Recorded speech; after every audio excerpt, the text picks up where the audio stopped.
I was thinking, if you're talking about Mary today, I was thinking about doing that, even though it's like about as far away from Christmas as you can get, but we'll talk about it when we get there. I think I'm gonna do it, because I never don't turn that on, you know? Really, I think every game should have a secret Christmas mode. Unfortunately, they do not. Alrighty. Yeah, well, it's an interesting. I can see not liking this game, but liking DK64 just because DK64 is so different. Whereas if you like the first two DKC games and found this one to be a downgrade because of how like slow paced it is or whatever, it kind of makes sense. But to me, I love all of them. All right, let's do this. Am I ready to actually get started? I guess. Not really, but let's see. Let's turn this thing off because we are not going to be playing the game just yet. We gotta read the instruction manual.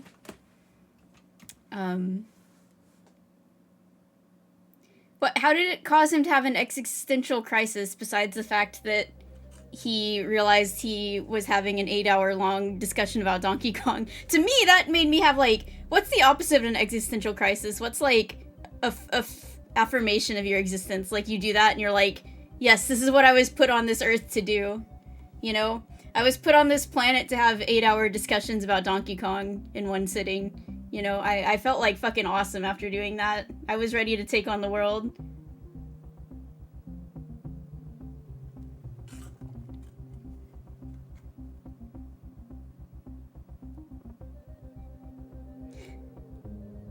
Well, wait, why do I have to play it separately in Christmas mode and not in Christmas mode? Why don't I just play it in Christmas mode? Like, I'm just gonna play it in Merry mode, I think, because... So here's the thing, I normally play Donkey Kong Country 3 every Christmas. I play it every December, and it's the annual Merry 103%. But because we were starting the chronology in December, and I'm like, well, we're gonna get back to this game in just a couple months anyway, so I don't have to play it right now. Of course, a couple months turned into, like, 6 months, because, as I discussed on the last episode, this project has taken a lot longer than I anticipated, which is great. That's a really good thing. But I was also thinking about it, and I would estimate that on the high end, like the absolute, like, being the most generous possible, that we're like maybe a fourth of the way through the chronology as a project. So if it's taken us 6 months, you know, because realistically I try to do this every weekend, but life happens, things gonna come up, I can't actually do it every weekend. So that means that the whole project is probably gonna take like 2 years, I would say. I don't know if I can go that long without like playing Bananza again, but we'll see. You know, like playing the whole game again, obviously. I'm gonna play the game, but, you know, actually going from start to finish on Bananza, I don't want to have to wait like a year and a half before I play it again. Wait, so the Mary is like an alternate timeline? It's... Oh, I don't know, there's like one timeline where this adventure happens at Christmas and one timeline where it doesn't happen at Christmas. It happens at like Thanksgiving or something.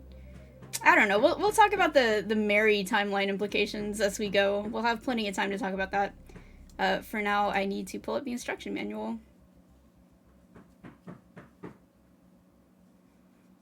Victor just came back in. He's like cleaning his shoes off. I guess you hear some thumping in the background. Yeah, is this the only Donkey Kong game that has a built-in Christmas special? It's because Kiddy Kong is a child, and he has the heart of a child, and children love Christmas. That's why they had to do it. Okay, let me make sure that... Pull this up into a separate window, I think. There we go. Yeah, the game canonically takes place in, like, early January. So maybe people just still have their Christmas decorations up. Like, in the Northern Hemisphere, they are a little slow on taking their Christmas decorations down. I mean, I'm the same way. I never take my Christmas decorations down until like the middle of January, like every year. So I get it, you know. All right, here we are. So, you know, I wanted to do some research over the past week, but this past week, like, work-wise has really been stressful for me, and I didn't have a lot of spare time, so I wanted to see if I could find out, like, any info on who wrote this manual and stuff, because, as we know, the first two manuals... Oh my god, sorry, my music program has been, like, kind of glitching out today, and I might have to restart it real quick. Okay, I will do that in a second. But the manuals of the first two games were written by Dan Austin, who is a localizer at Nintendo, so you've been over, and apparently still works at Nintendo. But this one was not written by him, but I don't know who it was written by. Someone at Rare, I guess, maybe, but maybe not. Maybe it was also someone at Nintendo of America. All I know is that I don't think it was Lee Loveday yet. I think DK3 was the first DK manual that he wrote, because this manual is like, it's a good manual. I mean, it's fine. It serves its purpose, but it really misses a lot of the, like, wit that the ones for the first two country games have, and we'll get into that and you'll see, but I don't even think this one has, like, inserts from Cranky, you know? Like, the DK3 manual, when we get there, that is, like, written entirely from the perspective of Cranky, and it is very, like, mean in a great way, but it's, like, very mean-spirited. But this one is very, like, straightforward, and I don't even think it has Cranky cutting in to give his rude remarks. Okay, sorry, I have to restart my folder here because my music, because it decides... I don't know why, but it's been glitching out today, so sorry if it just, like, does that again, but...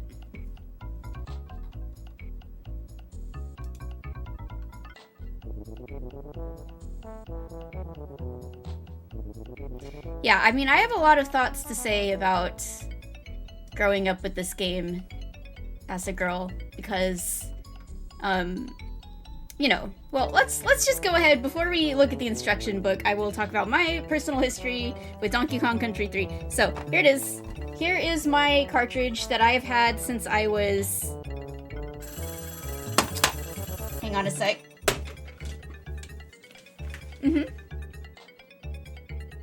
What? Oh, it's next weekend. Okay. Okay, alright, bye. Victor went out to go to a garage sale, but then he told me he looked at it wrong. It was actually next weekend instead of today. So, that explains why he came back so quickly. Okay. So, it's a little dusty. This cartridge is a little dusty. Here it is. I've had this since the game came out in 1996. So I was 5 years old. And this is the first Donkey Kong game that I actually owned. So I've discussed before, we rented Donkey Kong Country when I was like 4 or 5 years old. But we did not, like, as a family, buy it or own it immediately. So the first one that I actually got was this one. And I don't know if I've ever discussed this specific memory before, because it's so vague. But I have this very strong memory of, like, being at some kind of mall with my parents. And there was, like, an electronics store. Like, just imagine a 90s electronics store that's just, like, wall-to-wall with CRTs and stuff. And I remember that they had, like, a demo of, or a commercial or something of Donkey Kong Country 3 playing. So I went into this electronics store with my parents, and I remember it was kind of, like, dark in there for some reason. But, like, on, like, multiple different TVs was playing this demo of Donkey Kong Country 3, and I just remember seeing, like, Dixie Kong on multiple screens and being like, wow, that's awesome. So I hadn't played Donkey Kong Country 2 yet, so I didn't know who Dixie Kong was, but, you know, obviously I recognized, like, that's Donkey Kong Country, but there's, like, a Girl Kong now, and, you know, that was cool. And the game hadn't come out yet, it was just, like, a demo or a commercial or a preview. This was, like, I don't know, fall of 1996, and my parents ended up getting that game for me that year for Christmas. It was the first DK game I owned. This was the first game, I want to say, that I had Super Mario World before that and like Kirby's Dream Course. But I was never able to get very far in them when I was like 4 years old or anything. And the same with like Donkey Kong Country when we rented it. My parents were mostly just playing it and me watching them. So this is the first game that I remember making a significant amount of progress in completely by myself. I also, as a 5-year-old, was not able to beat this game on my own, and I still had to watch my dad do most of it, but I made there was a decent chunk of the way I could make it into this game before I couldn't go any further.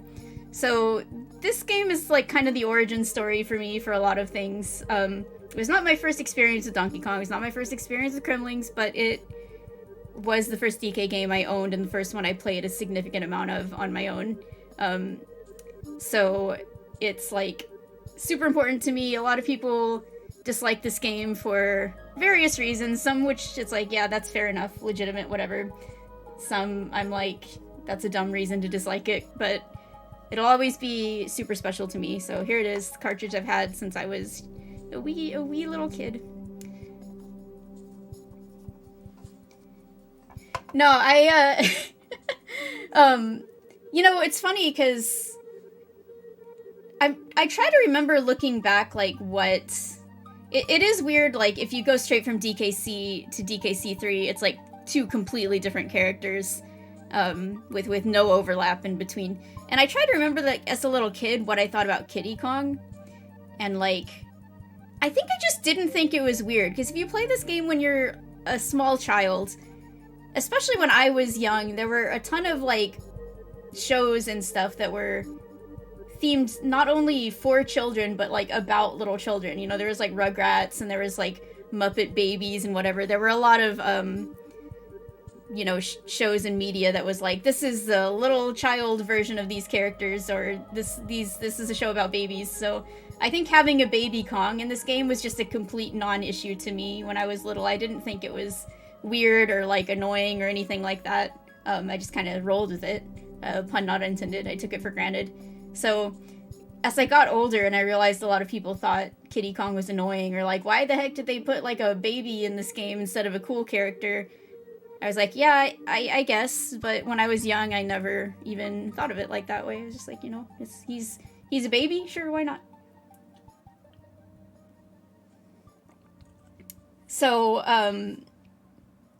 this game is very, like, deeply wound into my heart, and, the interesting thing about it, though, is that, I never learned to speedrun this one because it just seems... I have to some extent, but I just kind of... I always wanted to, but I never really got around to it before I just kind of quit speedrunning. I quit speedrunning overall, and I did, like, learn... I've done some races of this game, so I've learned, like, a little bit of, like, how to get through levels quickly and stuff, but I never got around to, like, really doing runs of this one, which is kind of sad. Maybe someday I'll get back to it, I don't know. But yeah, Kiddy is, like, not my favorite Kong or anything by a long shot, but I have no problem with him. He's been there with me since I was really about his age. This game is the only Donkey Kong game that I've been with, like, for its entire existence. I basically got this game when it had only been out for a month, and I can't say that about any of the, like, other DKC games. Well, the SNES ones. I didn't get them until they had already been out for, like, years at that point. Or at least a year or so in DKC2's case. And, because I owned them in reverse order. I owned 3 first, and then I owned 2, and then I owned 1. And, obviously now that I'm an adult, I'll get a Donkey Kong game day 1, the day it releases, but back in the day, this was really the only one that I got right when it was brand new. And then DK64 also, I got when that game was brand new, when it had only been out for a month. So I guess really it just started here, and from that point onwards, I was like, as soon as a DK game came out, it was part of my life, but this is the first one, and that was the case.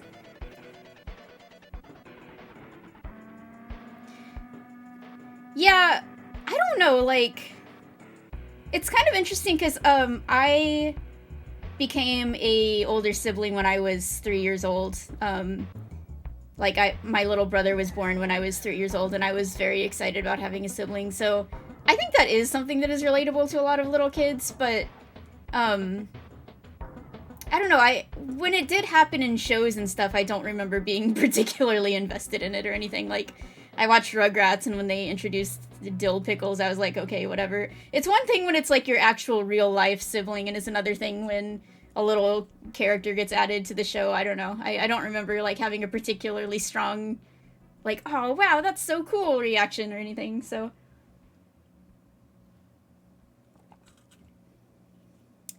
Alright. So let's take a look at this instruction manual. Turn the music down a little bit. So, Victor got me this for Christmas this year, because I do not have my original instruction manual for this game. I've told the story about 1,000 times by now, but I used to have them all, and I, like, glued them together, and it got all messy, and my parents threw them out, so now I finally have this again. I have all 3 of them. They're all here together. I have them on my desk. I've been keeping them here for the past few months, and after we do this, I guess I can finally put them away again, but, this instruction manual is a little bit, I don't know if you can tell, it's like a, there. I forgot where my camera was these days. It's like a little bit, like, beat up. This isn't, like, the world's most high-quality instruction manual, but, I'm just glad I have it, you know. It's fine. At least it's not missing pages or anything. It's just a little worn. You know, it means someone read this instruction manual a lot. They were looking through it, cause, like, it's not as obvious on the camera, but it's, like, the black of the instruction book is kind of, like, worn, and it has all of this, like, messed up texture on it, but that just means someone was looking at enjoying this instruction manual a lot, so you know what? That's good. Yeah, speaking of the commercials, we were talking about this last time, but we need to have a session where we just go through, like, commercials for the DKC games, so we'll do that at some point, because that's something that we've overlooked so far. We haven't really got into that. And obviously, yes, the advertising for this game was, some choices were made for sure. But let's go through the manual here. Like I said, this one's a little less fun than the other ones, but it's still good. Something I love about this instruction manual is they decided to go with this wood grain texture throughout, which you also see kind of echoed in the game.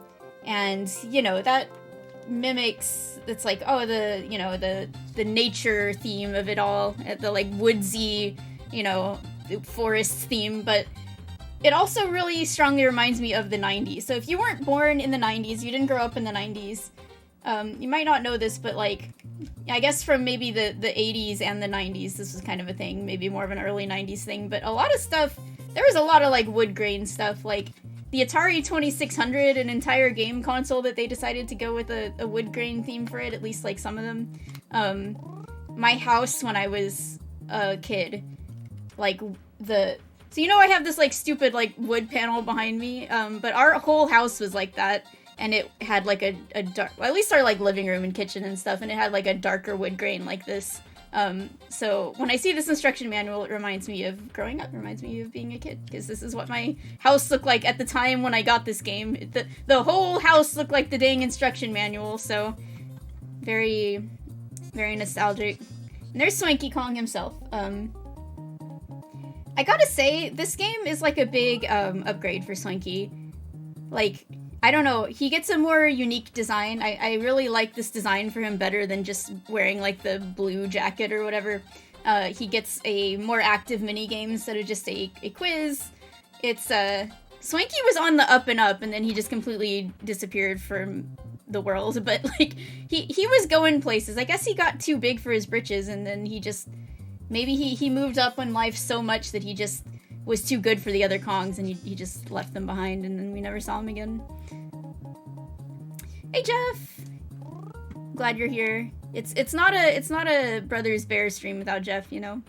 This was rated kids to adults, by the way, because Kiddy is a kid, and Dixie is probably like a teenager, so, and then there's also adults in this game, so you really got the whole, everything, kids to adults, wow, it's true.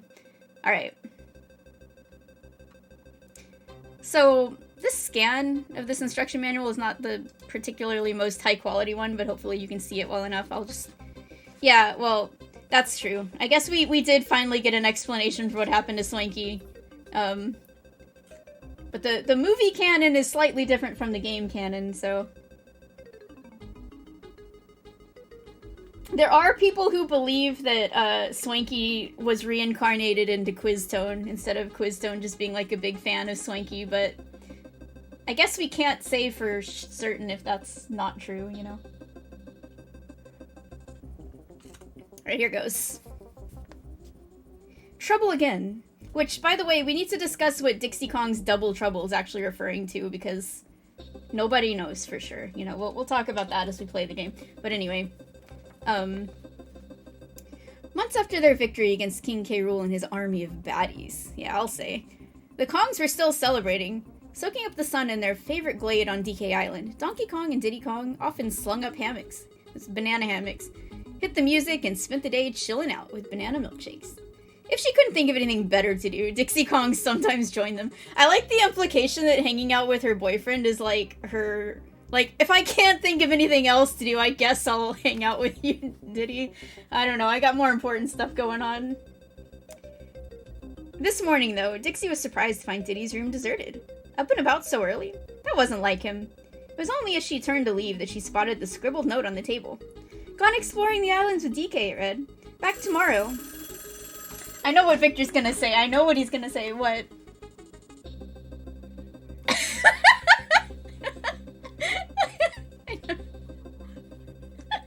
Okay.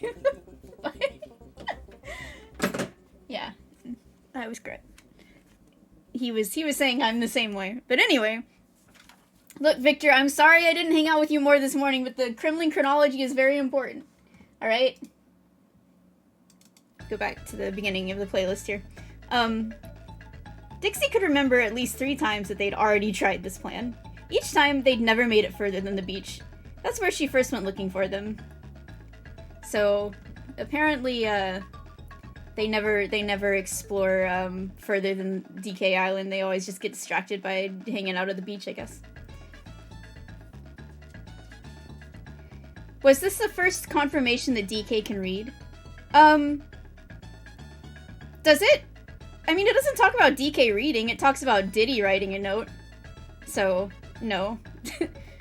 Donkey Kong is not involved with the note process here. No, Diddy scribbled the note. She realized well before she got to the beach that it was far too quiet for Donkey and Diddy to be anywhere near. Surely they hadn't followed one of their harebrained schemes all the way through for once. The sun moved slowly across the sky and melted on the western horizon. Dixie hoped that her friends were having fun wherever they were, as she settled into bed with a yawn.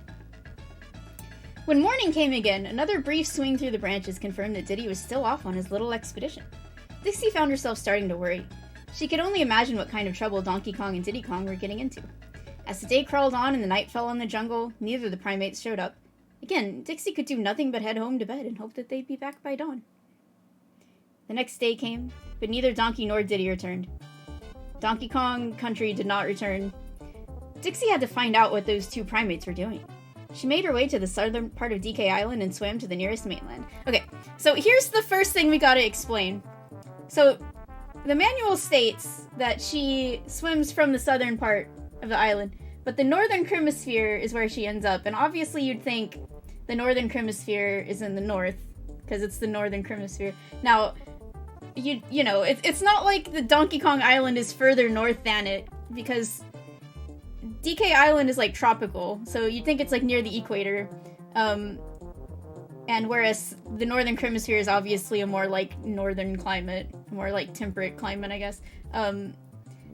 So did she swim all the way around the world? She like swam past Antarctica and she wound up in the north, or did she like maybe the southern part of the island is just where the best beach is to like set off, so she like started from the south but then she like went back north.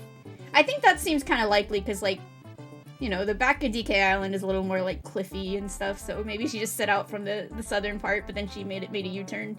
I don't know, I don't know, it's like, why did they have to specify the southern part of the island specifically when that seems to be the direct opposite of what you would think?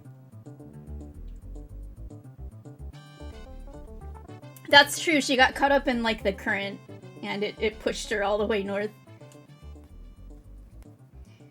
When she got there, she happened upon Wrinkly Kong's home.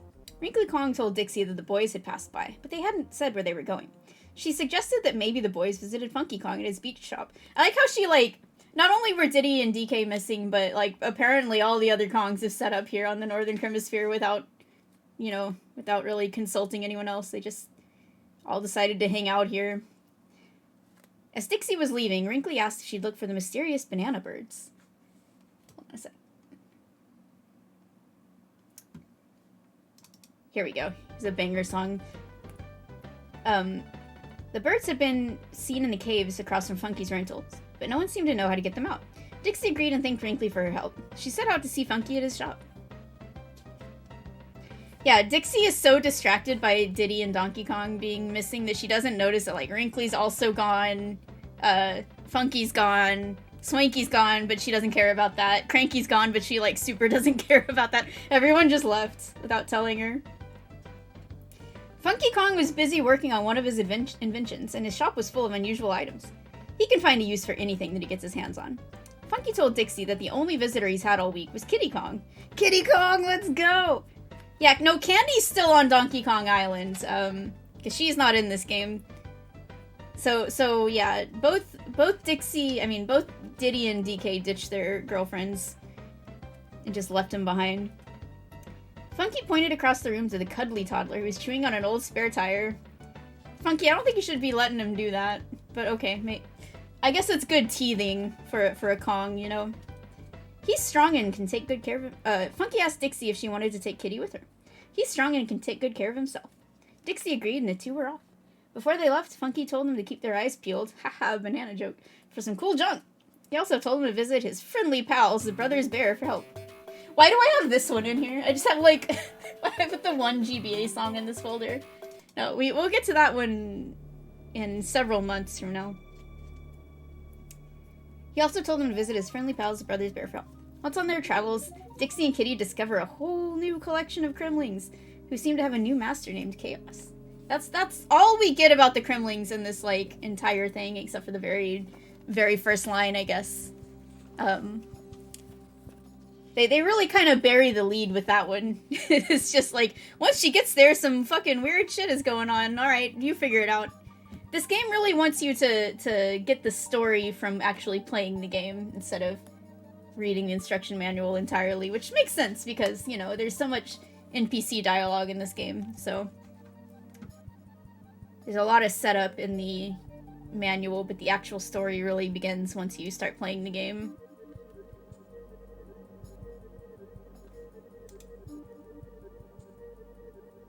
That's true. He's got to learn how to attack tires, and they had to, like... Funky needed to teach him a hatred for tires, because tires really are the worst.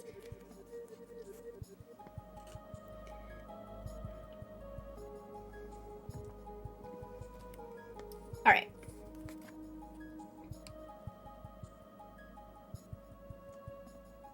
You know, it doesn't say yet that Kiddy is Dixie's cousin. So where do we learn that? Do we learn that information, like, in the character pages? We'll find out. I don't remember where exactly that's established, but we know it to be the case.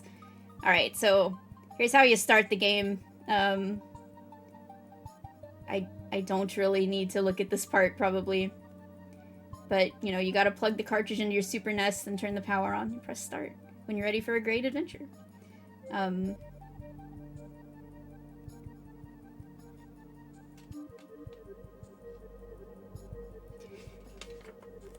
Alright, well, we can move on from these pages. Gotta get to the actual game at some point today.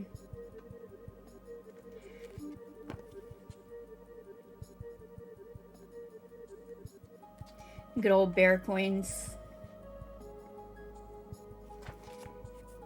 Alright. The map screen, that might be worth reading about. Oh, Doog Noog, I'm sorry. I hope today will be better now that you're here to hang out in the beautiful scenic locales of the Northern Hemisphere. That also might be the case, Diver. Maybe it's not mentioned in the instruction manual at all. During your DKC3 adventure, you'll have many terrains to explore. There are 8 worlds to conquer, ranging from the... I don't know why I put mysterious in there. Nothing's mysterious here. I don't know. I just inserted that word. There are 8 worlds to conquer, ranging from the depths of Lake Orangatanga to the dizzying heights of the majestic K3. In each of the worlds, Wrinkly will help you save your game. Also in each area, the Kongs have the opportunity to visit the Brothers Bear! Each of them has a task or problem that you can try to help them. It's interesting grammar. Each of them has a task or problem that you can try to help them. Helping them out means good news for you. To guide your progress across the maps, a Krim flag will show you where to visit next. Let's go! I want a Krim flag for my home. If you complete a level, you will raise the flag of your leading Kong character, pink for Dixie, blue for Kiddy. If you find all the bonus rooms, the flag will fly fully in the wind. If you manage to defeat the coin baddie, a special gold pennant will also appear on the flagpole.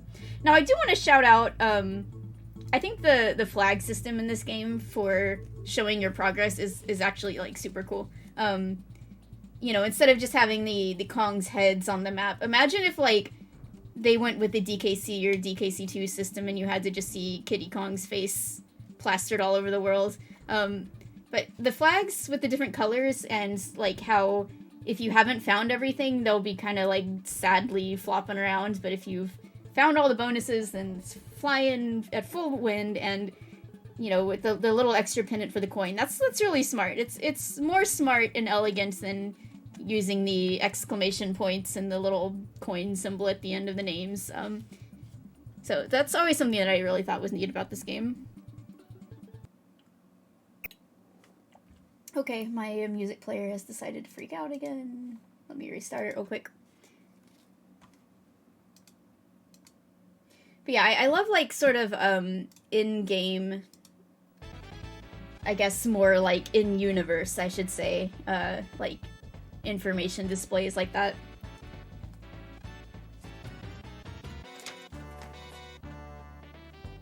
Yeah, I'm flying the Kremling Pride flag. Alright. Controller functions, you know what, don't really need to... I like it tells you can honk your horn, which is just for fun, you know. I don't remember if there's any points in this game where you need to honk your horn to, like, do a specific puzzle or open up a banana bird thing or anything. I don't think there is. I think the horn's just for funsies.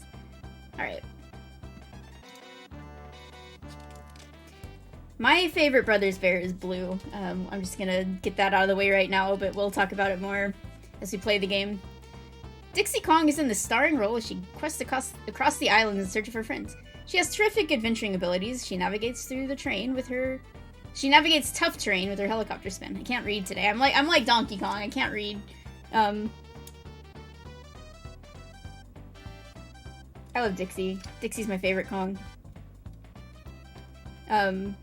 You know, I was thinking, what can I do thematically appropriate for today? Like, what can I wear? What can I do with my appearance? And I couldn't really think of anything, because I don't actually have any, like, DKC3 specific shirts or anything.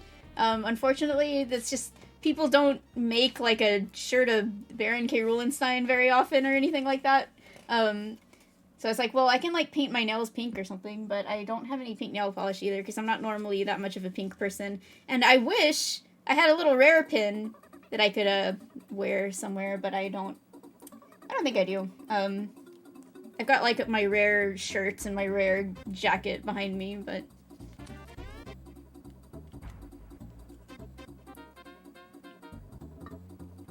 I mean, I do have really long hair, and I could have put it into a ponytail, but... Hey, Exalt, I can see you. Yeah. You know what? I thought of it too late. I didn't have time to run to the salon and tell them to dye my hair blonde.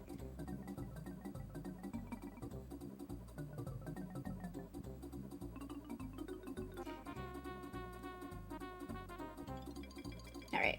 I'm just seeing if there's anything interesting worth reading here. It's, pretty basic, but... I do like the justifications here that Dixie is such a good swimmer because she grew up on an island. I'm like, yeah, that makes sense. Alright, it's time for the boy himself, Kiddy Kong. The real cool dude that we all know and love. Yeah, I mean, I guess it's true that all the Kongs should be good swimmers. But, you know, it goes for Dixie, too, you know. Kiddy's a portly toddler. Wow, it's a little backhanded. The wild child. Kiddy's a chubby little boy. He's a portly toddler with lots of power. He can reveal secret areas by breaking down doors and smashing the ground. He's much like Donkey and Diddy Kong in the way he seems to get into trouble all the time. Okay, so you can't be mean to Kiddy, and here's why. Because he's Chunky's brother, and Chunky would not want you to be mean to his brother. And think about Chunky Kong, alright? We were talking earlier about, like, little siblings and how important they can be to you, okay? Think of how happy Chunky must have been when his little brother was born. It's like, oh, I got a little brother now, okay? So you can't be mean to Kiddy Kong, because you would make Chunky sad, and you don't want to make Chunky sad, alright?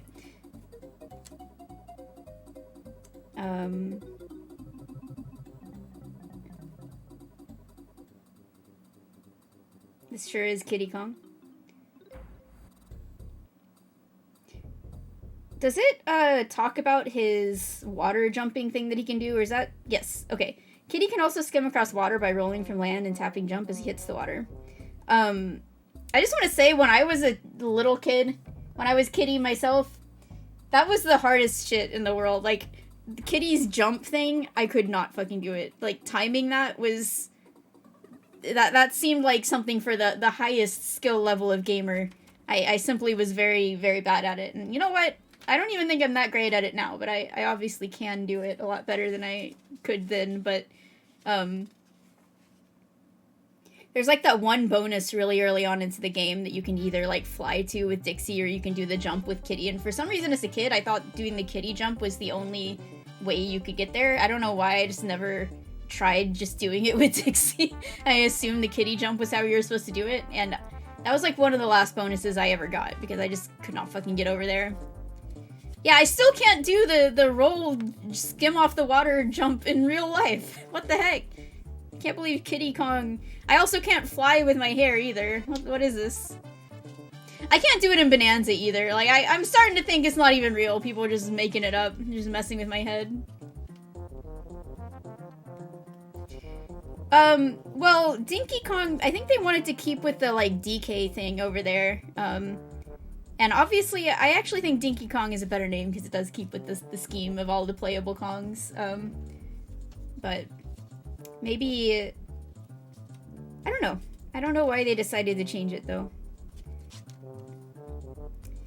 I don't know if Dinky Kong was, like, also considered for his English name, and then they went with Kiddy, and then the Japanese localization just decided to, like, revert to Dinky Kong. Or if it was just something they invented. We have not covered too much Exalt. I just kind of talked about my personal history with this game. And we're looking through the instruction manual, so...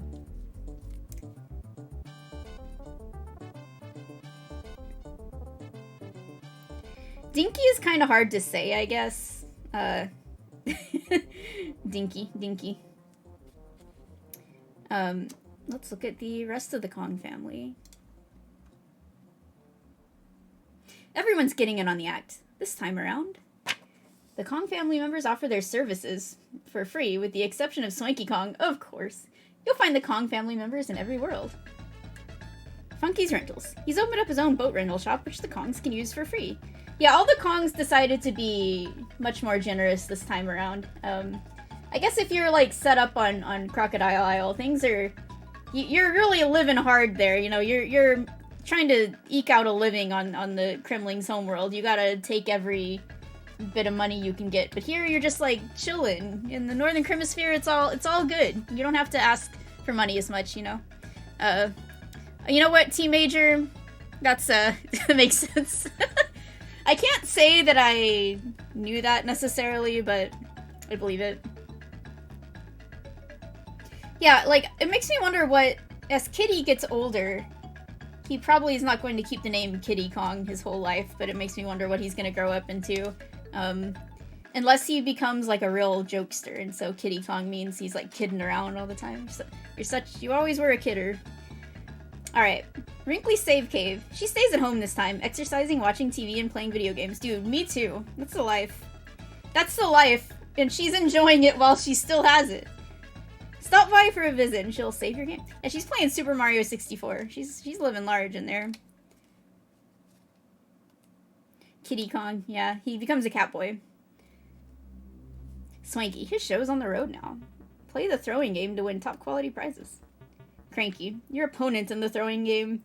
Cranky has the chance to prove he's #1. He was #1. And the Animal Friends.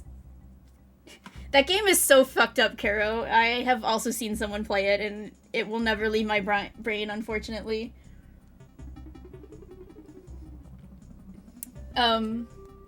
So, Ellie. Shoutouts to Ellie. I love Ellie. And I was actually gonna wear a bracelet today that had, like, elephants on it, but I decided that was probably just gonna, like, annoy me, get in the way. But Ellie's a sweetie. And, this hefty young herbivore can use her trunk to pick up and shoot barrels at enemies. She can also suck barrels toward her if they're out of reach. Ellie has the ability to suck up water, which she uses to shoot at the baddies. So our first, female animal buddy. This is a, you know, girl game, girl power game. We love it.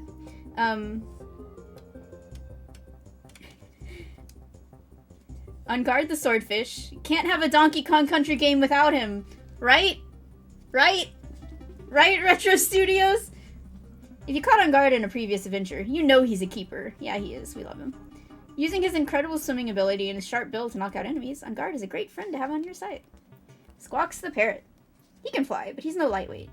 The egg-spitting Squawks returns from previous adventures to lift Dixie Kong and Kiddy Kong to higher ground. Yeah, and lifting Kiddy Kong snaps his spine, and then he refuses to do it in the future. He'll only carry Tiny Kong when she's tiny. Yeah! I mean, animal buddies are such an important part of the Donkey Kong series, I think. And, like, really DK64 kind of dropped the ball there, first of all, but with Bananza, you can see that they wanted to incorporate the spirit of that with the Bananza forms. And obviously, those were based pretty heavily on certain animal buddies for the most part, and you definitely get the idea of it across, but I think something that's very important with the DK series is the actual idea of teamwork. You know, it's not just one character doing it all by themselves. It's different characters working together. So obviously in Bananza you get that with DK and Pauline working together, but I do think having the actual animal buddies, as opposed to Donkey Kong just transforming into facsimiles of them, is pretty important. And I think if we get another 2D Donkey Kong game, that would be like a good chance to bring them back, and they probably will. Squawks has relatives who can pick up barrels with their claws and bomb the baddies below. Squitter! Squitter the spider. He's a blast from the past. Yeah, he's a blast from an entire year ago. Remember last year when Donkey Kong Country 2 came out? So, yeah, I hadn't played DKC2 when I first played this game. So I knew Squawks and I knew Unguard, but this is my introduction to Squitter. So I associate Squitter with this game as much as I do DKC2. Squitter returns to shoot his webs, which can take out most baddies with ease. His web platforms create stepping stones across gaps that would normally be impassable. And I do have my theory that Squitter is actually from the Northern Hemisphere, which we talked about before. So in my brain, that's true, and it makes sense.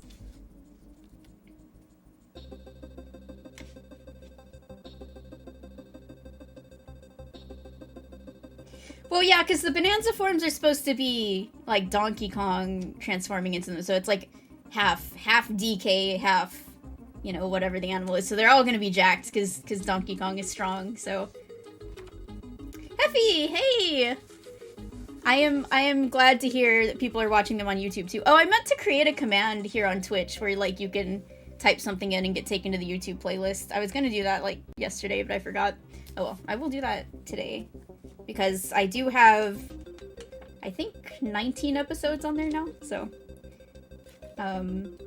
It's Perry. I love Perry. Perry is a unique idea for an animal buddy who doesn't really help you, per se, but is more about, like, making a challenge for the level. So you have another character who's, like, above you, and you have to not only keep track of your playable character, but this character who's slightly above you, and make sure that, you know, neither you nor the higher character takes damage. And I think that it comes into great effect, especially in Stampede Sprint, which is my favorite level in this game.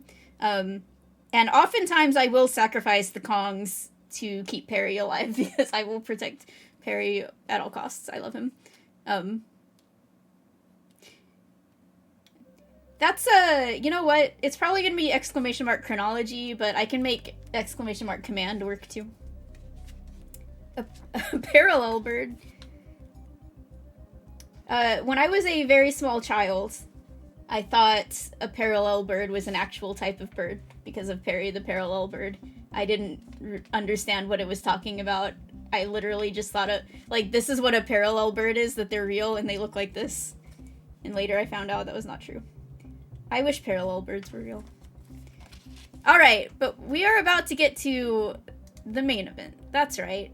There they are, the freakish weirdo Kremlings of the Northern Hemisphere that we love.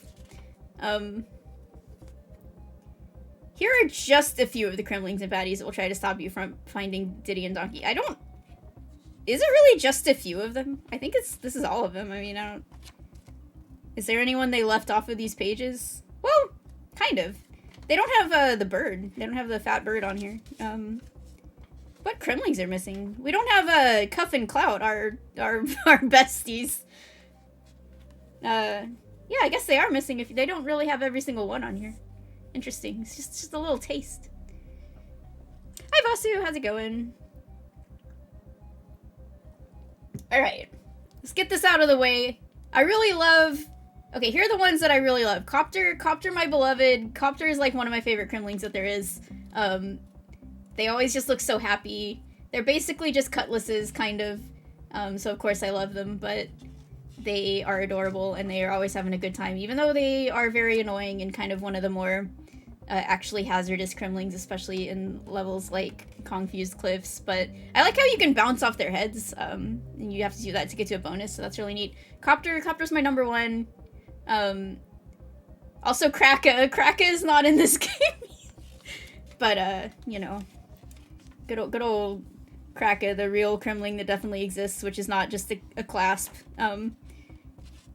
I like Recoil. Recoil always was a fun idea, I thought, just using their tails to bounce on. When I was a little kid, I called them Cheeto tails. Because, you know what? They do look tasty. Like, that tail looks like a Cheeto, and when I was a kid, for some reason, and actually I still do this, but, like, things in video games remind me of food all the time, and Victor thinks I'm a little excessive with it, but you can't deny that I'm right in this case. Like, his tail looks like a Cheeto. And he's got his tongue flopping out, which I love. I don't know, like, you can't really see it here. Cobbles have, like, weird... What's going on with their eye ridge? Like, they've got, like, a weird-ass... So like, their brow, they have, like... I don't think that this... Okay, so he's got, like, a lip piercing. Like, he's got a ring in his lip, which is cool. Good for him. But I don't think this is piercings, but on his brow, he also just has, like, weird, like, rings that go around it. And I don't know, It's like, a strange design choice. I don't know how I feel about that. Let me restart the music again. I need Victor to help me figure out why it keeps doing this. There we go. So let's just go through them one by one, and I'll give my opinions on them. So, Cobble is a standard Kremling baddie, a real pushover. So, Cobble's posture, he's like, hey, I'm gonna get you. Whatever, Cobble's fine. And they're close relatives, Skiddas, who are purple Cobbles, essentially, who are just always slipping and sliding around, and they are not featured on this page. But what is wrong with my music player? I'm so mad. What the hell? Just gonna have to pull up the soundtrack on, like, YouTube or something instead at this rate. Once I get started actually playing the game, this won't be a problem, but... Get out of here. Okay. Here, this is the appropriate music to be playing right now. Baddies on Parade.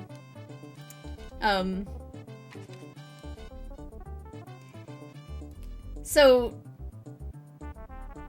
Crimp, obviously, are Claptrap Clamp-On replacement, and maybe nothing makes more clear the, like, difference in design philosophy between, like, these guys and the Kremlings from the previous 2 games than, like, Crimp, because this is, like, a completely different looking creature than, like, a Claptrap or a Clamp-On. Like, look at this guy. He's got such a chin. Like, he can, like, forget the teeth. Forget biting you. He could cut someone with that chin. It's he could chisel into the earth with it. Like it's but I kind of like Crimps. They have their and he's got like really big. He's very like dog-like in the design, not just because of the collar, but he's got like real big like feet.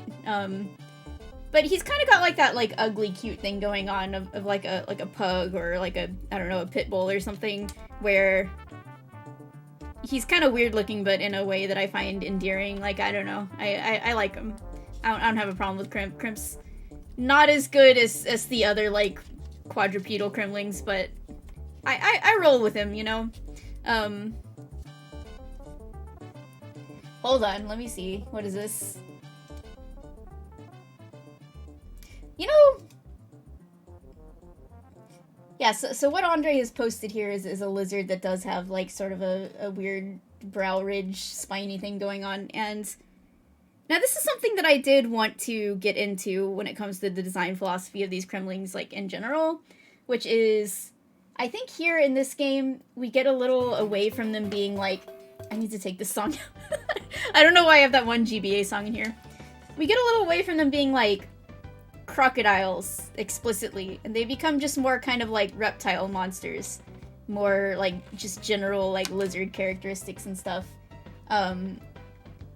which is fine, but you know, being that crocodiles specifically are my favorite animals, I prefer it when they are more like explicitly crocodile-like, and yes, they kind of lose more of those characteristics and become just a little like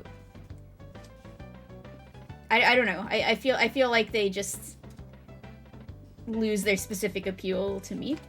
But we have a lot, we can do a lot of theorizations in universe why they look a little different.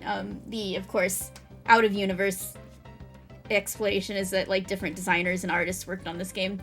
But you know, it's actually time for a little break, and we have a lot of discussions to have about these guys, so I'm gonna go ahead and take the break now, so that when we get back we can spend like an hour talking about just these 2 pages alone before we start the actual game. But anyway, I'll be back in a few minutes, and hope that my music player doesn't crap out on me while I'm gone.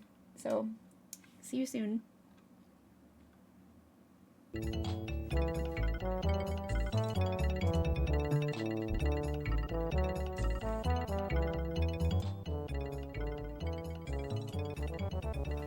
Hello, I'm back. Okay, so let's start from square one here, talking about these guys. So, this was, like I said, the first Donkey Kong game that I owned.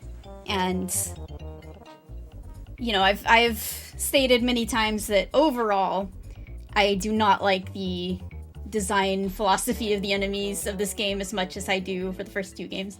So you may say, well, if this was the first one that you owned and the first one that you, like, played on your own, like, a significant amount of, how did you even end up such a big Kremling fan if you don't even like these guys that much? But I will say I like them. I just like them less compared to the first 2 games. But I do like them. It's just, the first 2 games, character designs, in my opinion, are just that much better, you know? These guys are weirdos, but I do love them, you know? They are important to me. Don't get me wrong. Alright. So, we talked about Cobble, we talked about Crimp. Yeah, oh no, I love Copter, you know. Copter is top tier. Copter is up there with, you know, the best of the first two games. And apparently Copter was designed by Steve Mails, which makes sense. Hyle told me that, because he just literally looks exactly like a Cutlass, so that makes sense to me. But I guess Steve, you know, who had mostly moved on to working on Banjo-Kazooie, I think did, you know, help out a little bit with this game, so but I think it was very intentional to kind of go a slightly different direction with the, like, art style of this game, and really a bunch of directions, the gameplay, and because you had a different team working on this, and they wanted to do their own thing, and that's fine, and I understand it. They wanted to put their own, like, mark on it, and so it's nothing against any of the decisions made. It's just not all of them are necessarily as appealing to me as some of the things they did in the first two. Crumple has some weird stuff going on with his chest. Like, he is very crumpled, I guess. Out of these guys, I think so. So, like, yeah, Recoil almost made it back into DK3. If you don't know, there's, like, an unused Recoil model, but unfortunately, he did not make it back in. So I think Copter is really the only one of these guys that we ever saw again. There is a Copter in Barrel Blast, who is his own unique character, and they redesigned him a little bit. And I really do like Barrel Blast Copter, but I like the original the best. I guess the Barrel Blast version is actually a little more unique looking, instead of, like I said, just kind of looking like a Cutlass with a helmet on, but I'm just so affectionate for the original one, so. Crumple is your stereotypical big blue tough guy. You gotta have him. I don't know, if you're a blue Kremling, you are gonna be muscular. The genes just kind of are tied to each other, I guess. A real tough guy among the Kremlings. Don't take him head on. Dixie Kong bounces off Crumple if she jumps on him. Kiddy Kong will defeat him with a single bounce on the head. And these guys have a real, like, kind of scary yell when you defeat them. It's not a comical, like, oh, it's like, ah! I can't do it because my voice can't do that thing. You know, if you played this game, you know. Bazooka could be the get out guy, yes, which would be very funny because Bazooka is very, like, small. And if he had that, like, super deep, intimidating get out voice. But a lot of people see... So there is an unknown Kremling in this game who may or may not just be a bazooka, I guess, but there is a one that we never see, and it is the one who is shooting you in the level Crackshot Croc, which has the crosshair. And a lot of people sort of fan in that as being a separate Kremling that we never see, whose name is Crackshot. And a lot of people think that's, like, the same Kremling that is the Get Out Kremling. I've also seen people call them, like, Crosshair or something. But anyway, Copter, my beloved. Propeller-wielding baddie that can dive from the skies to attack. You can gain height by jumping repeatedly on Copter's head. It's interesting that you see Copter on these pages, despite them not showing up for, like... They don't show up till, like, halfway through the game. And there's some ones that show up a lot earlier that they don't include here. The Grunty Industries pigs yell is very good. Hi, Shiner! Kachuka is a cowardly character who hides in his barrel throwing bombs. Very nasty. Clasp is an exclusive rope baddie who shimmies towards the players. This tough member of the Clasp family who will... What? Hold on. This tough member of the Clasp family who will home in on you if you stay on the same rope for too long. What? I don't know. What does that mean? Clasp is a member of the Clasp family. Like, yes. But don't forget about Kraka, the other member of the Clasp family, who is only in the GBA version.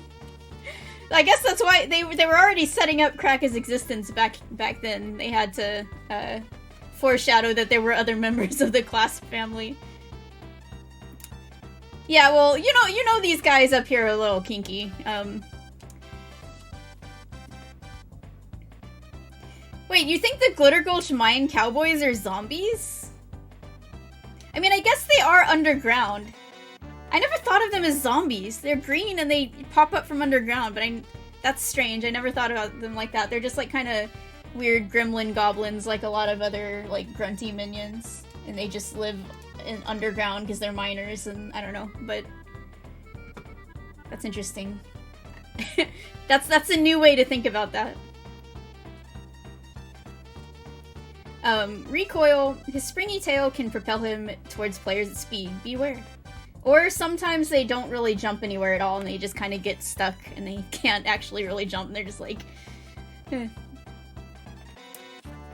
Bazooka, he's armed with a powerful launcher that can fire just about anything. If Bazooka is firing horizontally, you can safely stand on the barrel of his gun. So, this game, we get our first Kremlings that don't start with the letter K. I don't think this ever happened in the previous two. But here, sometimes they don't always start with the letter K, as long as they have the letter K replacing a C, or it doesn't even necessarily replace this. So Bazooka is interesting because it's not replacing a C at all. Like, there would just be a K in Bazooka anyway, but he just has to spell his name in a weird way to be interesting. But they don't always have to start with a K. They just gotta have a K somewhere in their name. I think that's a Northern Hemisphere cultural difference, you know. They're a little more loose with their naming schemes. They're like, you don't have to start with a K. You just gotta have it in there somewhere, you know.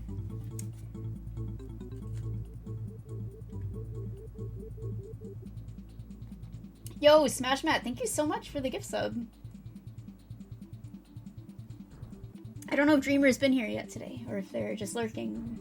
Oh, you are. Dreamer is here. Sorry, there's a lot of chatters. It's hard to keep track of who all is in the group. Thank you so much. Oh, there's a hype train. Wow, what the hell? I am missing some subs because I do not have my alerts on when I do this. Thank you, Rifter. Let's see. Did I miss anything else? We got a hype train from just like 2 resubs. I don't know. I'll take it. I will take it. You can kill Bazooka. It's just difficult. You have to like use Squitter and stuff. Sorry, my music players. I can't wait to actually get started on the game and then I can stop like worrying about why my music player is glitching out. Maybe I need to update this or something. It's VLC is dying on me for some reason. Okay. You know, it's kind of... I feel like the previous instruction manuals... Oh, I don't think this is true. Never mind. I was about to say something that I don't think was actually true. I was going to say they kind of, like, divided up the Kremlings and the non-Kremlings more, but I don't think that was the case. They do that in, like, the character parades at the end of the game, but... Sneak is a sneaky rat baddie who scares Ellie if she ever sees him. You know what? I don't blame her. Like, you might think, oh, you know, the cliche, the elephant is scared of mice, but I don't blame her. Like, sneaks are fucking scary looking. Look at them. Like, you just know this thing has rabies. If a sneak, like, look at its fangs. If a sneak bit you, you're gonna get, like, every disease known to Kong kind, or elephant kind, or whatever. And I would not want to be anywhere near this thing, I'll be real. Like, Neeks are adorable. I just want to pet a Neek and give him some cheese. But a Sneak, ain't no way. You put an S in front of that Neek and it's like a totally different world. Yo, Smash Matt, thanks again! So generous, I appreciate it. Sneak exists only to, well, they exist to scare me as well. They're freaking me out. Yeah, and also the segmented tail is a little creepy. Okay, then we've got Coin. Well, let's go to Bristles. Bristles is tough hedgehog baddie with a roll attack. Defeat this guy only from the front. Bristles cute. I will say one of the enemies in this game that is, you know, on the cuter side. And then there is this like DKC3 puzzle that has like really cool artwork that I was looking at like months ago. And there was like pretty much every character in the game was in this puzzle somewhere. And there was this really fucking weird looking creature that was like placed in the very top volcano of Krematoa for some reason. I was like trying to figure out what the hell this thing was supposed to be. And then I finally figured out it was a bristle. I found like a higher quality version of the art and it was a bristle like, you know, balled up in the ball like that. Bristles, kind of reminds me of the, like, crazy, like, honeycomb, like, me want honeycomb monster. But they are adorable. And they always, to me, seemed like they would feel like, you know those, like koosh balls from the 90s? With the like, all of the little, like, thingies on them? Like, you just squeeze them. I know it's supposed to be, like, a hedgehog, so they would be spiky and would actually hurt you, but they just seem so fun to hold.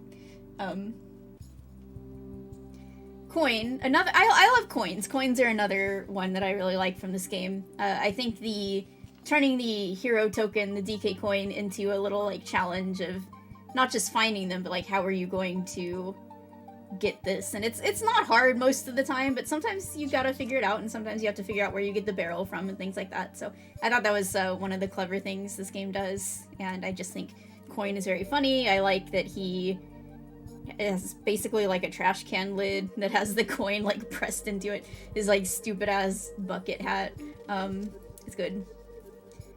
And this defensive baddie will protect the DK coin at all costs. The steel barrel is the only thing that will defeat Coin.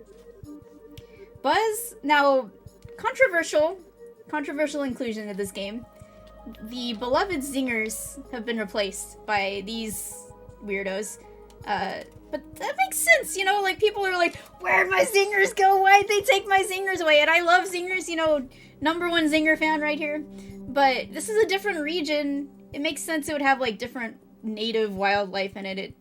The zingers live in, like, the tropical regions, and these guys who are freakish genetically engineered cyborg bees that Baron K. Rulenstein created, they live in the northern hemisphere. It's fine, you know, you can... It's ecological, environmental storytelling, you know? But buzzes are multi-talented flying baddies whose buzzsaw protects his whole body from attack. The red-colored buzz cannot be defeated. I have a history with buzzes because they would, when I was playing this game as a little kid, occasionally, yo, anonymous gifts! This hype train is going places. Chuffy the hype train. Everybody hop on. We're going to the northern hemisphere on the hype train. Thank you so much for the subs. I really, really appreciate it. Yeah, well, buzzes probably were natural bees at some point before Baron K. Rulenstein turned them all into cyborgs, I guess. Do you, obviously they have, like, a buzzsaw inserted into their rear, but is it just me, or do you also read their, like, chrome legs as being, like, exhaust pipes? Because you never really see gas or smoke or anything come out of them, but to me, I always thought they were supposed to be, like, exhaust pipes in addition to legs at the same time. That's what they look like to me. Swoopy, my beloved, they only show up in, like, 2 levels. One of them is, like, the worst level in the game. Swoopy Salvo sucks, but I like them anyway. They're cute. Look at their eyebrows. Swoopies are good. I named my toucanon Swoopy when I was playing Pokemon Moon or whatever. That was Pokemon Moon, right? I think so. What are Buzz's other talents? Occasionally glitching out and becoming weird colors and scaring the shit out of me when I was like 5 years old. That's their other talent. Sharp-beaked Peril who can get stuck in the wood if he misses the players. And Coco, okay, here's the thing about Coco the clownfish. They're scary, and in their render, their lip is, like, clipping into their nose, and like, what's going on there? Like, is their lip, like, fused to their nose? And it's not actually a nose. You'd think it's a nose because they're a clownfish, right? But, I mean, fish don't have noses, obviously. So it's really just like a engorged part of their lip. Yo, thank you, Victor, for the 92 months. Wow. It's like a cold sore or something. The Coco nose is actually just a swollen part of their lip, which is really upsetting. But that's the truth. If you look at them, that's the obvious truth. The lip is like that because we live in a society. Yeah, Coco is the most Joker-coded Donkey Kong character. Besides Lanky Kong, I guess. Nibla, we love Nibla, but only the one that's our friend. Otherwise, we don't love them. This hungry fish is your friend, unless you don't keep him constantly fed. Nibbles are... That's what the double trouble in Dixie's Double Trouble is. Not only are you babysitting Kiddy Kong, but you have to babysit this fish so he doesn't eat you. Coco is... He's become the Joker, so he really will just side with... He just wants to cause chaos, you know, with a K, obviously. He will side with whoever the villains are in the area. He's like the minions, you know? He'll just side with the strongest minions, the strongest villains in a given place. Hey, Omi. You know, we've been looking at this instruction manual for an hour and a half. Just normal things here on my stream. Seeing people play DK64 for the first time, or the first time in a long time, and like talk about how impossible Beaver Bother is, makes me feel good, because I feel like a superhuman, because I'm fucking good at Beaver Bother. If there's one thing in my life that I'm good at, it's Beaver Bother.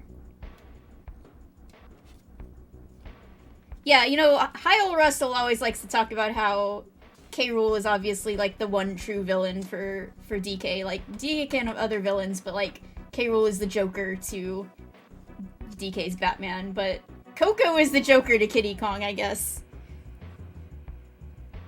The interesting thing about Bounty Bass that you might not notice is that they have a little fish who lives inside them and occasionally comes out, like when you poke them, like the little fish comes out and goes back in.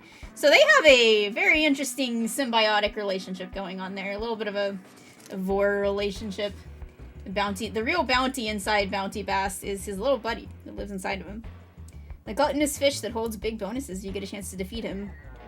Now, Booty Bird is the bird. And I like the big fat bird, but the bird, Robin, you know. Speaking of Batman, Booty Bird is like a Robin, and they are not on this page, unfortunately. I'm a superhuman, but only when it comes to Donkey Kong related things. That's the only thing in life that I'm good at. Coin is, yeah, I'm a big coin fan. Okay, so if I wanted to say, like, my top ones, it'd be Copter, Coin, Recoil, Bazooka. Everyone else I just tolerate. Clasp and Kachuka are interesting because, you know, their eyes are, like, right there. So like, we've had Kremlings that hide in barrels before, but they are putting their whole, like, body and head into the barrel and we can't see them. But these two, their eyes are, like, right there, like, near the front of the barrel, so their snouts must be really, like, squished in there. They've got really, like, little snub faces. That or they're, like, squunching up their snouts really to squeeze them in there. But I do think, I think the, like, the mouths that they have painted on the barrels is pretty neat. Alright, what hype chest emote did I get here? I don't know, I got some kind of, like, magical girl. Sure. That's appropriate. We're playing the girl power game today. Her mind. Yeah, Dixie Kong, her mind. That's the real subtitle for this game. Alright, well, we'll talk plenty about the rest of the enemies in this game as we play it, but we've spent, like, 30 minutes on this page, so it's time to go to the new features! The Brothers Bear- What? The music?! This music is on shuffle, that's crazy. Holy moly. Alright. My music player may be, like, shitting on me all day today, but it decided to come in with the peak at just the right moment. Alrighty. This section describes what's new in the game. The Brothers Bear. This time, in addition to being helped by the Kongs and your animal buddies, you can call on the services of the Brothers Bear, who live in cabins all around the world and subworlds. There are 13 of these friendly characters, and each one of them offers you something totally different. First of all, I want to point out, I feel like we spent more time on this instruction manual than any of the other ones, despite this being, like, the least interesting of the instruction manuals by far, so I don't know how that happened, but... Good conversations, I guess. Good conversations. Yeah, in case you didn't know, the Brothers Bear are new. You did not miss them in Donkey Kong Country 2 or the original. Like, you know, they weren't hidden in there. They're brand new. So just in case, don't be confused. Don't be worried. Yeah, I still honestly don't understand what those paw prints are all about. Like, I guess it's just to clue you in that you're supposed to punch those, but they could have just put like a more obvious like fist symbol. Like Donkey Kong himself does not have like paws, but maybe they're supposed to be like, oh, any animal just would know to punch this because it has paws on it. I don't know. That was a one of those design choices that was kind of bait and was never really explained, much like the bull ox theme with the chests. Yeah, where are the sisters bear at? It's kind of interesting that they really wanted to go with the alliteration of the brothers bear so bad. That was more important than including a single female bear in the entire game. Yeah, they all they reproduce by budding. The budding brothers bear.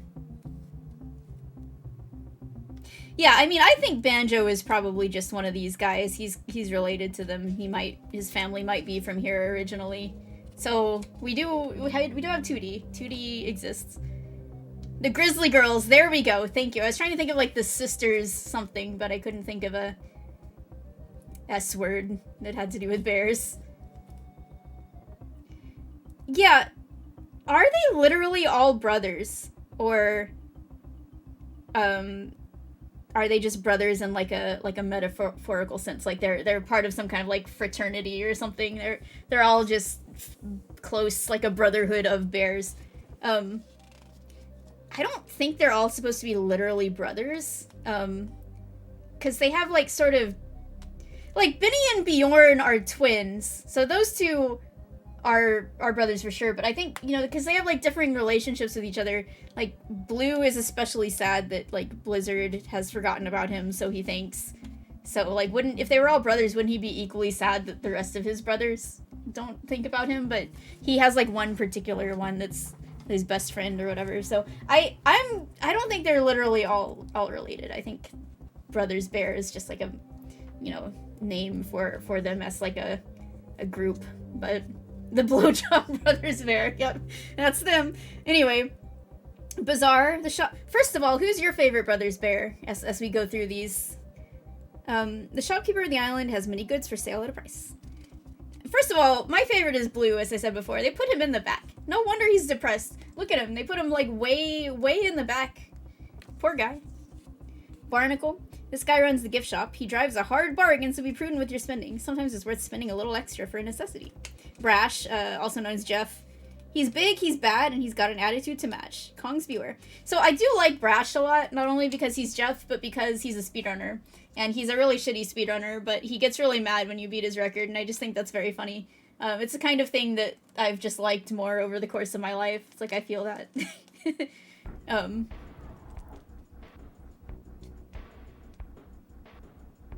Barnacle's good. He's living the good life, just living on, like, an island and just chilling, running a little shop, collecting seashells.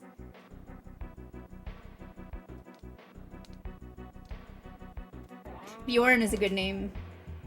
Blunder. He tries to be sarcastic, but he gives secrets to the players accidentally. Whoops. Blue. His name says it all. He's a very unhappy bear. Can you cheer him up? Blue the depression bear, my beloved. Bananza Bear will be in the sequel to Donkey Kong Bonanza. Brigadier Bazooka. He's got a title. He'll put some respect on his name. And he's Bazooka is very special, because not only does he basically have the same name as a Kremling, but he tells us about the Crimean War, which is, you know, the most important bit of lore that we get in this game. So he's an old army veteran of the Crimean War. So that tells us that the Crimean War was also within, like, the lifetime of these characters. Like, it wasn't that long ago, because someone is still alive who fought in it, so. Blizzard, he's trying to scale K3.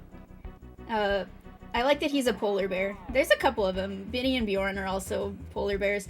Yeah, so that's another reason I don't think they're actually related, because some of them are like brown bears, some of them are polar bears, so they're probably not literally brothers. Bramble. Bramble's the name, Botany's the game. This bear just loves flowers. I like Bramble too, just on the virtue of, like, his name, and being a naturalist. I have gone by the name Bramble online in the past on the internet, although it was not because of the bear, but because of that we were both Brambles, so I gotta respect him. Well, the banana bird queen probably just, like, lays all of the banana bird eggs, but that makes me wonder what a banana bird egg looks like, and...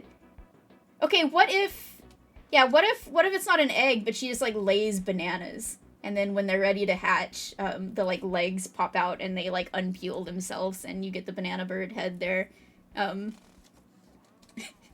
I thought Pearl was adopted. I don't know, has that ever been established, or did everyone just assume that? Alright, Vinny and Bjorn, these two identical twins, run the ski lifts on the mountain. Barter, this cheeky bear just borrows and swaps items as he needs them. Baffle. Baffle loves codes and spends days at a time trying to decipher them. Boomer! Okay, Boomer. He holds the secret to the lost world, but you have to find him first.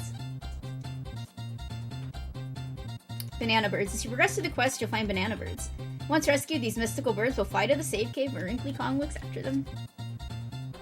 I gotta say, Wrinkly Kong went out in a pretty good way. Like, she got to spend her twilight years caring for banana birds and playing Super Mario 64. That's pretty good, you know?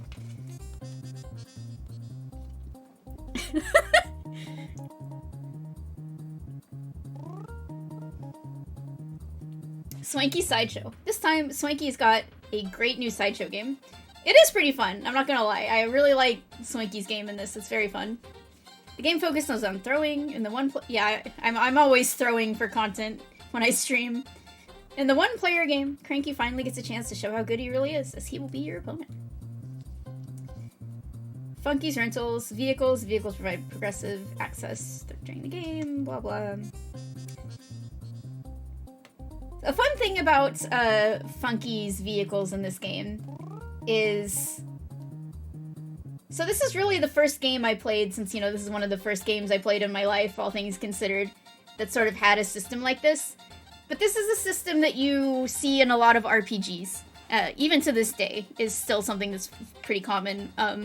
And, you know, you see it in a lot of, like, older Final Fantasy games, which I've been playing the Pixel Remaster series, but there's a thing in, like, RPGs where, you know, you go around the world map and then you get progressively better vehicles as you go through the game. So, like, oh, you get one that'll allow you to cross water now, or you get one that allows you to go over the mountains, or one that allows you to, like, go under the water, or one that allows you to just fly around the whole world, and that's a very common RPG thing.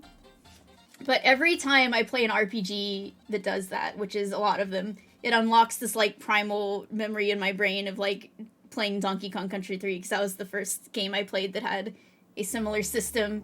And even though when you get, like, the helicopter at the end of this game, there's really not all that much to find with it. There's, like, 3 or 4 banana birds that you couldn't get to before that. But just being able to go around to those places you couldn't access before and find those very last banana birds was so mind-blowing to me as a little kid.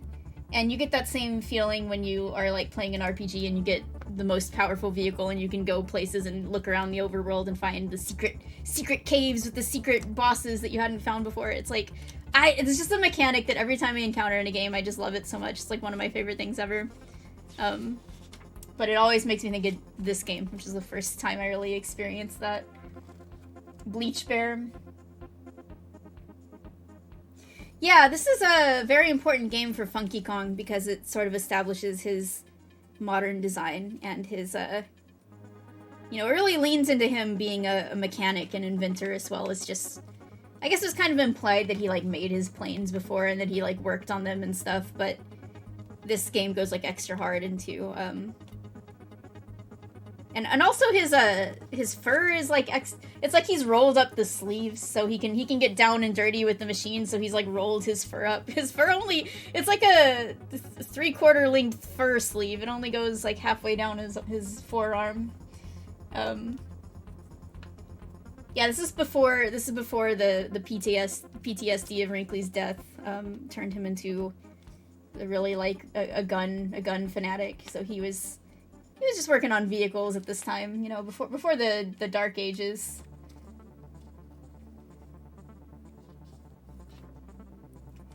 Alright, and then the rest of this just kind of goes over like items and stuff, so I think we're done with the most interesting stuff. No animal sign.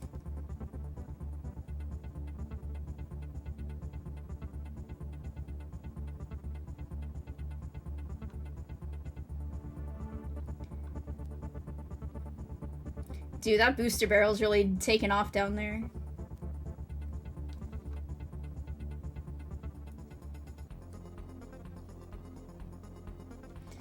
I like that the squitter barrel says, "Oh, what tangled webs we weave."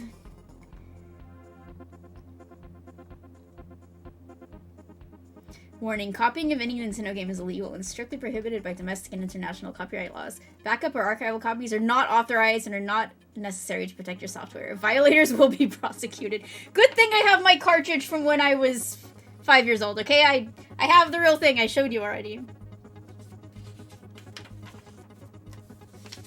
DKC3 A to Z. We will be looking at this, we will be looking at the Nintendo Power Player's Guide for DKC3 probably right after we beat this game. The thing about DKC3 is we do not have, like, comics to go through or novelizations to go through. Unfortunately, they just didn't want to, they didn't want to, like, there's too much going on in this game. Michael Teitelbaum, unfortunately, did not have it in him to try and contain the epic story of the plot twist of this game and the Brothers Bear and all of that. So, like, he didn't write a novel about it, unfortunately. It was just too complicated for him to handle. So he moved on to writing books about, like, Gex and stuff. So, it's pretty much gonna be a little bit of a shorter time dealing with, like, supplementary materials for this game. Yeah, I mean, the real reason is that, like, this game just kind of overall had less hype around it because people were moving on to caring about the N64, and they were kind of tapering off, like, focusing on Super Nintendo games, so they didn't need to hype this game up as much as the first two. But let's get ready to play the actual game 2 hours into the stream. Woohoo! Yeah, the life balloons. But I feel like that was also the case in DKC2 as well. Like, I always thought the Diddy ones looked kind of sad as well. It's just the way they're, like, mapped around the orb-like shape of the balloon, I guess, makes them look very... No one's gonna understand what I'm talking about, but, the guy from the beginning of Blue Stinger, when he expands, like, they got the same thing going on. Alright, give me a second while I set up here. Alright, I can finally put my music program out of its misery, and hopefully it'll stop, you know, next time I use it. I can figure out what's going wrong with it. Maybe if I just restart my computer, that'll fix things, we can hope. Where's my SNES controller? What the hell? There we go. Good thing I can cut all this stuff out of the YouTube video. Okay, so, when I was looking, I found this, like, unholy third-party controller. And I didn't even know that we owned. I guess this is Victor's. I don't know where he got it. But, like, check this baby out. Like, I was almost gonna have to use this one because I couldn't find anything else. And I don't think I would have liked it very much. But, like, it has, like, L and R buttons over here as well as on the top.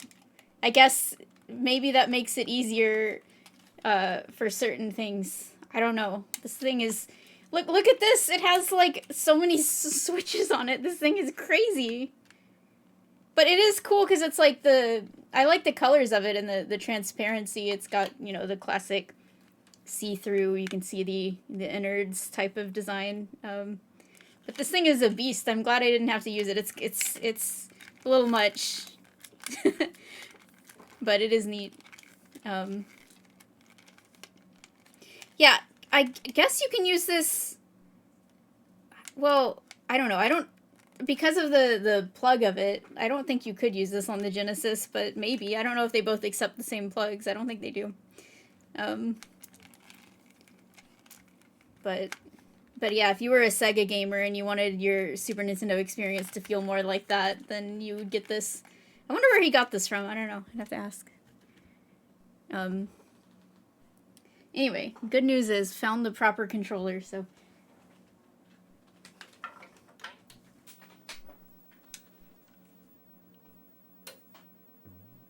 I think the game would have been a lot harder to me if I was trying to play it with that D-pad, though. It's definitely not what I'm used to.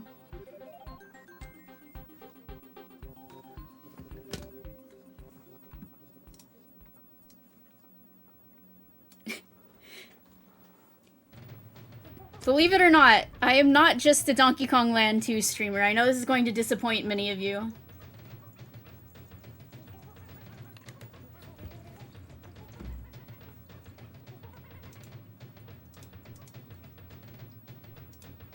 Alright. Turn this up a little bit.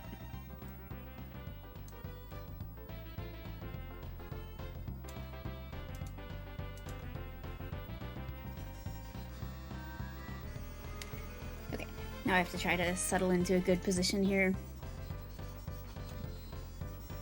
I love the music in this game, like, so much.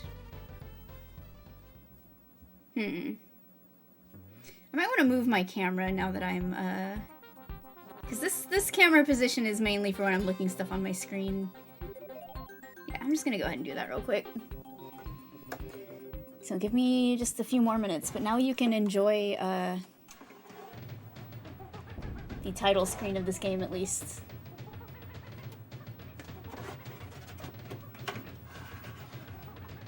So I said this earlier, but I'm just going to reiterate that I do not plan to beat this game today, especially since we spent so long looking at the instruction manual. But this is going to be our first of the Donkey Kong Country games that we are not going to try and beat in one sitting. Because there is not only does this game take me longer in general to get through, just because it's more slower paced, but there's a lot of, we're going to be trying to read all of the dialogue and stuff, and there's a lot more characters to interact with in this game and stuff, so it's just going to take longer. So I'm going to split this into 2 sessions.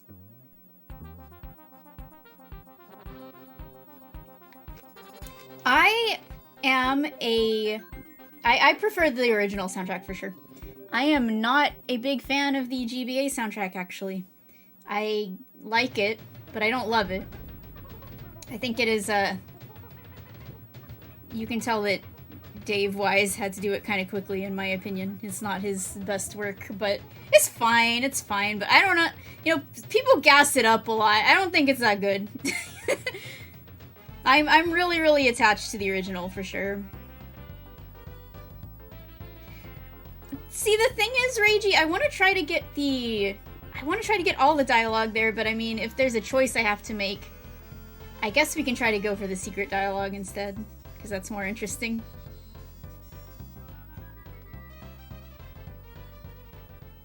Yeah, the GBA soundtrack uses a lot of, like, sampling and stuff, and I think it's kind of funny in some cases, because, like, the yodeling is really weird, but,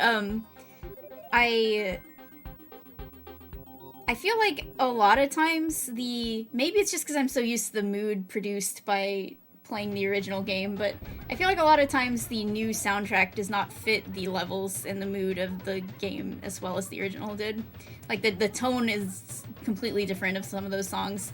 Like, they made the goofy lakeside song to be, like, epic and serious, and they made the, like, more foreboding forest tree song to be goofy and silly, you know? Like, it's like the opposite. Okay. Try to find a good angle here. This, the white of the screen is really, like, blasting me in the face.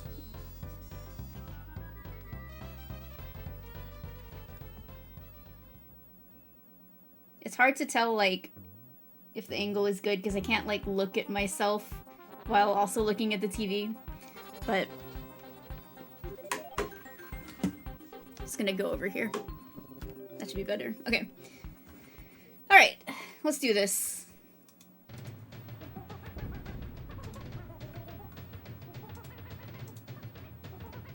You know, we're almost due for another break again, but I'll go ahead and get started.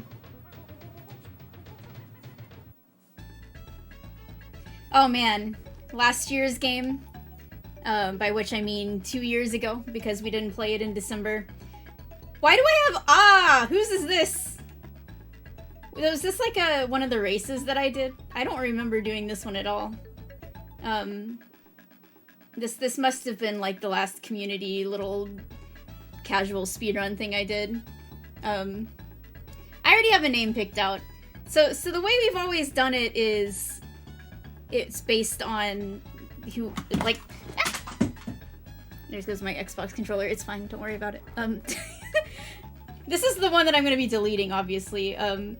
But the way I've always done naming things in games is based off of something in the last game that we beat. So in that case, it would be Donkey Kong Land 2, but I don't know. I just wanted to call it Chrono today for the chronology.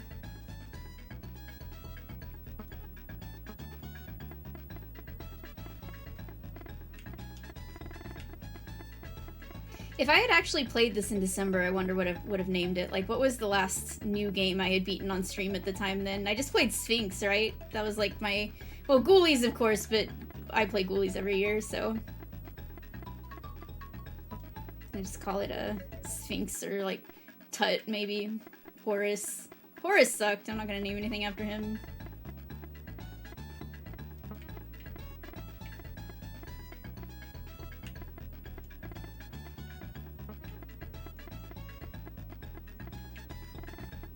I know my alphabet. There we go.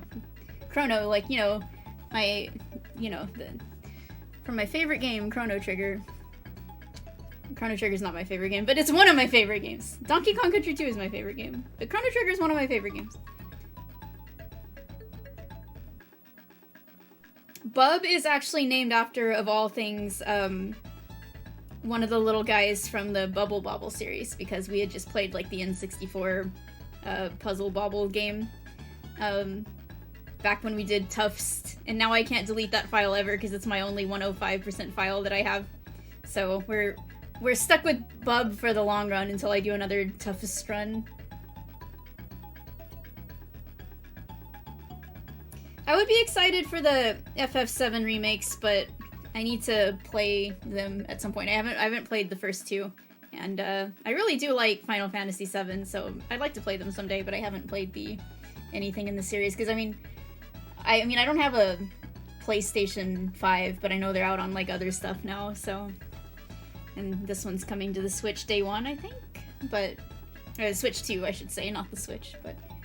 105%, you have to play with a code on called Toughest, and you don't have DK barrels. Like, there's no DK barrels that appear in the levels at all. You always start the level with both Kongs, but then there's no DK barrels and there's no save point barrels. There's no, like, halfway barrels in them either. It's fun. It's fun. But I don't want to do it today because I don't want to make this any more stressful than it... I mean, it's not going to be stressful. It's just Donkey Kong Country 3, but I don't want to make it, like, take longer than it already is going to take, because it's going to take a while. Yeah, Dixie's pose is good. Do I want to turn this light off? I feel like it's not necessary. I'm already getting, like, super, yeah. I'm getting, like, super blasted from the CRT as it is, but... Yeah, I haven't been playing a lot of new games on stream that are new to me in the past half year or so, because I've been doing the chronology, and when it comes to just playing things casually, it's just been, like, DK3 randomizer, Pokemon stuff, so... It's been a while, I feel. I don't really play that many, like, new games from start to finish on stream these days, but that's just how it is. Someday we'll get back to that sort of thing, you know? Alright. But wait. It's gotta be Christmas, because it has to be, like... We didn't play this game in December, so I have to do it now. And I just don't know how to deal with, like, the normal bonus levels and the normal bonus music. It's, like, foreign to me. I don't even... It'll shut my brain down. I don't even know what I'm looking at, you know? It's gotta be the presents. It's gotta be the little weird ornaments, you know? LRR, LRR, LR, LR. There we go. I have that. That's, like, muscle memory for me, you know?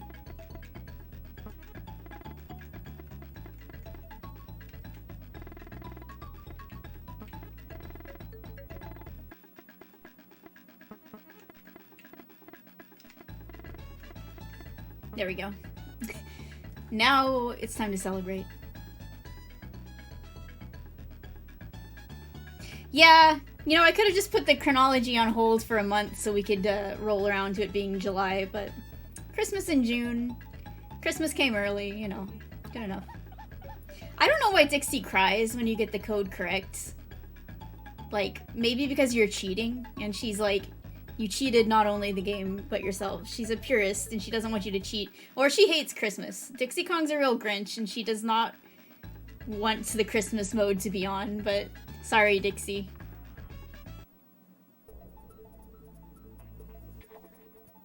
Dixie is ratting me out to the cheat police.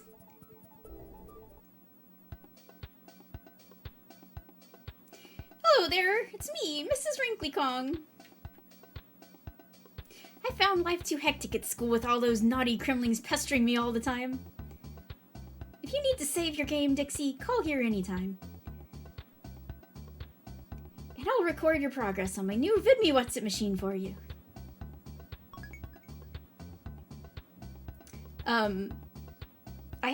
If you bump into Cranky, tell him to stop wasting his money on Swanky's bonus games. I have such a strong memory of, you know, when I just was playing this game as a little kid, I was just learning to read, so I couldn't really read that well, and my dad would always, like, read out the dialogue in this game to me, so a lot of this text, when I look at it, it just kind of, like, calls that back to mind for me. It's the happy memories and stuff. Christmas in the Kremisphere.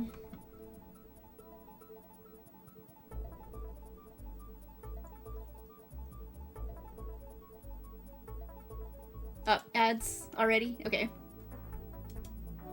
I will be back in a few minutes then.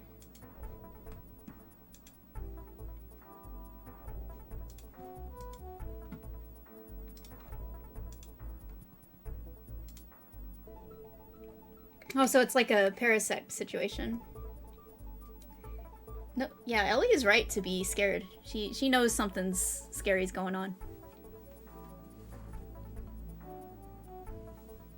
I can vibe with this theory. So wait, is your theory that the rat isn't real at all? It's just like a completely like fake rat, like a decoy rat, or is it a rat that has been sort of like mind body controlled by the tail parasite?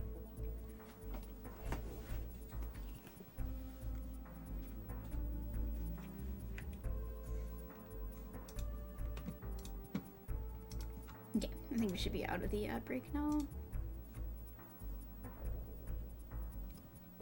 Okay, let's do it. Let's play the darn video game. Let's talk to Wrinkly again. She's playing the N64! Can you help, Dixie? I can't get off this level, and I've been playing it for weeks. She's stuck on Bob on Battle Wheel. So I just wanted to take a minute to look at Wrinkly's save cave. I always thought that picture of Cranky in the background was very funny. Like, it's very small, low res, you can't really see it that well, but he just looks like such a potato man. Like, he looks like a potato with legs. Like, he's very... I guess that's probably just like a render of him shrunk down, but it looks very strange in this small size. Like, he looks very goofy. Dude, I love the sneak lore, you know? That's already the most interesting thing we've come up with today. Yeah, just Cranky in the White Void. It's foreshadowing for the like audition thing he does at the end of DK3. So here's the funny thing. I played this game before having an N64 at all. In fact, at the time, I was only vaguely aware that the N64 was out. Again, I was like 5 years old, and so I actually don't think I really realized that the N64 actually had come out until after I played this game. Because for some time in my life, I didn't realize that this game had released while the N64 had already, like, been released. I thought that, like, you know, I had already seen ads and stuff for the N64, but I thought it was coming out, and I didn't know it was already out by the time I got this game. So I heard this song before I heard the Super Mario 64 Peach's Castle music actually in its correct context, because Super Mario 64 is one of the first N64 games I got, but I didn't get the N64 until 1999, so that was like 3 whole years after I had played this game, and I got it with DK64, of course, so Super Mario 64 was like the 3rd game I had for the N64, I think. It was DK64, and then Pokemon Stadium, and then SM64, I'm pretty sure. So when I finally heard this song in Peach's Castle, I was like, why is this so familiar? It's like oddly familiar. And I didn't like really put it together until later, but yeah, maybe she's doing like one of those like no hit challenges. She's a real gamer. Yeah, when I was a kid, I didn't really understand why, like, if they put out a new console like the N64, they would keep making games for the Super Nintendo. So at the time, I thought that, like, the N64 didn't come out until after this game was released, like, because if they already have a new console, why are they still putting out games on this NES? I just didn't, like, realize why they would do something like that. That was kind of something I learned a little bit, like, as I got a little bit older, and I was like, oh, I didn't even realize. So, other things in Wrinkly's cave here. I like that she just has, like, I guess that's like a keg that she has on her shelf. I like her lava lamp and her big plant, but is the keg, it's like a keg, right? It's just because it's a barrel, and obviously she's a Kong, so she has other barrels, she'd have this, but I don't know. It's just kind of funny because, like, what's in there is like beer. Does she just, like, go and pour herself a beer or, like, some wine or something? Maybe it's, like, whiskey. She just, like, man, I need a drink. She stands up and he goes behind her, like, time to pour one out. Like, you think that's an old radio? It could be an old radio. I always saw it as a keg, at least until, like, when I was old enough to understand what a keg was. So that's what that's what I believe it is. I think it probably is an old radio with the dials, but to me, it's like a, you know, like it has little things that you open up and the beer flows out or whatever. That's what I choose to believe. Alright, we don't need to save him, but I'm gonna do it anyway. Alright.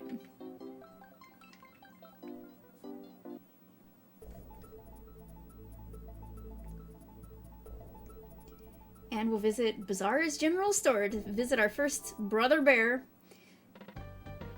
And hear the banger music. Hello there, young Dixie. My name's Bazaar, and this is my general store. All my brothers are scattered over these okay, well, he says they're literally his brothers, so, Pop in and say hello if you meet them on your travels. Again, maybe he's just using brothers metaphorically, though.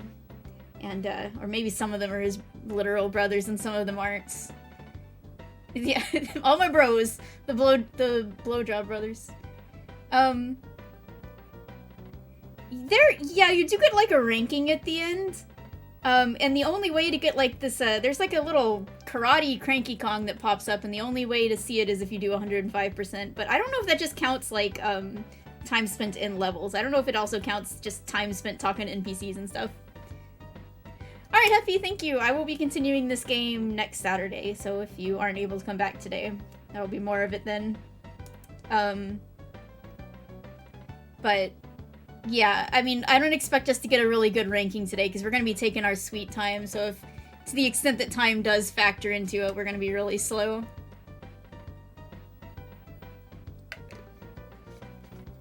Where's the shell from? This shell was found at the bottom of Lake Orangutangan, and it's pretty rare. At 5 bear coins, it's a bargain. Would you like to purchase this fine specimen? I can't afford it, man. You gotta be joking! 5 coins for a shell? What a ripoff. Not interested? Never mind. I'm sure some lucky person will snap it up soon. What if I tell him that I do want it, but I can't afford it? That noise! I'm afraid I'll have to offend you by refusing credit on this fine item. Sorry. Is that a mirror? Yes, but it's no ordinary one, though. It was Cranky's great-grandfather's. Oh my god, not that. I can't let it go for less than 50... sorry, that just gave me a flashback to, like, Hyle's, like, 30-minute lore theory about, like, Cranky's great-grandfather, who is actually the fossil that's in the planet core, was actually that guy, and oh my god, no. Sorry. I don't know if anyone remembers what I'm talking about, but,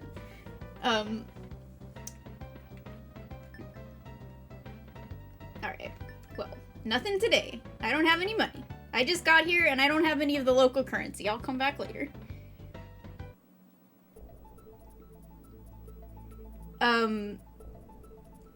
So when we were doing our 8-hour-long Planet Core conversation, I didn't really think this was something that needed to explain, but Hyle thought that you needed some kind of explanation for the, like, fossil, the big Donkey Kong, Cranky Kong, whatever, like, pixelated fossil in the Planet Core. Like, who actually is that, if it's not Cranky Kong himself, obviously, because Cranky Kong's still alive. And so he said it was Cranky's great-great-grandfather, the one who was mentioned by a bizarre bear. Yeah, it's a whole thing. Wait, do you not remember that part, Andre? I mean, it was like 8 hours, so I don't blame you if you don't remember that we literally talked about it, but... Alright. Yo, Dixie, what's happening? Set up my smoking new boat shop on this island. But that's not all. I've also brought your excellent cousin, Kiddy Kong, along for the ride. There we go, cousin mentioned. Maybe a toddler, but you let him throw you upwards, you'll almost reach the stars. Oh yeah. And if you'll throw him, his humongous body can smash through the floor in some areas. Trust me, he's smashed through the floor of my shop already. Alright, we'll take that motorboat then. Gotta go, Kong. Surf's up! He's most excellent. You can't, because to get to this part of the world, you have to go through Funky's boat shop. You can't, like, swim past these rocks, so... You have to go through the Funky's rentals to actually start the game, so you can't skip him. Well, I don't think she's ever explicitly referred to as, like, babysitting him, but that's kind of literally what she is doing. He is a baby, and she's taking him with her, so, you know, like, I don't think it's ever referred to as such. But it is in Donkey Kong Land 3, I believe, but not in this game. But in Donkey Kong Land 3, it has more explicit framing. It's like, the boys are off doing something fun, and they made Dixie babysit. Yeah, I don't know where he's going surfing. This is a pretty calm, like, interior, like, inland lake here, so, I don't, maybe there's a coast right off the screen that we can't see, but... Alright, time for some memorization.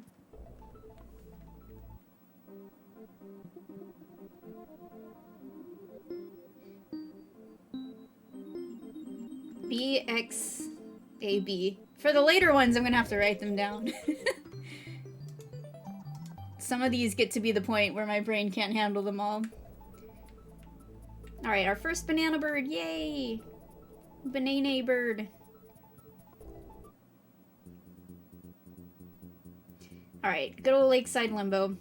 Now, I love the Lakeside music, and let me tell you what, it's okay that it's goofy and silly. This is, like, all of the Lakeside levels are either in the first world or, like, there's one that's less than halfway through the game, or about halfway through the game. Like, they're all relatively early on. It's okay that they sound all jaunty and silly, because, you know, it's not that serious. This is a game about, like, a baby monkey. It doesn't have to be, like, that epic. Like, I don't know. People who say this music is too goofy, it's like, okay. It's the music for the first level, like, what? It's fine, you know? Like, I understand. This game also does have plenty of, like, atmospheric music in it. Oh my god, it's the Parasite.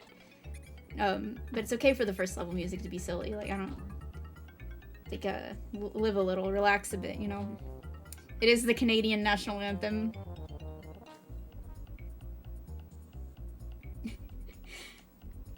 You know, I think I was probably better at the Simon Says things as a kid because, as I get older, my brain can store less and less at one time.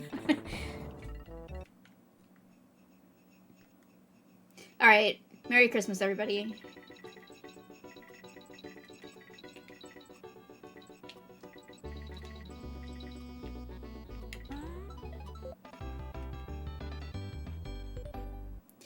I don't even watch, like, video game shows anymore. I just kind of... I figure if there's anything interesting in them that would actually interest me, people will tell me later. I'll hear about it somehow. They're making new Cuphead stuff. That's interesting to me. I don't know if they actually even announced that during the show or if it was just announced simultaneously by Studio MDHR, but I did hear about that. That's neat. I love Cuphead.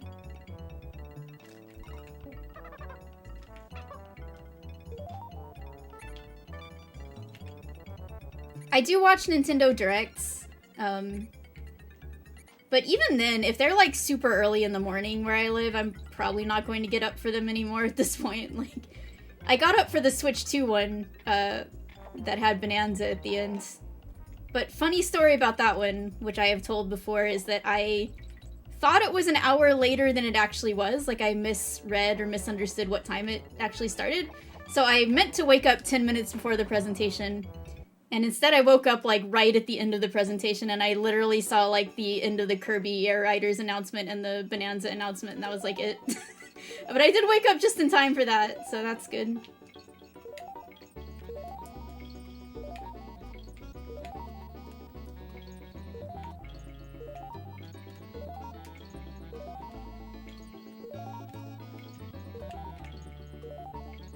I love these, like, Sweden-themed Christmas presents.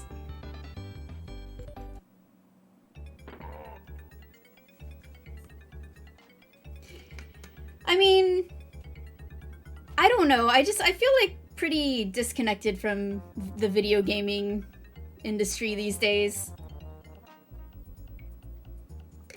And, like, there are a lot of, like, good games coming out and a lot of good indie games, but, I don't know, like, as I get older, the time and money investment just becomes harder and harder to maintain, aside from, like, maintaining the interests, the like, special interests that I already have, like Donkey Kong and, like, Pokemon and stuff. But, like, getting into completely new stuff just becomes more and more of a, like, difficulty as I get older and I have more responsibilities and stuff, so I don't know.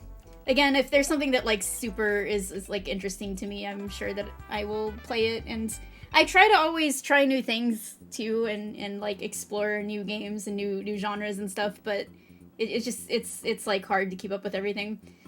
I didn't even really intend to do so, but we finished our first level with Kiddy Kong, so good for him. I was not a real curmudgeon about it. I was, like, skeptical, but I was trying not to, like, I was trying to be optimistic. I wasn't, like, dumping on it. I wasn't, like, immediately, like, but I mean, I was a little down on it, but I feel like there were people who were making much worse assumptions about the game on first glance than I was. I was just kind of like, But there were some people who, like, as soon as they announced Bananza and, like, the Void Co. and stuff, they were like, where's Diddy Kong? Where's all the animal buddies? Where's K. Rool? And I was like, well, you know, I'm not... we'll wait to see more, but I was... Okay, for, like, the first, like, 6 hours or something until they revealed that Cranky Kong was in the game, but once we saw Cranky and Rambi, I was feeling a lot better about it, you know? And in those first 6 hours, I was mostly just kind of tired. Like I said, I had to wake up a little early to see it at all, and I had to go to work, and I was just, like, sitting there at my, like, work. I remember sitting at my desk thinking, like, what are my thoughts about this game, actually? I don't even know yet. I don't even know what to say. And just as I was about to try to get my brain together to compose, like, a post about or a thread about my thoughts, then that's when they were like, Cranky's in the game, and I was like, whoa, everything's better now. That's because it is the second coming of King K. Rice.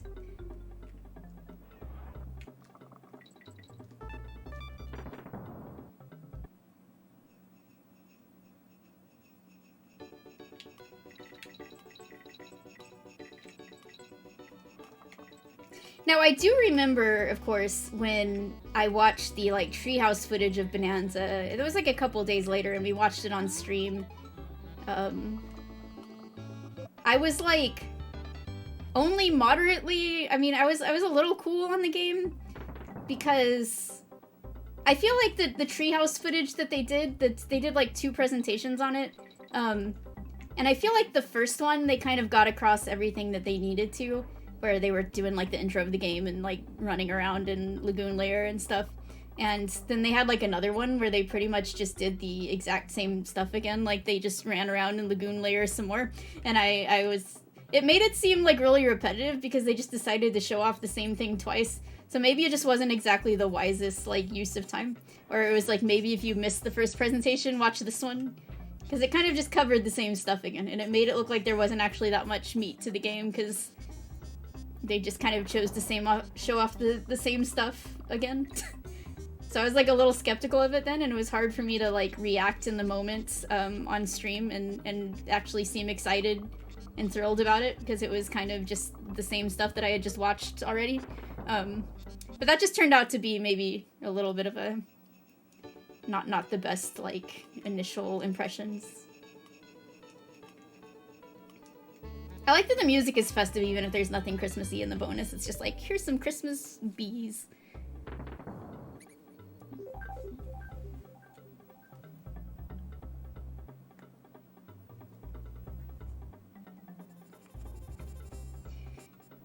It definitely does have a, like... Someone earlier was saying that, too. Like, this is kind of a... It's got, like...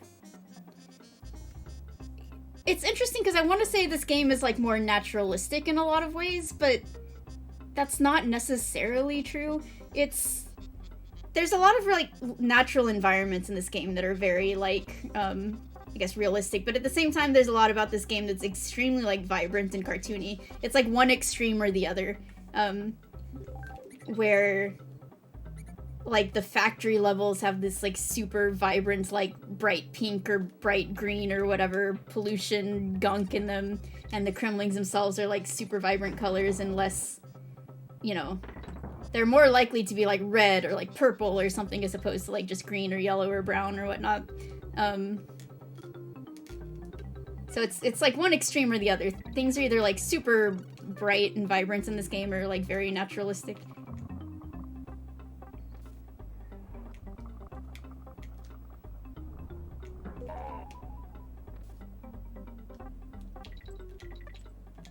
When I was a little kid, I thought falling down this really long shaft here was very fun. I don't know, I would just, like, play this level again and again just to do that part. Andre, that's, like, literally exactly what happened. Like, I couldn't even, like, do any work that day. If any of my coworkers had passed by, they would probably been like, did something happen to her? Because I was just, like, sitting there. Thankfully, I kind of work in, like, a corner where, you know, people don't necessarily, like, see me face to face all the time, but I was just kind of sitting there, like, man, what do I even, like, say at this point? She's asleep. Look, she's asleep. I'm sure she won't mind saving our game. Us saving our game. I guess we can just save. I don't know how the saving mechanic takes place, but apparently we can just do it without Wrinkly's. We don't actually need her. We can just kind of come in and do it ourselves. I guess you just pop a videotape in there or something. And we got our one banana bird friend flying around.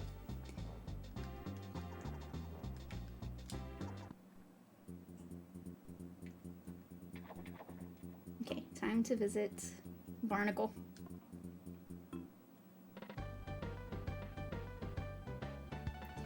Hello there, how's it going, Kongs? Barnacle's me name, and I've set up home here to build me shell collection. Yes, I used to be a scuba diver, but I've given it up. I just take it easy here at home now. Oh, bye. Alright, see ya.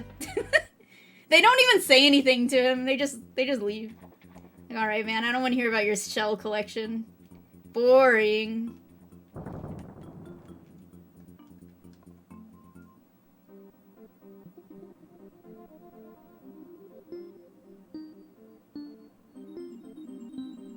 B, X, Y, B, A. Yeah, I did want to talk about the setting of this game.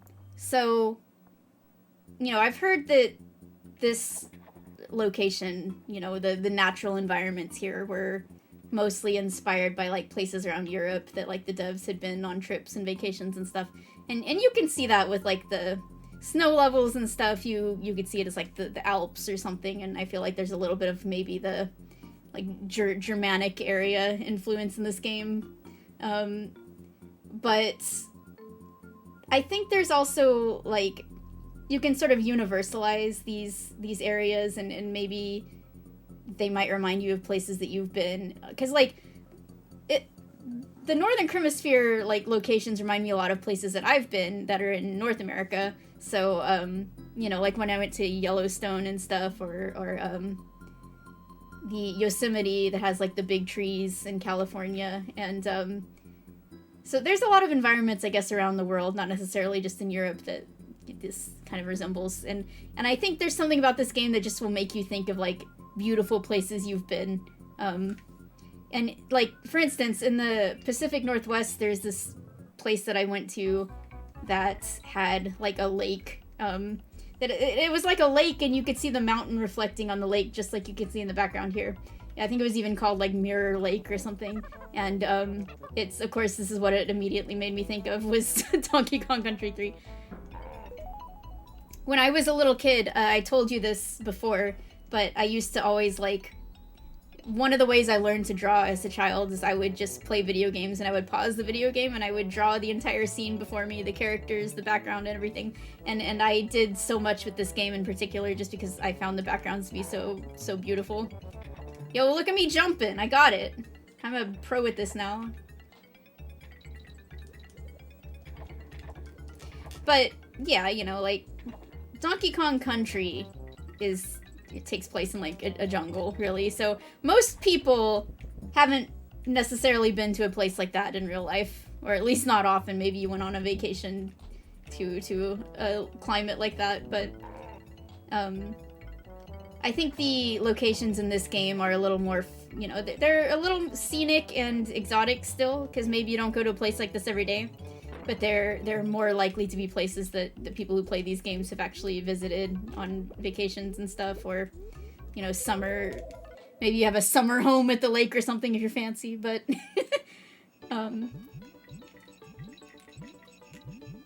so it has this, like, kind of slightly exotic, scenic feel to it, but it's also a little more close to home for most people, I think.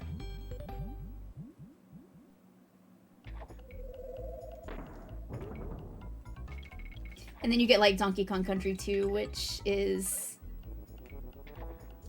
The environments in that game are just a little more fantastic in general. Like, they're still naturalistic, but you got your, like, enchanted forests and your really hostile jungle and your rundown theme parks, which maybe you've been to... If you've been to Six Flags, you've been to a nicer theme park than Crazy Kremling.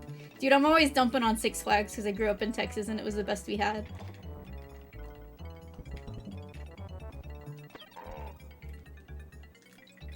Let's go! First try, baby! It's not so hard now, is it?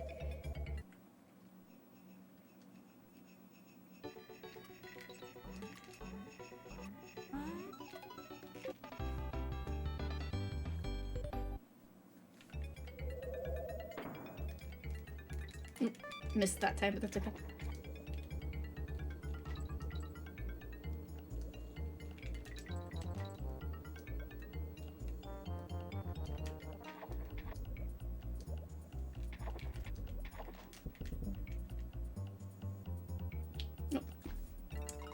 Let's let Dixie finish the level this time.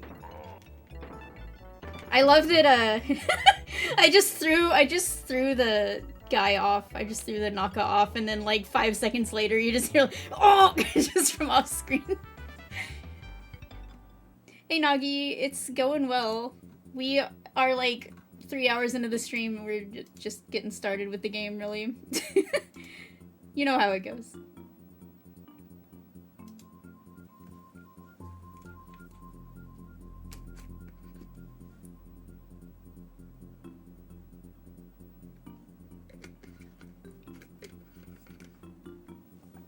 Alright.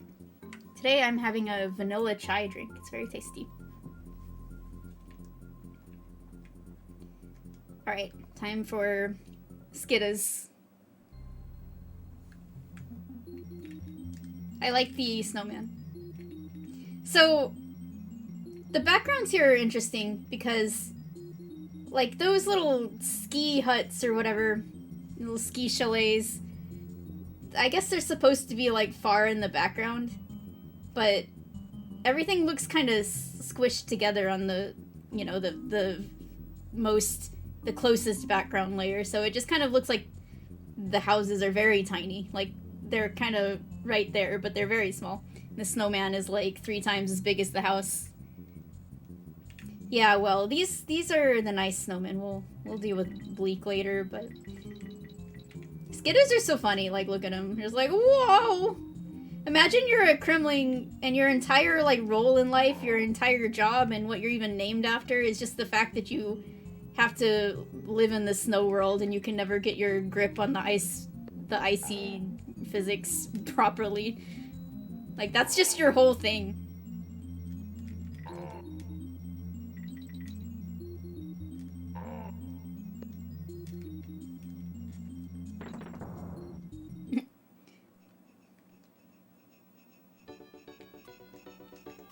You know, I can't believe the Cruel and Bleak reference actually paid off, but only in the Cruel part and not in the Bleak part. They didn't put Bleak in Donkey Kong Bonanza. He could have been the boss of the freezer layer. He could have been, instead of, I guess Poppy... No, Poppy Kong was like a mid-boss. Who was like the actual boss of the freezer layer? Was it just Poppy Kong?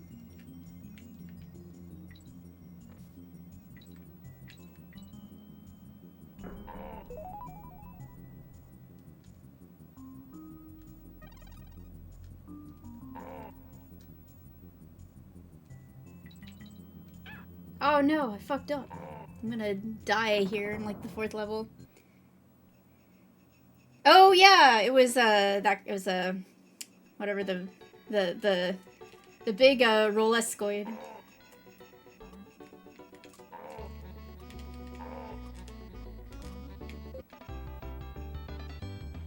I more associate that one with showing back up in like the boss rush and doing fire stuff instead.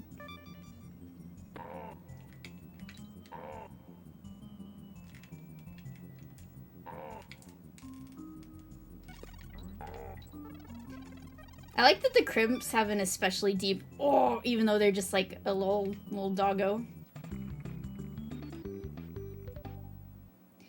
Chunky is a great name. Fedora, not so much.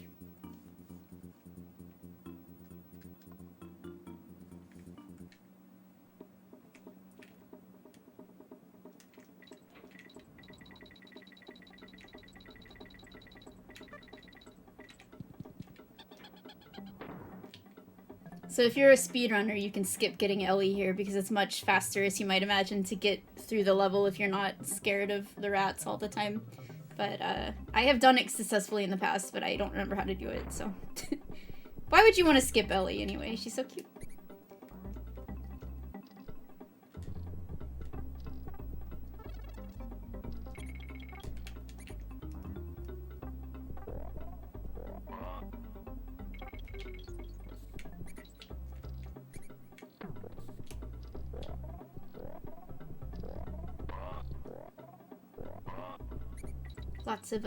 Lots of Cheeto tails here.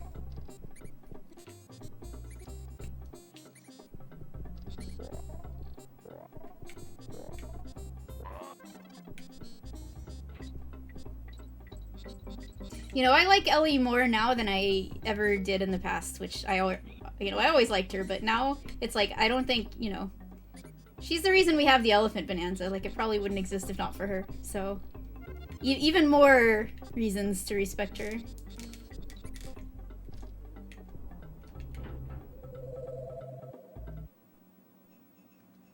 Yeah, the snow in this looks like soft serve. It looks so tasty. Like, I feel like video game snow looks like ice cream a lot of the time. But here it looks especially, like, gloppy, but in a good way, you know? Like ice cream that's slightly melting, or like soft serve or something. Whereas DKC1's ice cream snow looks more like ice cream that you've had in the freezer and it got like super frozen and you have to wait for a little while for it to thaw. I know you can just have that bounce off the back and hit him, but I always like sucking it into him.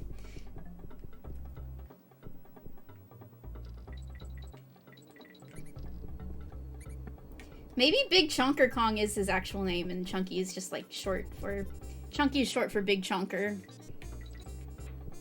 Chungus Kong, that's his actual name. Oh, that guy can go real high. Holy moly.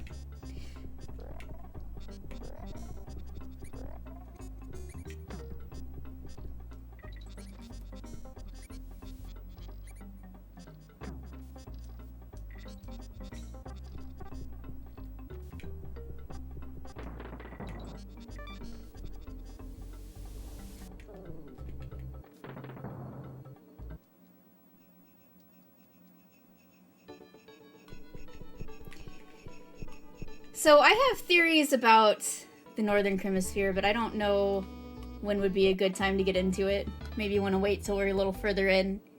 You know, my current working theories on why the Kremlings here are relative weirdos compared to the ones in the previous two games. But I might save that for a little later.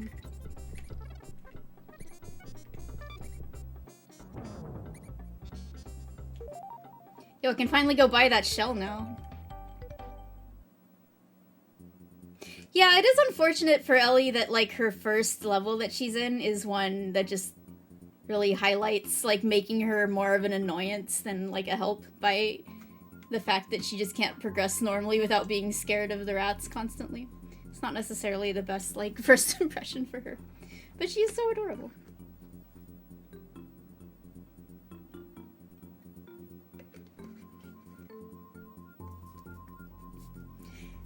Good point, Andre.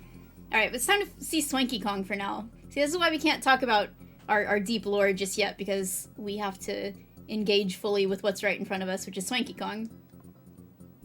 Super Mario Wonder is pretty good. I played it co-op with my husband when it came out. Well, wow! My show's on the road, and it's in every land. The cost of this game, 2 coins in the hand. I'm missing his rhymes. There's some great prizes on offer today, so come on in and choose to play. Just do... he's talking too fast, man. He's talking too fast for me. Swanky Kong's a real fast talker. Alright. Let's see, do we want to do head-to-head or race to 25 or endurance? Let's do head-to-head.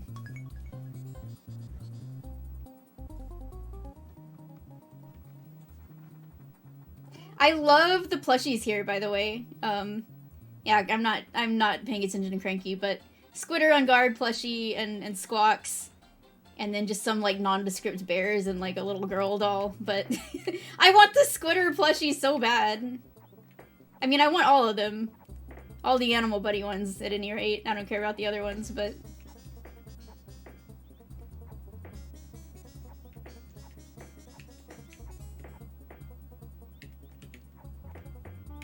How is he so good, dude? I'm like killing it, and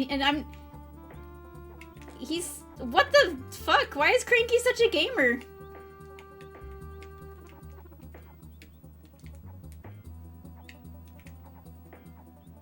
I guess he really is that good. Okay, I got it. That was scary. That was...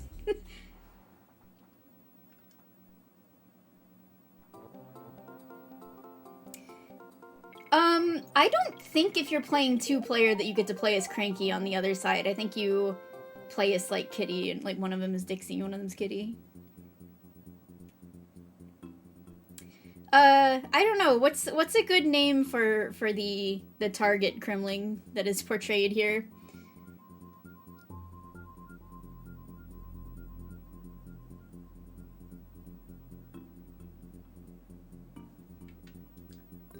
Let's do another one. Let's do race to 25.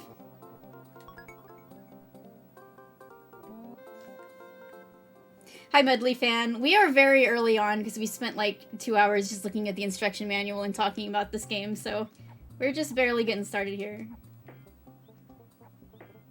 Now I have to kick Cranky's ass to make up for him doubting Dixie Kong's skill.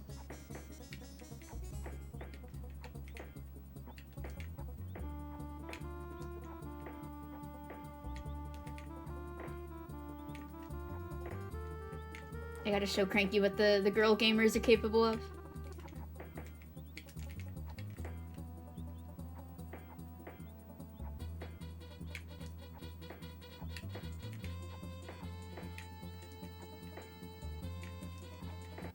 There we go. I beat him by 5. Look at that. Doesn't sometimes he comes and he, like, chases you off? I don't remember. Yeah! The whole, Michael Teitelbaum really fleshed out Crazy Kremlands. Cutout. Yeah, the original cutout that King Cutout is the king. King Cutout is the king of all of the other cutouts, you know?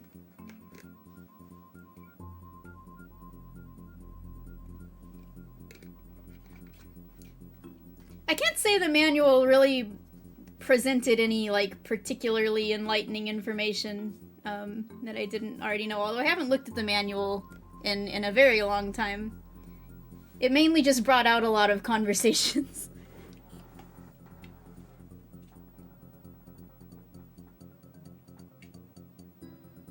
But imagine it is a, like, a photo of young K. Rool, and you're just throwing balls at him.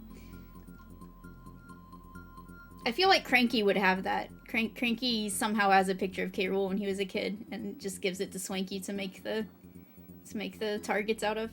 Alright, it's time for Belcha, everyone's favorite boss. So I was in a friend group where Belcha was kind of our, like, weird mascot for a while. Belcha may be female. I don't know. She's giving birth to a lot of little bugs. But I don't know. If you have any particular Belcha lore, you just burping on out at me, I guess.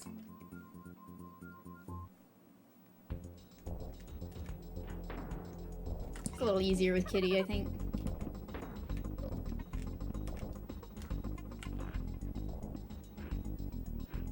Yeah, Cranky's just a player. He's just playing the game. He didn't make the game. Oh, fuck.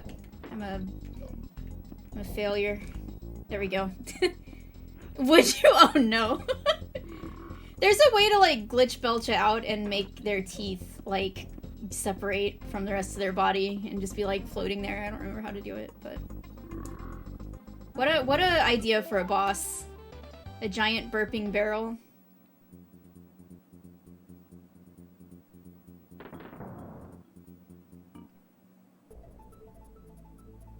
Alright, well that's Lake Orangatanga, but let's go buy the shell so we can give it to our friend.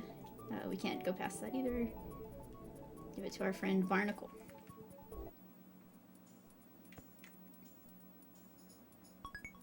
Oops, I needed to leave cabin.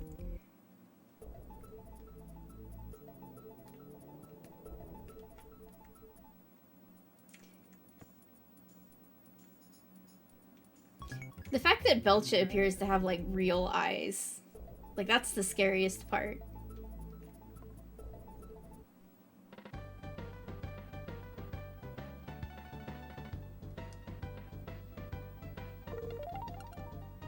Hope you're very happy together, me and this shell.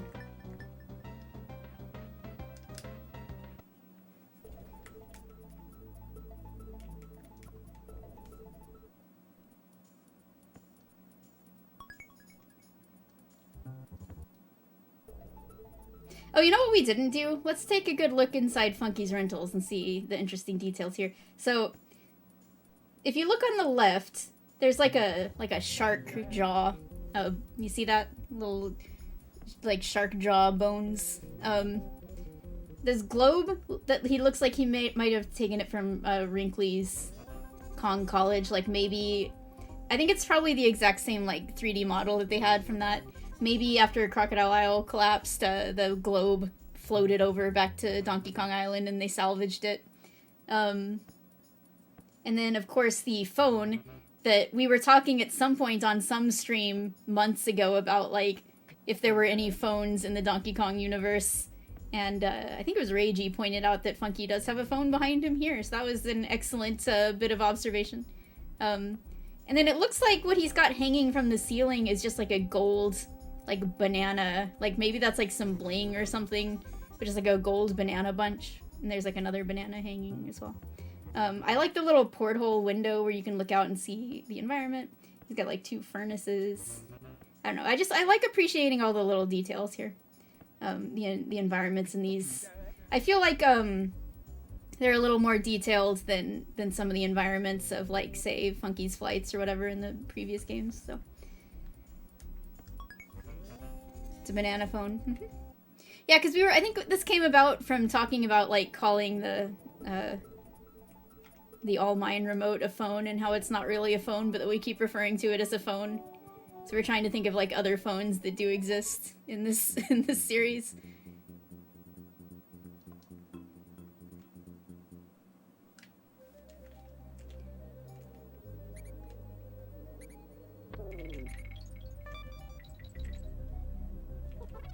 Oh, we're already here. We're at that time of the stream for whenever I play this game. We're these monkeys.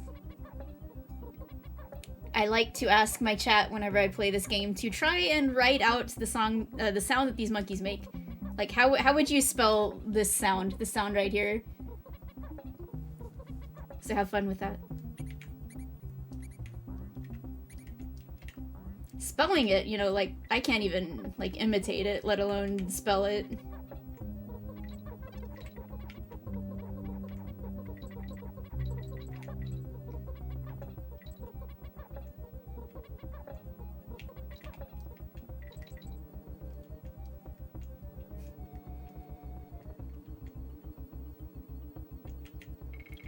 Yeah, shout out to Minkies. Also, I know where all of the, like, warp barrels to just get to the end of the levels are, but I just, you know, obviously I'm not going to be using them, but it's tempting.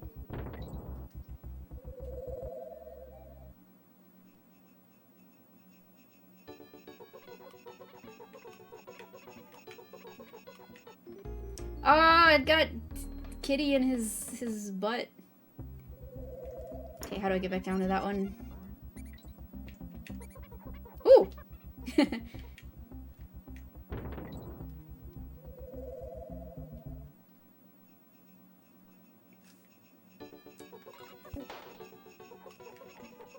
Yeah, they're just monkeys engaging in the lowest common denominator monkey entertainment. This is like monkey brain rot.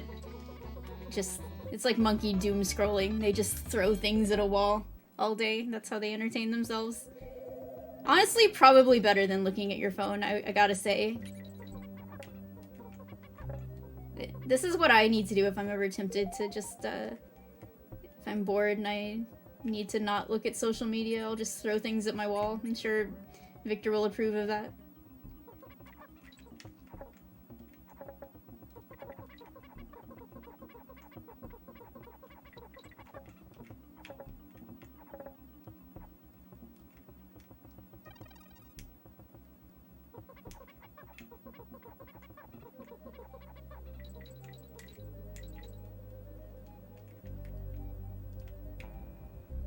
Okay, so this is why I think Squitter is from the Northern Hemisphere, because there's a lot of spiders. Alright, there you go, that's my whole theory. But really it's because Eric looks like him too, and so I think that they're related.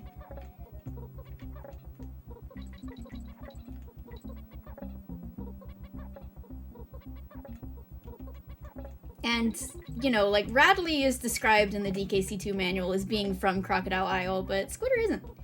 So, you know, he could be from elsewhere.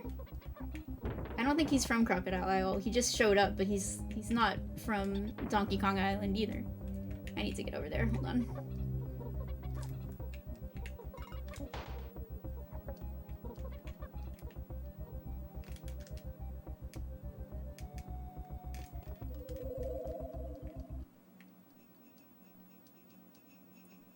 Yeah, when I throw things at the wall, I have to go the whole time.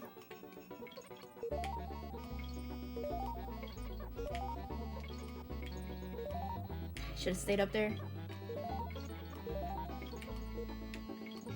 You ever go Christmas shopping and you're trying to get some presents and there's a bunch of monkeys flinging nuts? We're just gonna hope that it's nuts. We don't really know.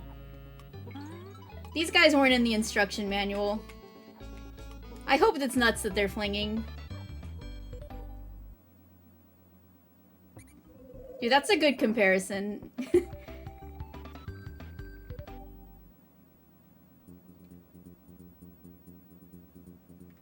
I missed the coin! What the heck? Okay, going back in.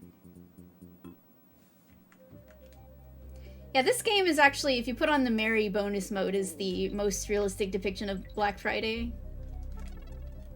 Woo! I almost sounded like one of the monkeys is just on accident.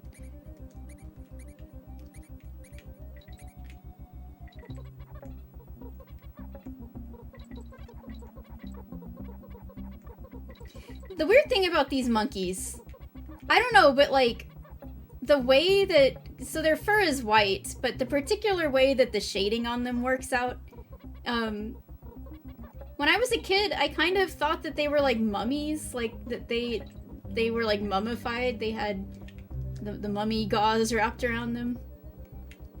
And I also thought that, and I'm not the only one to have thought this apparently, this was kind of a common misconception.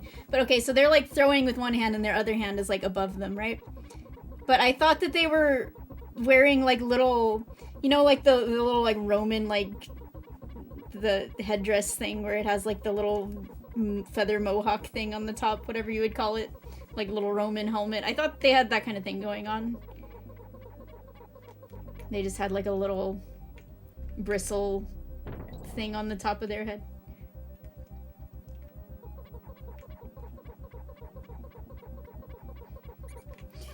I don't know, I was a little too old for Teletubbies when that started being a thing. I was already no longer like a toddler or whatever, so I don't know much about the Teletubbies. I was old enough for when it started being a thing that it freaked me out.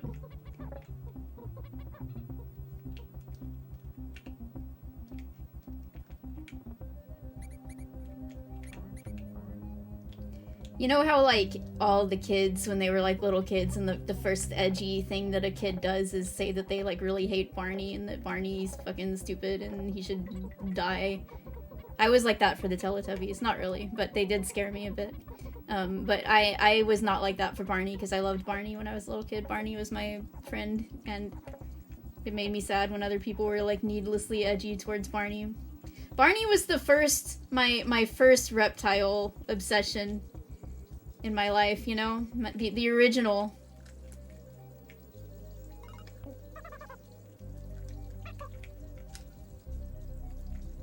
There we go.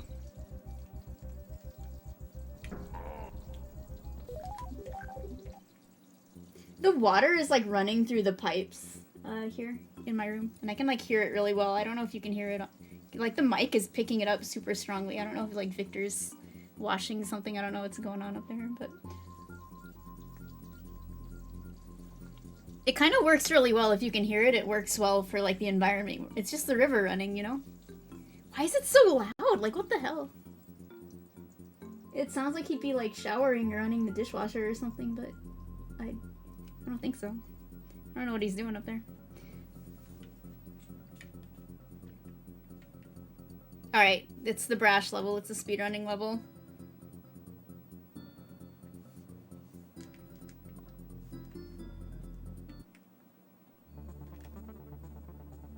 Alright. I'm not going to go for the speedrun on my first time through because I'm going to be trying to get the bonuses and stuff. I'll come back through and do it. Maybe I should talk to Brash first and see what he says before I beat his record, because I haven't done that in a long time.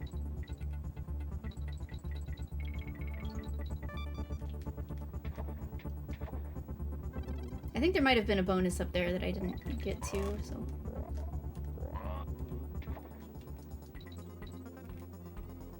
Yeah, I already missed one. You know, we've been doing kind of bad, but we're still not too far behind him. Oh, that's just this.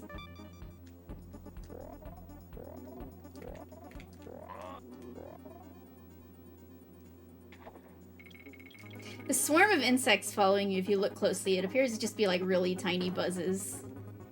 Which I never really, like, noticed that for a long time.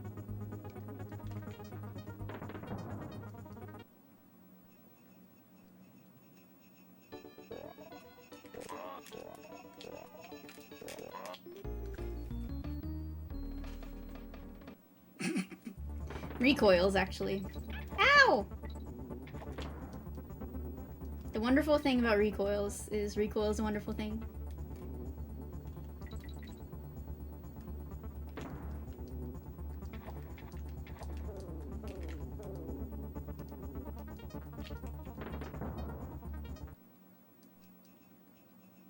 Alright, this time, let's try rolling into them instead of jumping on them because they're already jumping so high. Alright, there we go. Undercutting them. Getting them right in the Cheeto tail. Dude, I love when you beat recoils, they like, they like convulse when like they're flying off the screen. Like, look at him, hold on. Like, there he goes. Yeah, easy to get them mixed up. Kaboings are the double peg leg ones, but they definitely have interchangeable names.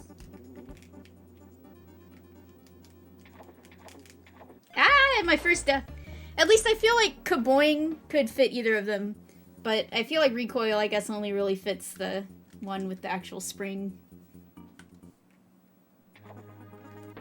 Yeah, Cheeto tails are what I called them when I was like 5 years old, so. Very, very long-standing name.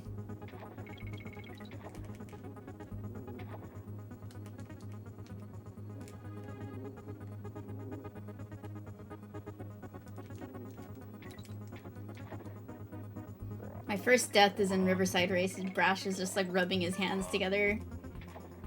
Going, yes! Okay, I need to get up there, but I need to... You know what? Are we gonna sacrifice Dixie? Yeah, that would be messed up. Let's see if I can jump over these guys. Yeah, okay, hold on. Oh, fuck! Gotta try that again. Alright, where's the bees at? Woo! There they are. Woo! Okay. Ah, I didn't have the speed. This is so annoying, the way you have to, like, worry about the bees, but you have to go backwards here. Okay.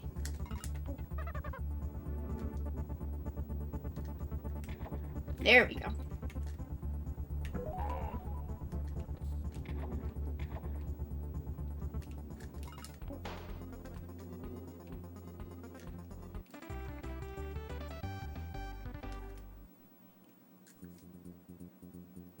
Okay, we gotta go get the bonus that we missed early on.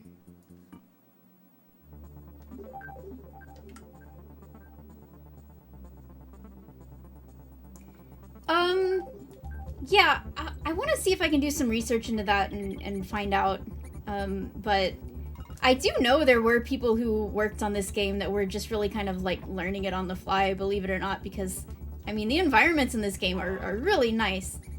And, you know, so are the 3D models, for as much as, you know, the designs may be kind of, like, wacky and out there, but the models themselves are good. And, like, I don't know, I just remember, like, I don't remember which artist it was, but years and years ago on Twitter, I remember seeing someone who had worked at Rare at the time who was posting, like, he was an environment artist for this game.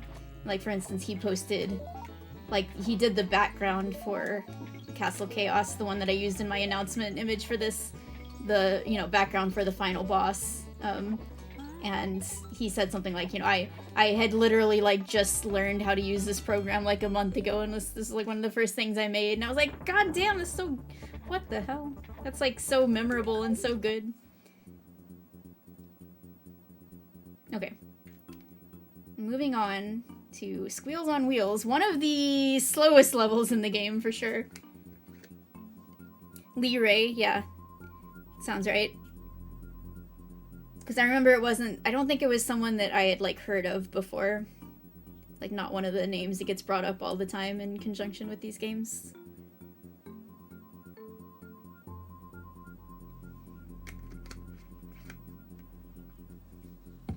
Maybe the, presents are all bananas. Like, you're a Kong on Christmas, you open your present, it's like, wow, a banana. You open another present, it's like, wow, a banana. Thanks. That feels like what, if you were like a non-Kong species and you were giving your Kong friend a gift. It's like, what do I get them for Christmas? And all of the, like, other animals give them bananas. It's like, thanks. Thanks. I feel like the Kongs themselves would probably be a little more, like, interesting in their gifts to each other.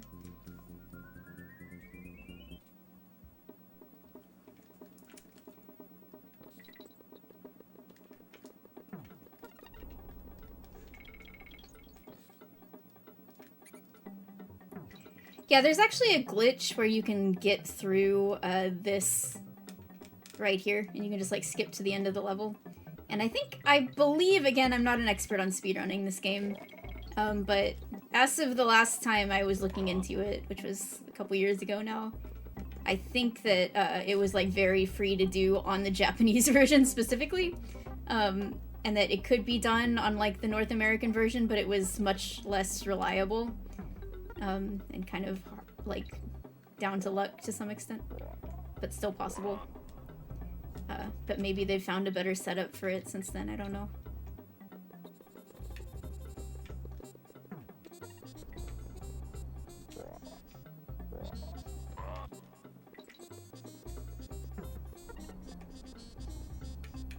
Insert me putting more information into the YouTube video when I post this.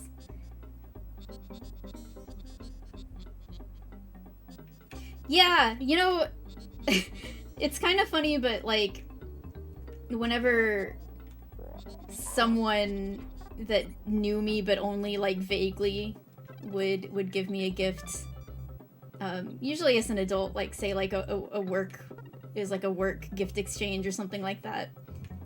I feel like I got Star Wars gifts pretty frequently, just because people know like, oh, she's a nerd, so I'll get her like Star Wars stuff.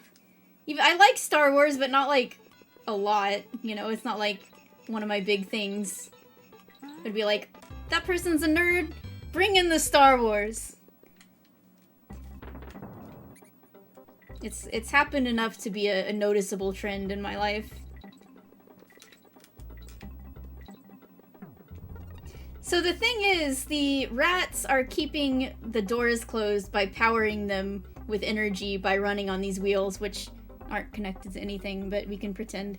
And so you have to stop enough of the rats, and that somehow makes the door lose power and open itself, which doesn't really make sense, because if they lost power, don't you think they would just, like, stay closed instead of, like, using the power required to open themselves? But, you know, apparently they require power specifically to stay shut pneumatically. I don't know. Yeah, I don't know with a Five Nights at Freddy's conclusion here, but I guess it makes sense. Five Nights at Freddy's is like the least likely franchise for me to ever get into in my life, because jump scares are like specifically my least favorite thing in the world. Not yet, but someday. That's the plan.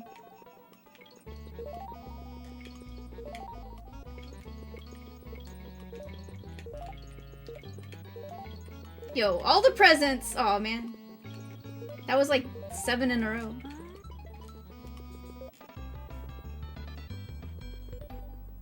No, I will never play Five Nights at Freddy's. I can promise you that one for free. There's literally like no reason for me to get into it, because I don't like jump scares and I don't find the whole gimmick of that series particularly intriguing or appealing or anything.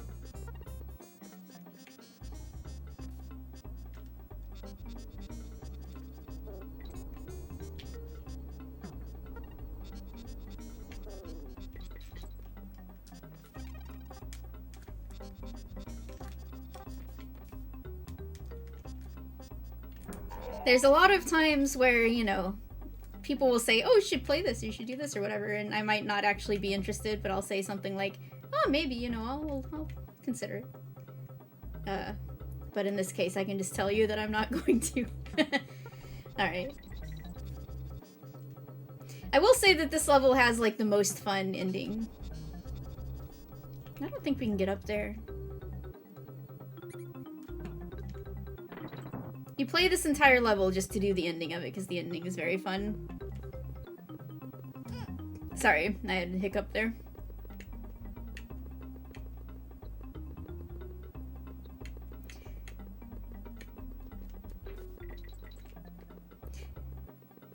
Alright.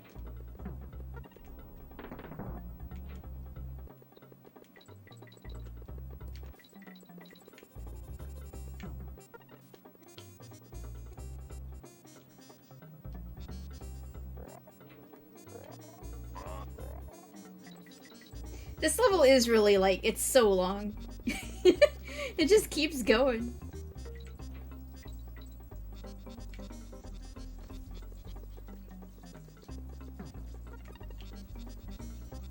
Alright, we're at the end though. Here's the fun part. Woo! I wasn't really ready, but here we go. What? Alright, buddy. But yeah, you just like fall through the whole level. And now this is open and it's Perry! First Perry sighting.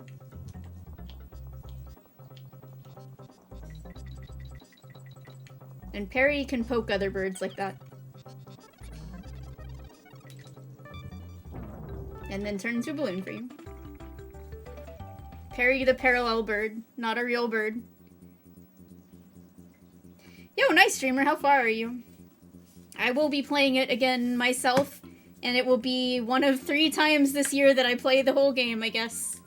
Very soon. I will start it within the next couple days.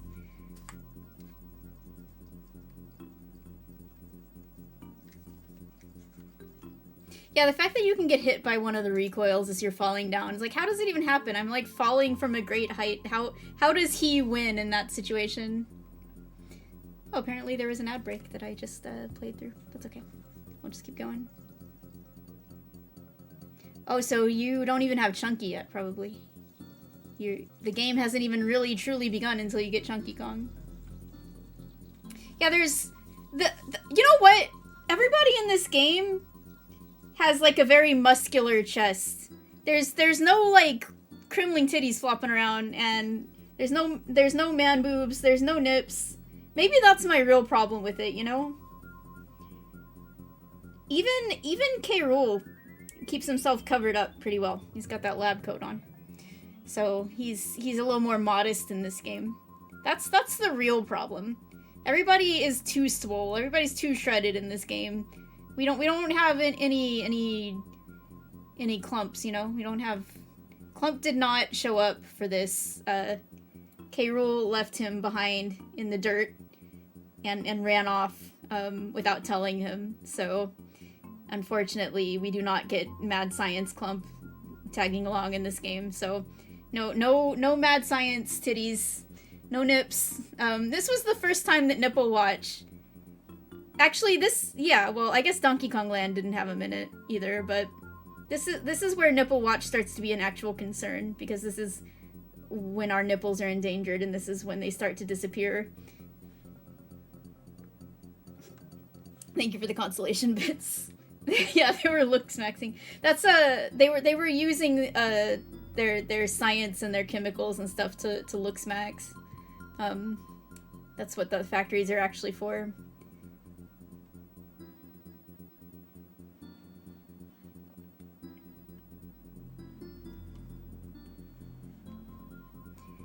Alright. It is time for Spring and Spiders. Do I want to go to Swanky again? Nah.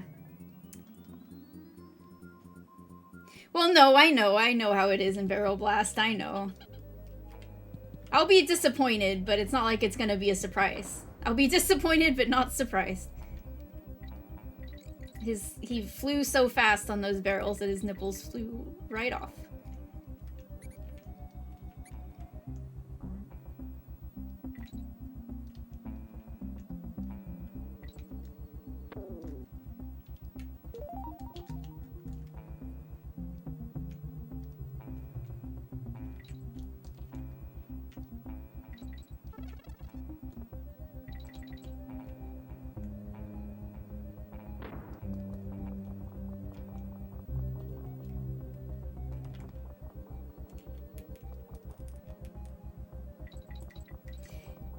Yeah, you know how I was talking about all of the, like, bloodshot eye symbolism in Bananza, in the planet core and stuff, but this game is maybe kind of the first one to really explore that. It's just so subtle that, you know, outside of K. Rool, to have other members of his army, like, represent that motif, but it's so subtle that you can't really see it except for in the renders themselves, not so much, like, in the game.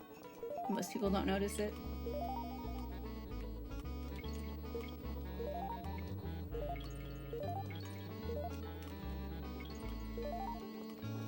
Oh, you know what Victor's doing? He was gonna make some, like, homemade bread today. He's gonna make some homemade garlic bread.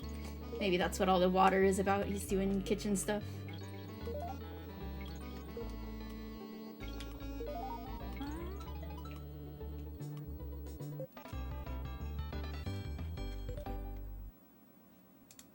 Hey, hang on, hang on.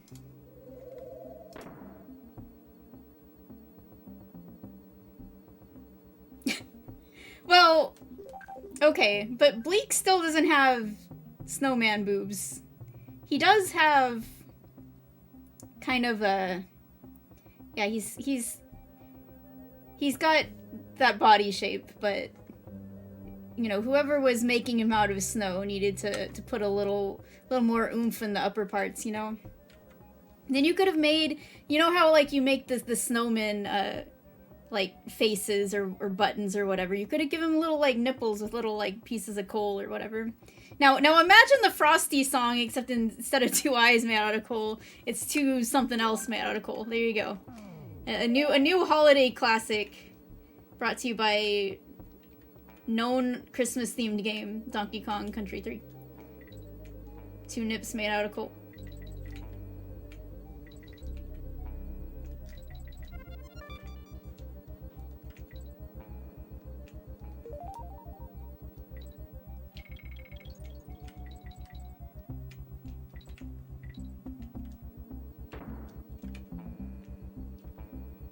Okay, this is one of the more annoying things to do in the game.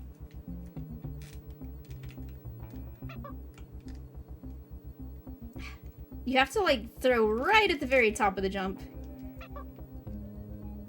Acorns.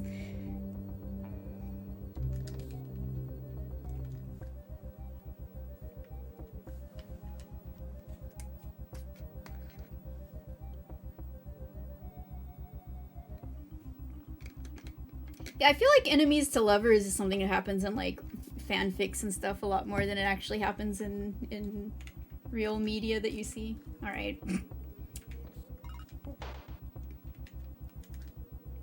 There we go.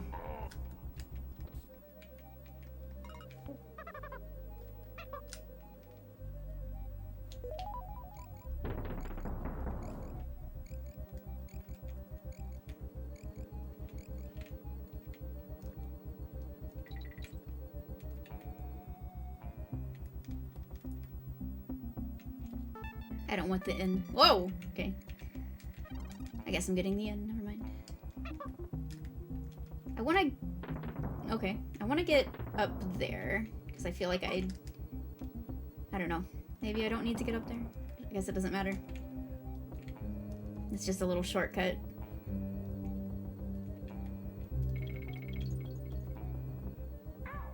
Ah! Whoops. I looked away for 1 second. Not a good time. Oh my god.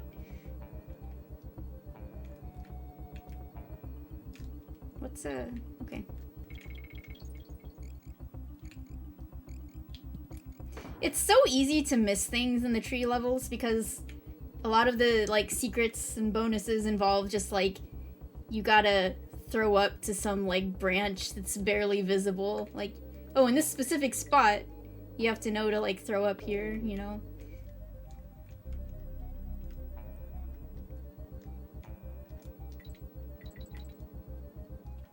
Like here, but this time we got a swoopy helping us out. That's just a G. How'd I miss the O?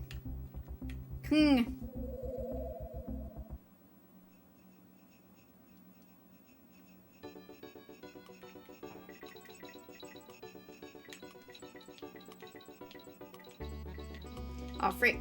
I gotta get up there.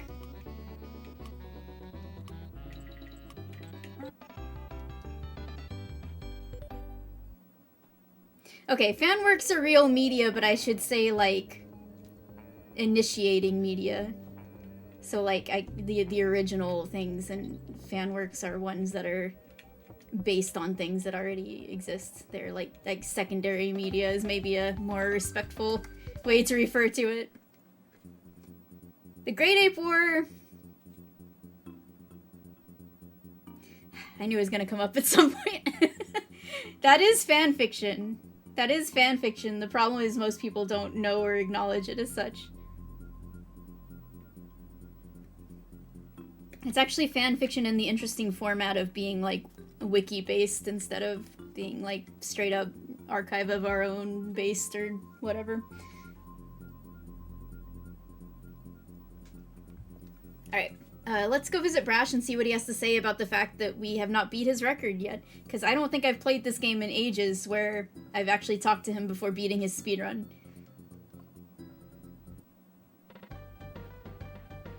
It's Jeff.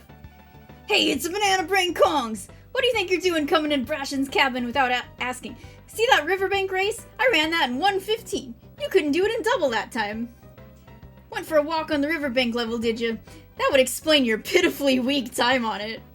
Wowee. Goodness me, if I looked like you, Kongs, I'd walk backwards just to look a bit more presentable. Wow. Goddamn.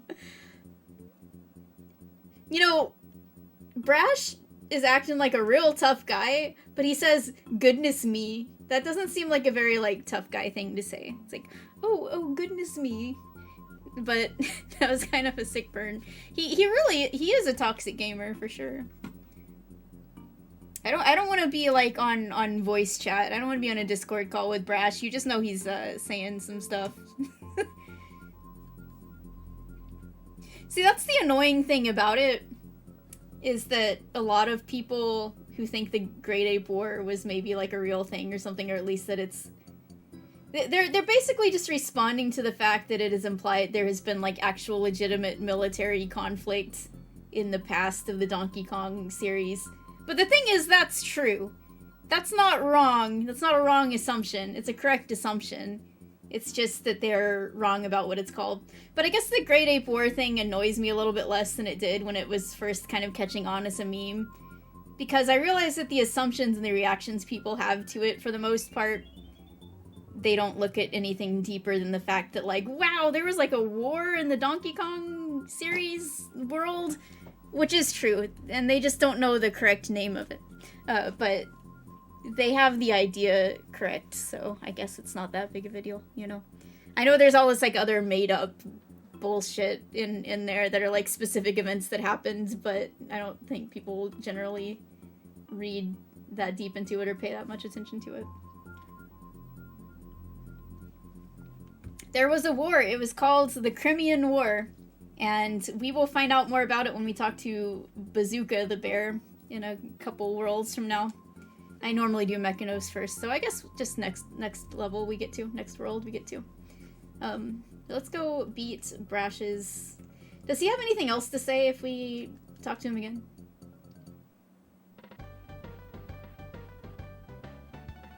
Oh, he just says something again. By the way, I really like his, look at the little, like, digital display he has.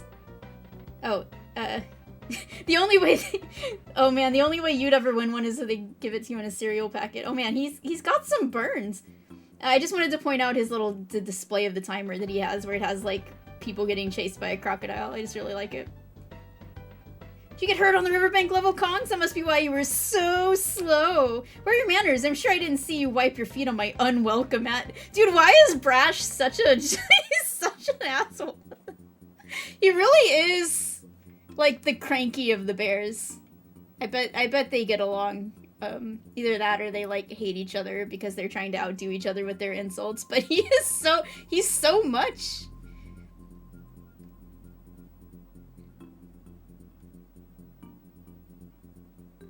Yeah, I mean, I think the Crimean War was probably between the Kremlings and the bears, at least primarily, and then whatever other allies they each had. But yeah, that's pretty much all we know about it. But again, like I was saying, I feel like when people react to the Great Ape War meme, they're really just, for the most part, reacting on the surface level to the idea of there being military conflict in this silly monkey game, which is true, so you know what? Not much is fine. Let's see if he has anything else to say, because he has a lot to say. He's got a lot of different lines. Hey, you happen to join Wrinkly's Ramblers on their monthly trundle along the riverbank? I reckon so. Holy moly! I did not expect him to have so many unique lines for, like, visiting him again and again if you haven't... Like, they expected players to come visit him, like, 5 times before actually succeeding on the speedrun.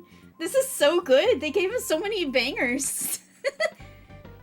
It's called the Crimean War. The Kremlings were involved. They had to have been. Alright, he's starting to repeat himself now.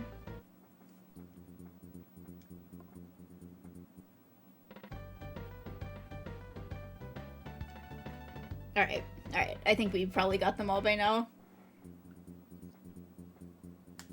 Well, it's called the Northern Kremisphere because of the Kremlings, so, like...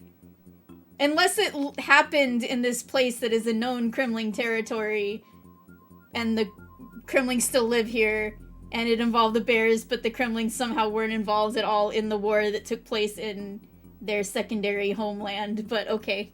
That's a lot of mental gymnastics.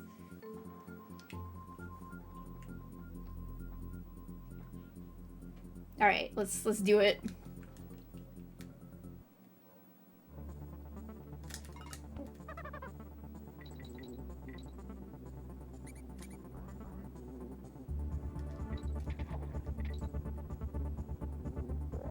The funny thing is that Brash talks such a big talk, and he has like, what the hell, the tail parasite got me.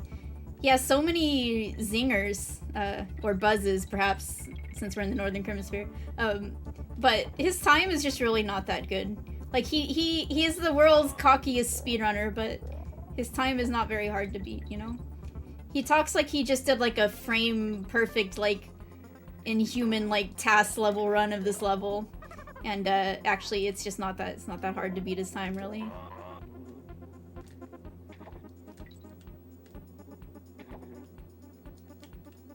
I guess if you try that many times and you still can't beat his time, I guess you kind of deserve the insults you get, because it's really not that hard to do. Oh.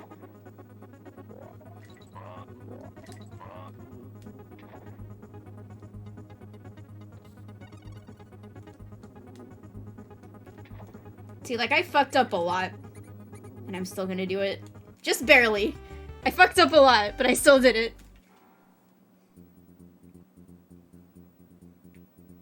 Okay.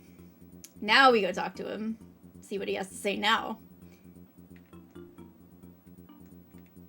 It kind of looks like this log is blocking the bridge, but it's actually not. It's just like a tree stump thing that's just kind of in front of it.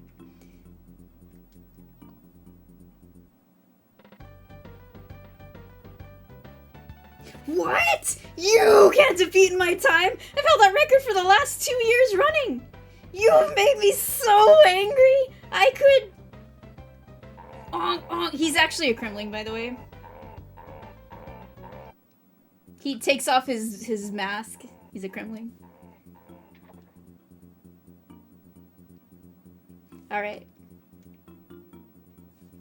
Maybe that's why Jeff likes him so much, because Jeff also likes Kremlings as much as I do.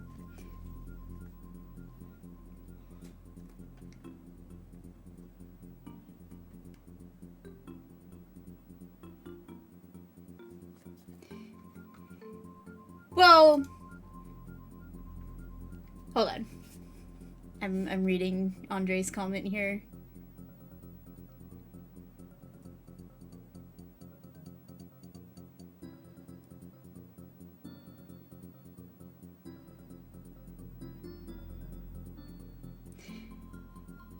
Yeah, so I get what you're saying, and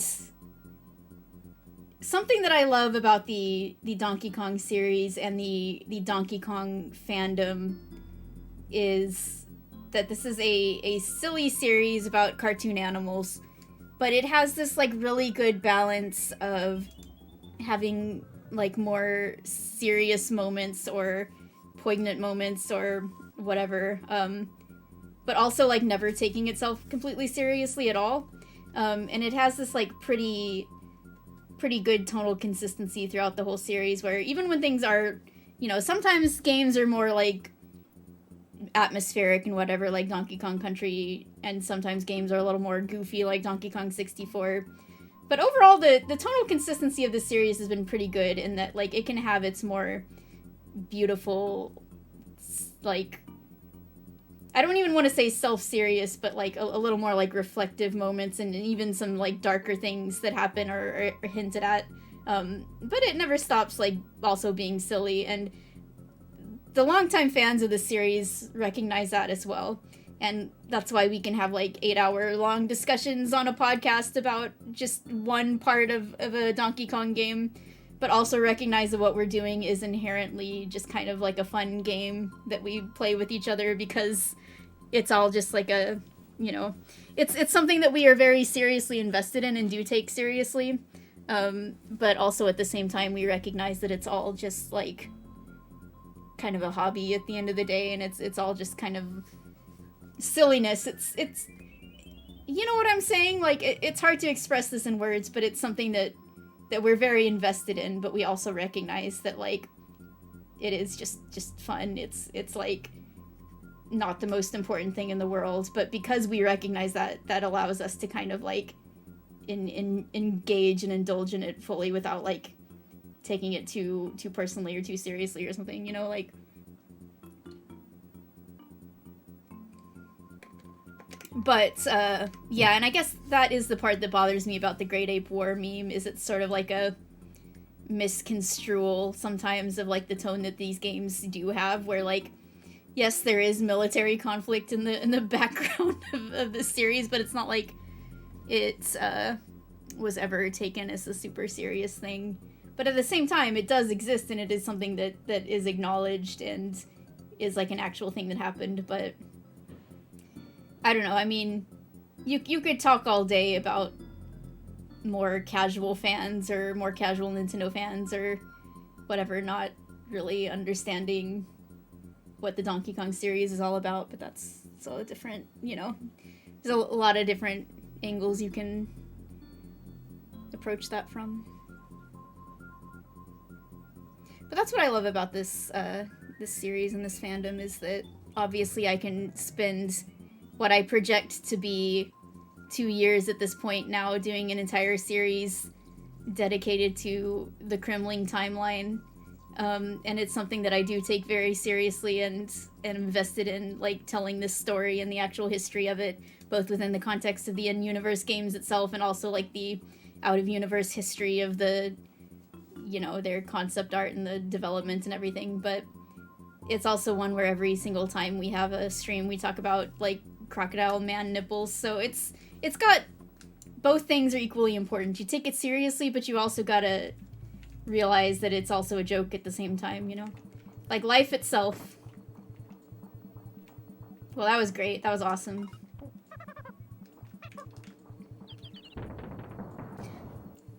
I guess we're not getting this K. Alright. Fuck it. Thank you, T Major.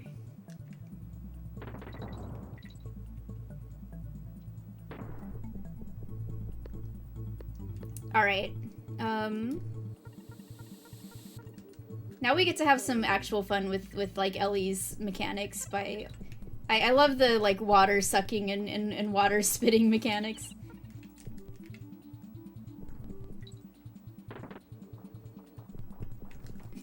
The Kremlings enjoy a little war as a treat. I'm glad we all ended up at the same place there. Kremling can have a little war.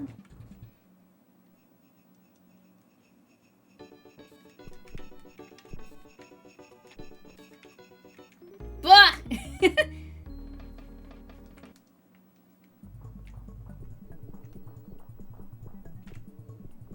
Okay, I need to get some more water and come back there.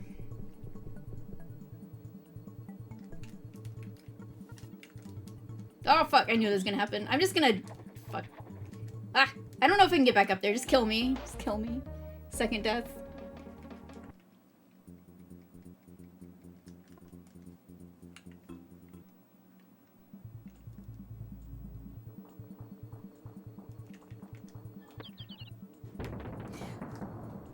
Do you have to, like, throw it from the other side? Like, why does the TNT barrel... I'm pretty sure it's supposed to fall on the Buzz, so both times now it's fallen and just completely missed him. I don't understand why that's happening.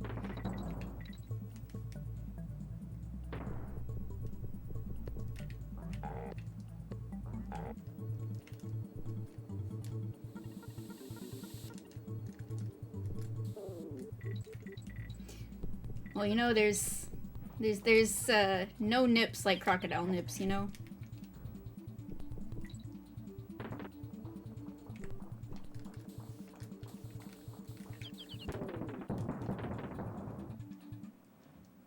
Yeah, I think maybe you have to throw it from, like, above. That's a lot of work to get that K. I don't really care that much. The only K I care that much about is K-Rule and K-Lumsy.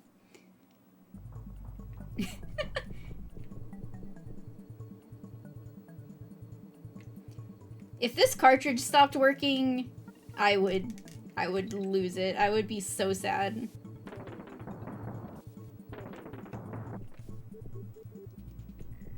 You know, my Donkey Kong Country and my Donkey Kong Country 2 cartridges are autographed, but because it was kind of a different team working on this game, I don't think I've met in person anyone who worked on this game.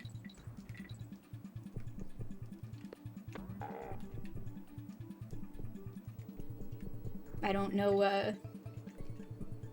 I would like to get, like, Evelyn Fisher, also known as Evelyn Novakovic, to autograph this, but she kind of retired. I don't think she really does anything related to the video game industry anymore at all, so just contact her and, like, mail it to her house and have her mail it back to me.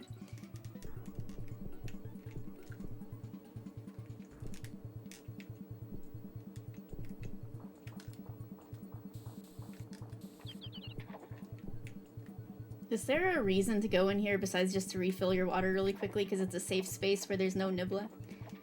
I guess. I like that you do get your water refilled automatically completely if you go into the water. Bruh. Bruh! I can't hit these guys. Bear Force 1.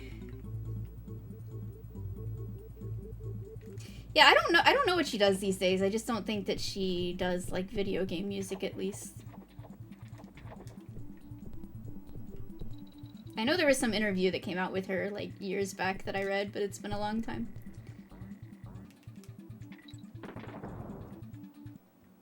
I truly can't blame anyone ever for, like, getting out of the video game industry.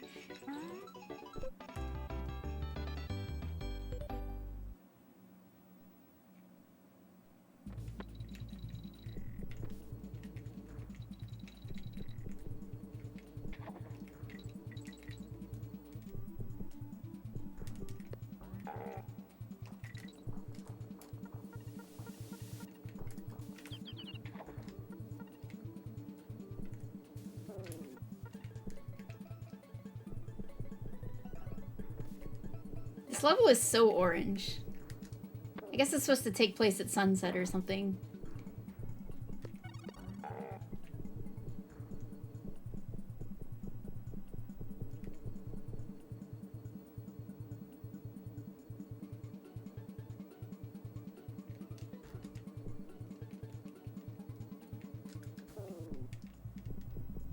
Bye, Ellie.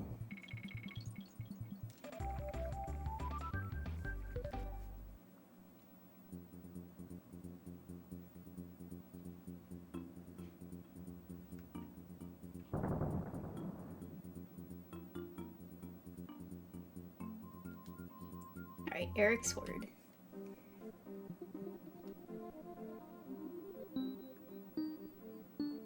Axie XB.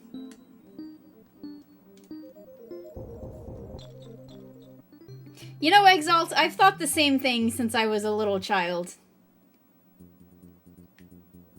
Maybe the Kongs are strong enough to, break the spell and surpass them. Similar to how, like, Donkey Kong can't be hypnotized, you know? Alright, it's time for Squitter's older brother. We haven't seen Squitter yet at this point in the game, I don't think. I think he doesn't come in until the next world.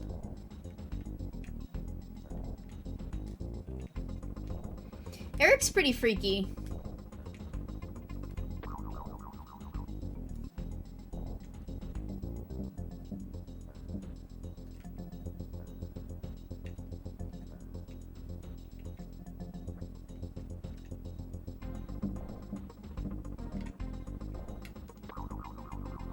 One time I had a dream that they made a new Donkey Kong game where, like, you got to play as Squitter and you got to fight Eric and you had this very epic duel, spider to spider.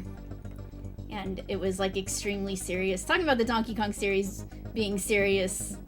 Oh, he's gonna break my thing. Hold on, I'm gonna put my barrel down. Okay. Like at the end when you beat Eric, he was like...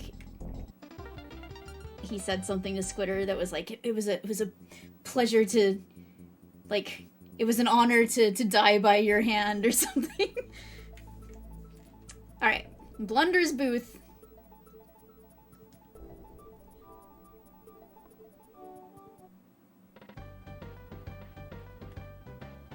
I've been watching your progress for a while, Kongs. The name's Blunder, but you can call me Mr. Blunder. Okay. So you think you're gonna find everything in the game, eh? You don't even know there's a lost world, do ya? Whoops! I think I just let the cat out of the bag. His bow tie.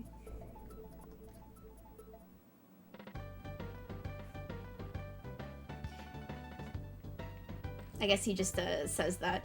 Yeah, but okay. So what if Eric is just like Squitter without the shoes on, just barefoot Squitter, and like the shoes are some kind of like thing that contains his power and makes him like not only smaller but less evil. If you take the shoes off, he grows and he also becomes a monster. And the shoes are some kind of like, you know, I feel like that there's like some kind of like superhero concept and I can't think of what it is exactly, but like there's some kind of character that has to like wear something to contain them, otherwise they go out of control. That's what the shoes are for Squitter. Yeah, I'm not talking about the Clark Kent glasses situation. Inhibitor shoes. Yeah. Squitter needs a Snickers. A patch? Oh yeah, this is just what I need. Hang on for just a couple seconds, Kong, and I'll get you a cool new tub for you to rub a dub dub.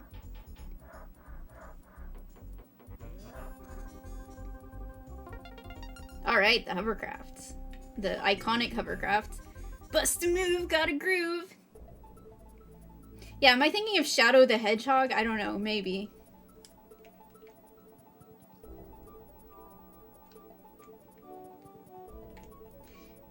Do you ever give Barnacle his shell for the banana bird there? I don't remember doing it. Let's... Oh, Shadow text-to-speech. Dude, one time we were me and Victor were watching Patty, who has like a Shadow text-to-speech thing, and someone just like typed gross, but the Shadow voice was like, gross! And like me and Victor say that like all the time. Whenever something's gross, we're just like, gross! Alright, we did not do this. I see my shell collection is nearly complete. Here, have this, like, basic-ass shell here. What a beautiful shell. It's just what I need to finish off me collection. Say, Kongs, would you, swap that shell for my bird? Arr, that I will! Just kidding, we're leaving. I didn't mean to leave.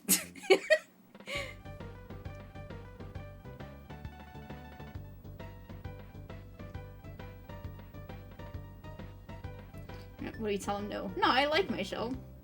Oh, that's a shame. I would have had a pride of place on my shelf. The shell shelf. Alright, now we'll give it to him. The next ad break is in like 20 minutes, but I might take it sooner because I gotta go to the bathroom. And then I gotta play for like another more hour at most, and then it's dinner time. Alright, I'll give it to him this time. You would? That's great. Here's the bird. Please take care of him. Yay, bird friend. Wrinkly will take good care of him. In fact, let's go save. It's been a while. I love this bird that you found. It's an energetic little thing, isn't it? She's got several, but I'm just gonna assume she was talking about the one that was on her head at that moment.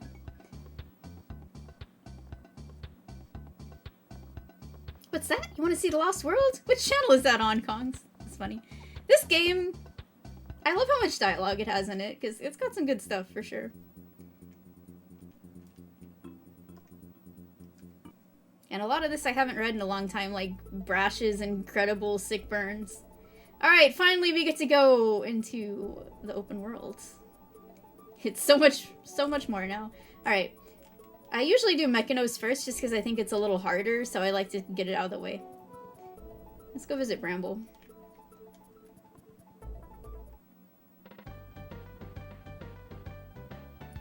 Ah, hello there, Kongs. Allow me to introduce myself. I am Bramble, the famed botanist. I love plants, don't you? They're so beautiful. This picture reminds me of those I can't grow anymore. Well, that's sad. Bye. I just leave, like, okay, don't want to hear your plant sob story. Why don't you get good at growing plants? Alright. Speaking of Cheetos, this is a very Cheeto-themed game. Because not only do we have Cheeto tails, but we have the Cheeto Puff shooting birds that we're about to encounter.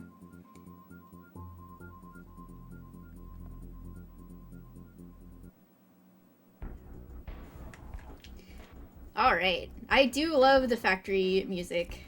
Hold on.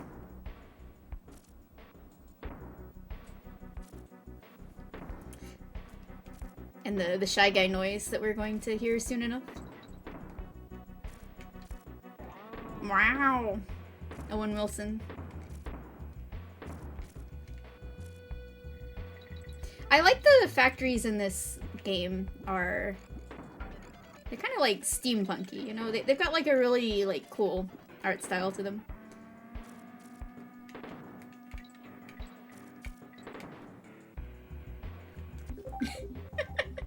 I will allow that. The auto mod did not like the aggression in that comment. I know, these cheese balls look so good. This was a fun level to learn to speedrun, just because like kind of bobbing and weaving in between these balls that are being shot out is pretty satisfying to learn to do.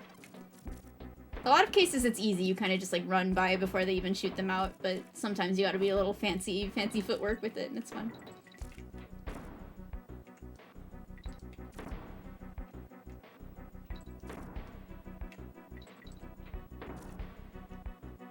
Wow.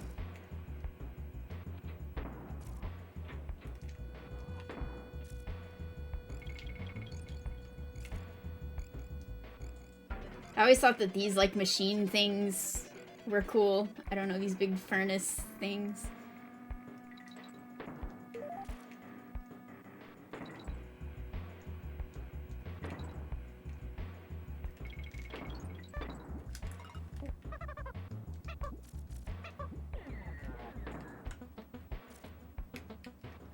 I need to swap. I guess I don't need to. Never mind. I'm Dixie now. Haha. I could have probably just roll jumped there.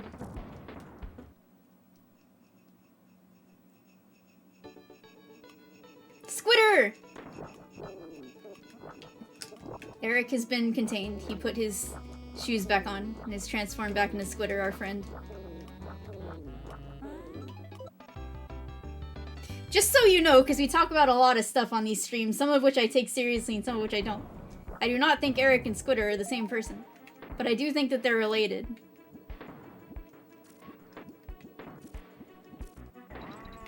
Wow.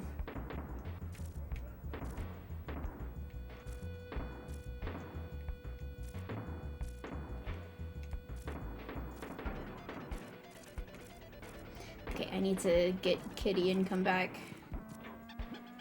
If I can. I think I can.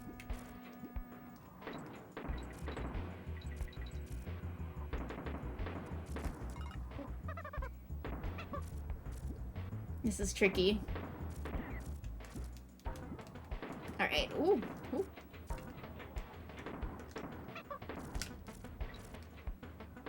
Ah!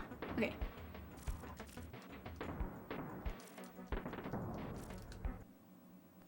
Where did I learn the DKC lore? From literally growing up with these games my whole life and them being like the first thing that I really looked up on the internet when I was a kid. Like fan sites and stuff. And being involved with that since I was a child.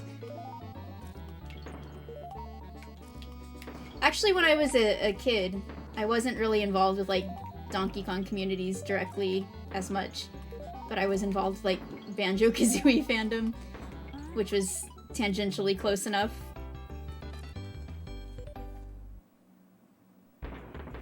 I know.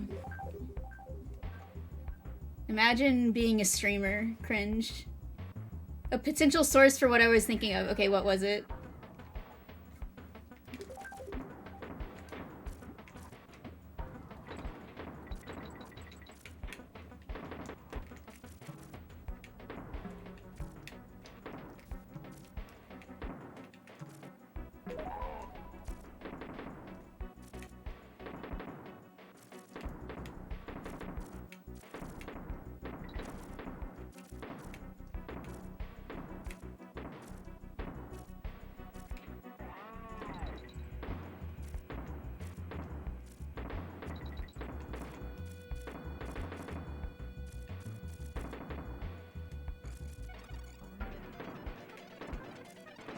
Whee! Alright. Hi, Shockley. I am good. I am having a great time. Maybe that's what I'm thinking of, Andre. That's definitely something that I have, more personal investment and experience in than Shadow the Hedgehog. So maybe that's what I'm thinking of. The Squidder's shoes are like Mewtwo's psychic suppressing gear. Alright, now we're gonna learn about the Crimean War, everybody! We finally got here. Important. Important. Pay attention. Pay attention in class. Pay attention in Kong College. We're gonna learn about the Crimean War, by which I mean we're gonna learn it exists and it's a thing that happened. That's it.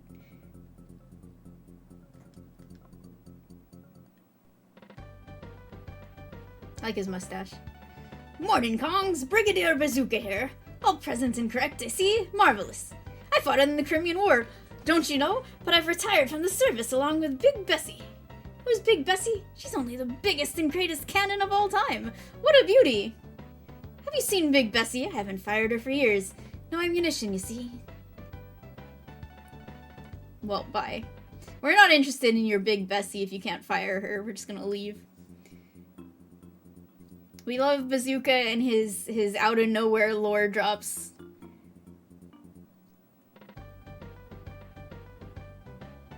I have lots of old artillery, you know, but Bessie's my favorite. What a noise! Alright, bye. I just love that the Kongs just leave without saying anything.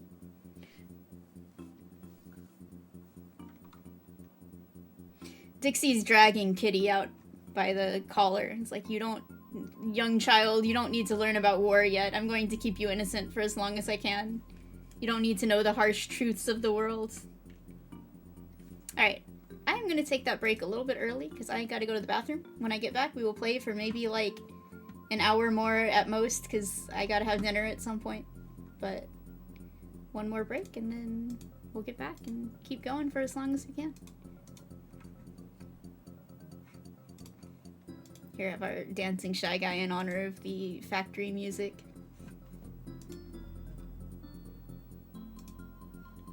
Alright, back soon.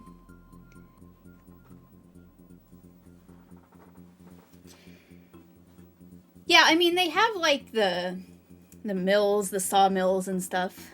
So I don't really know. But yeah, this, I like Mechanos because it does have a lot of that, like, environmental storytelling going on. Like, you've got these beautiful, you know, we just got past the Crimwood Forest, which was a more untouched forest, and then you get here and there's a lot more factories and the trees are literally in the active process of being chopped down as you're climbing them, so. Hey yo, Malik, how's it going?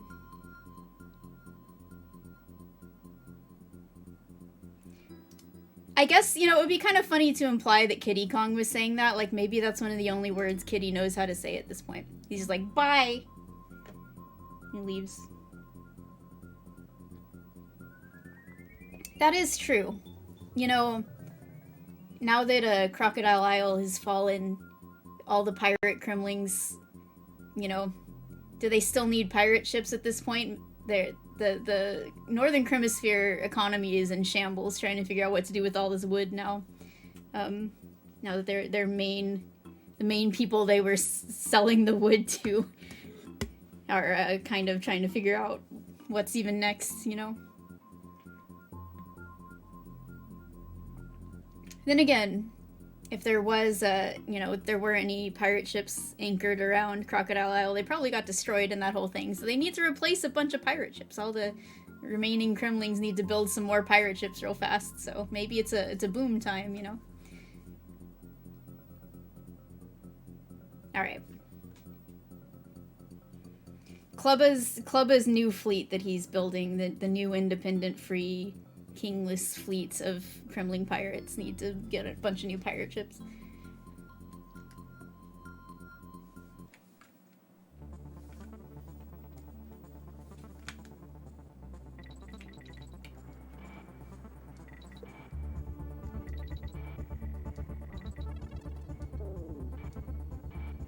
I brought this up, I don't know if I ever brought this up on a stream, but I was talking about it in my Discord, but I really like the idea of the naughties originally, like, joining up with the Kremlings because they're beavers, so they could help them, like, make the pirate ships. Especially, you know, like, way back in the day, maybe, like, hundreds of years ago or something, that's how the Alliance initially got started. Like, hey, beavers, will you help us with our carpentry needs?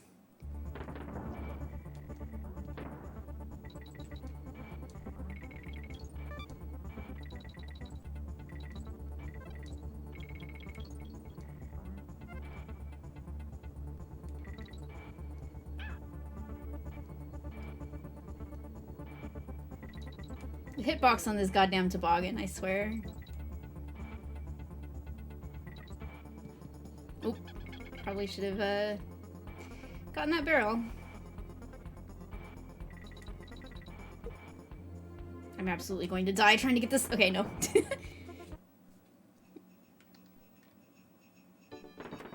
Naughties, join us and help us build pirate ships, and in return we will give you big, you know, wheels to run around in and run over your enemies.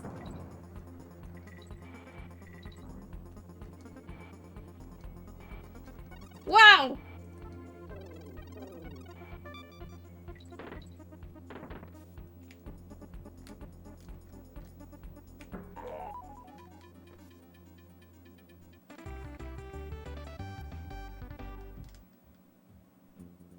It's gonna, you know, like they're making Star Fox 64 again, but they're adding in a whole bunch of extra cutscenes this time. They're gonna do the same thing with DKC. There's gonna be like a cutscene in between every level. And the cutscenes are just literally like repurposed parts of the Donkey Kong Country TV show. You know how they made the movie The Legend of the Crystal Coconut by like just stitching different episodes together? They're just gonna do that. They're just gonna like find semi-relevant portions of the show and just like put them between the levels.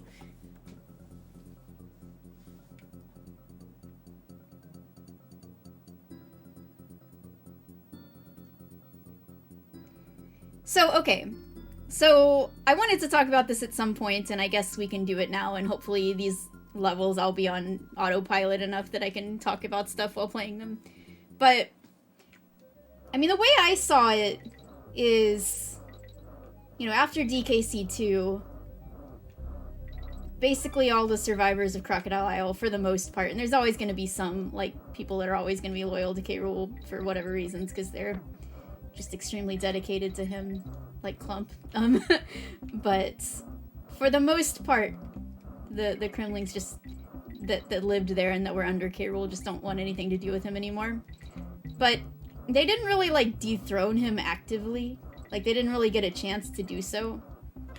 Because he wasn't gonna let them have that, you know, leverage over him. He wasn't gonna let them have that, like, honor of like, trying to overthrow him or dethrone him or whatever. So he just left. Like, he just abandoned them. He sailed away on his little boat or whatever. Before they could get a chance to mutiny or rebel or whatever. So he just kind of disappeared, and he ran off away from all of them and ran up here to the Northern Hemisphere without really telling anyone. So they were going to overthrow him, but before they really got a chance to officially do so and try to say, you know, we no longer have a king, or we're going to install a different king, or whatever, he just left. He just disappeared. He ran off with his tail between his legs like a little coward. He went off to become a mad scientist.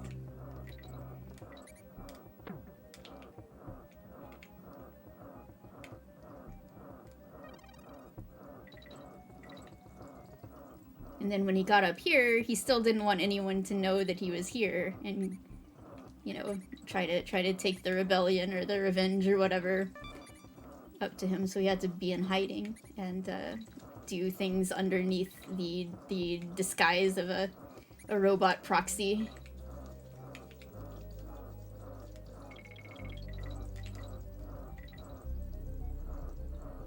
Oh no, I'm just gonna damage boost through it. Sorry, kitty.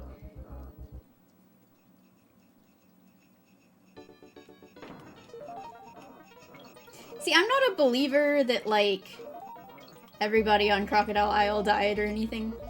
Because, yes, the island did kind of collapse, and I'm sure there were casualties and stuff. But Kremlings are hardy. They're tough creatures. And I think a lot of them would have survived, and, you know, obviously they can swim, so... I think they were just kind of left without a home, but I don't think that most of them, like, all died out or anything. Obviously, there's still plenty of, like, critters and everything that we see in future games. And even, well, we see DKC2 specific Kremlings less often in the future. We do see, like, kabooms and clobbers and stuff. Yeah, well, the rock ones lived on Donkey Kong Island, so they were fine.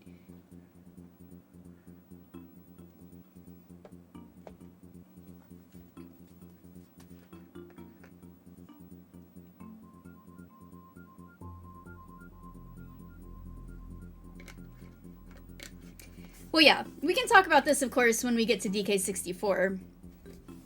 But, you know, when he does come back from the Northern Hemisphere, and when he comes back to sort of reclaim his throne, he comes back with the grand plan of getting ultimate revenge on the Kongs by destroying their island, and he comes back with the you know, the means to do so, with at least the technology, the idea, the plan of building this big doomsday device. So it's sort of the last ditch effort that gets people back on his side. It's Bazooka, by the way. Bazooka, our beloved. Bazooka's cool. I really like his big old gun, you know? I like the small Kremlings that have big weapons. Cutlass, Bazooka, Kasha with his big old club, you know?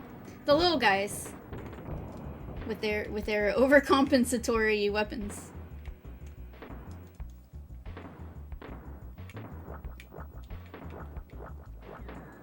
I think you can defeat them using it's just like difficult.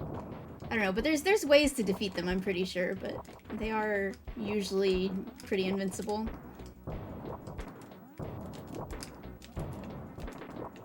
Oh my god, it's so nice after Donkey Kong Land 2. So nice after Donkey Kong Land 2 to have like fucking normal ass Squidward again, where you don't have to like press select to flatten your platforms out. Oh my goodness, it's like luxury. I can even do instant platforms, my beloved.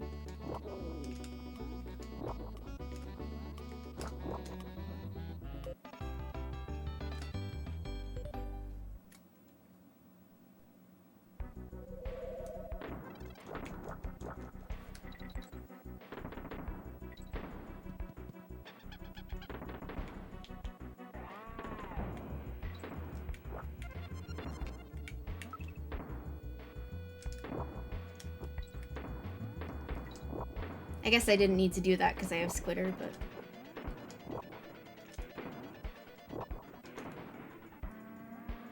Bye, Squitter. Thanks, Squitter. You always were a Squitter. Whoa!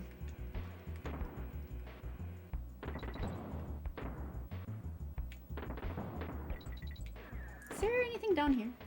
No. Woo! Okay.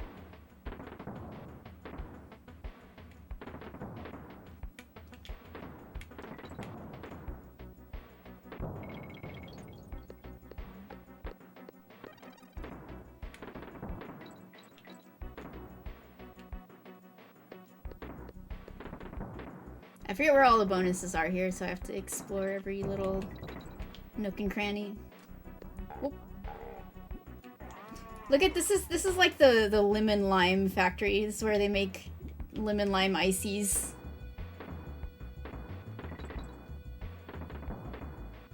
We've already been to the Cheeto factory, and this is like the lemon lime slush. It's where they make the like lemon lime Gatorade.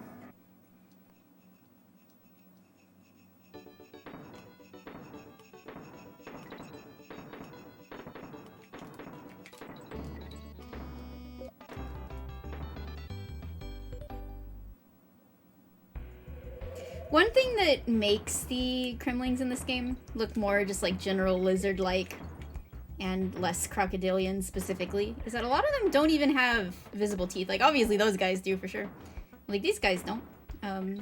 Even if you look at their renders, it's not just like, oh, it doesn't show up in the sprites, but a lot of them just don't really seem to have teeth. They're gummy. You know, the critters in DK3 are the same way, which is a little weird, considering... I missed the coin. I knew I missed something. Yeah.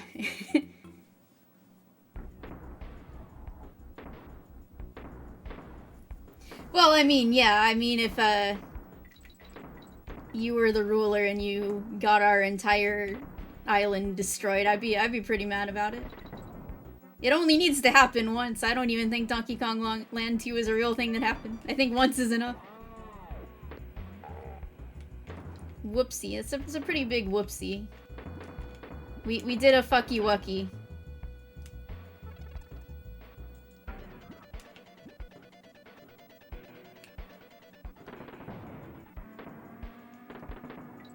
Where is the coin in this level? I do not remember.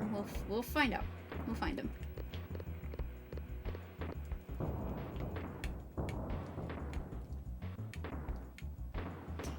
I think there's like something where you have to like there's like a bazooka that shoots them and you have to change it to like steel barrels or something.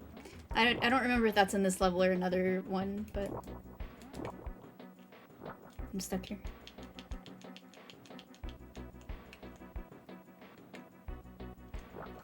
Yeah, and I mean that's one way that he did get people back on his side after, you know, but before Donkey Kong 64 is he either promised to, or he promised to build them a new island even if it's a shitty mechanical facsimile of it. Oh, here he is. Or he just like showed up with it already. I don't know exactly how Crocodile Isle or Krem Isle or whatever you want to call it got built, or when it got built, or if he kind of managed to construct it on his own, or if he needed help. Okay, it's time for Logi Labyrinth.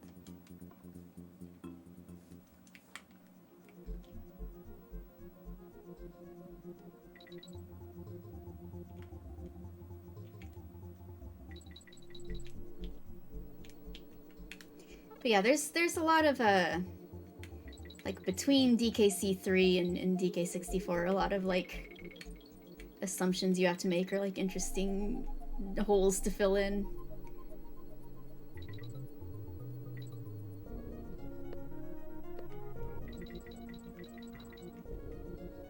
Thank you, Shockley. You too. Yeah. You know what? I've got an island that's better than ever, because you know what? It has a giant laser gun at the heart of it that we can aim at the Kongs. Does it have a theme park? No. But it does have a giant laser.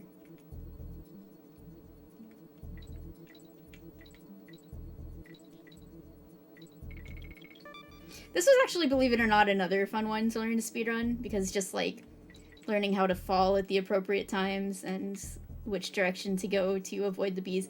In some ways it reminded me of like Parrot Shoot Panic, which I like learning in Parrotless.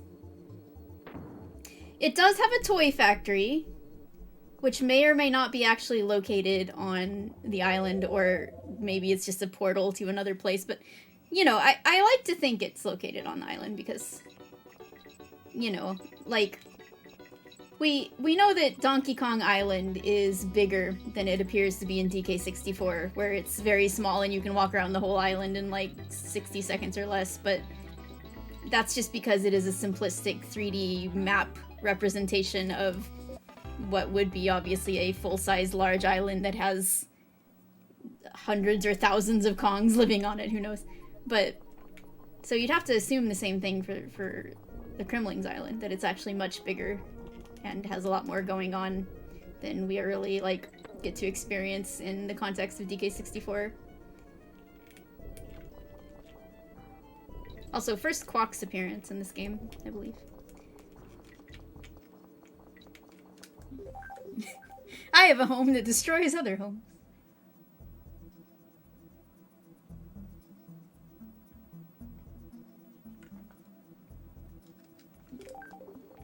I don't know what could be that upsetting about it.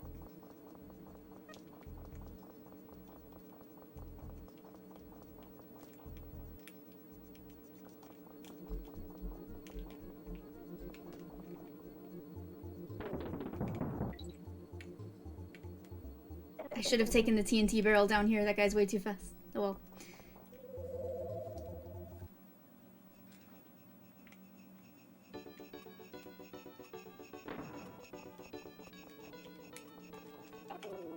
Quake, like the game. Oh.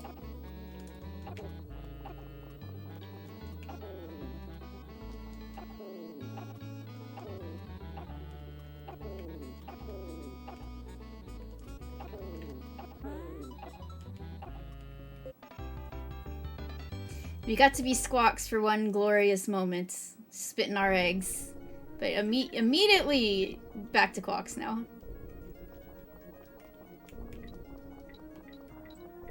Kind of interesting there's not even like a transfer or a trade-off. It's just now we're purple. What if it was purple?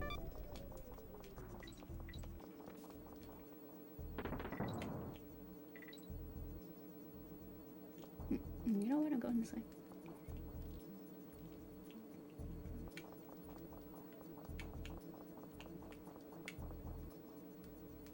I always forget. Yeah, I need to go up here. Okay.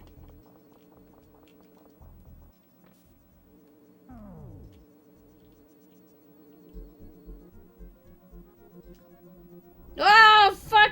No! I have to do it again now. Ah, I knew that was gonna happen. Oh, wait. Wait, I get another chance. I get another chance. Hold on. Alright. Hopefully this thing respawns anyway. Oh! Okay.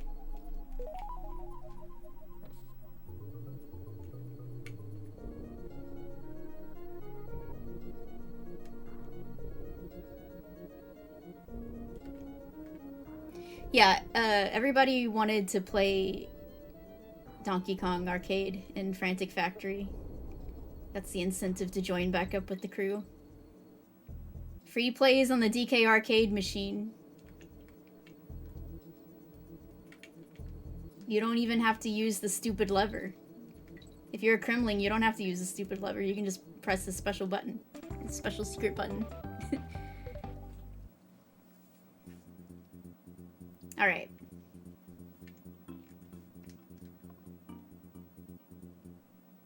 It's Chaos! Wow, I can't believe it's the boss of this game, Chaos. The final boss, here he is. We're already at the end of the game. Bzz, click, Kong's enemy. You must be destroyed.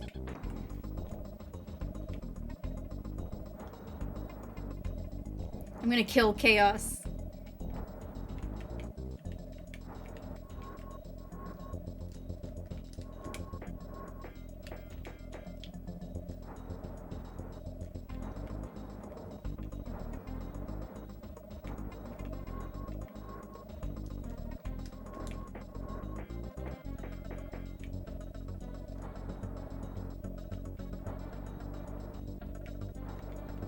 I gotta say though, if Chaos is like really made out of pots and pans, that's pretty impressive.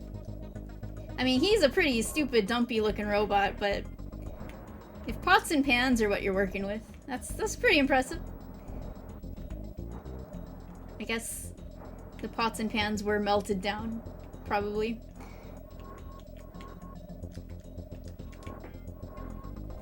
I love the boxing gloves, by the way. That's foreshadowing.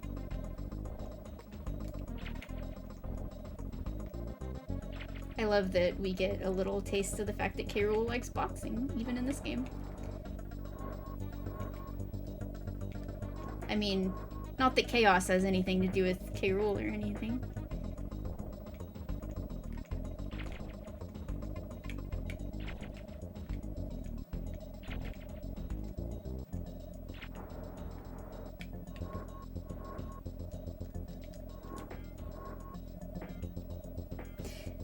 This boss is a significant deal. Bzz, bzz, bzz, Kong's win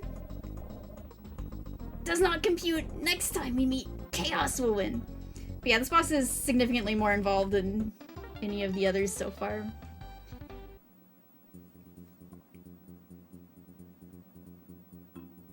Which, to be fair, we've only fought 2 bosses before now, but...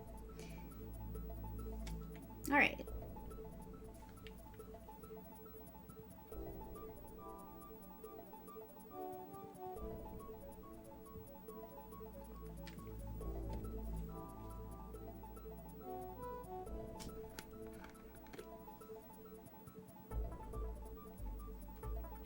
To be fair, Andre's only access to DK3 is through watching me play it, and most times I skip all the text because I'm trying to beat it in one sitting.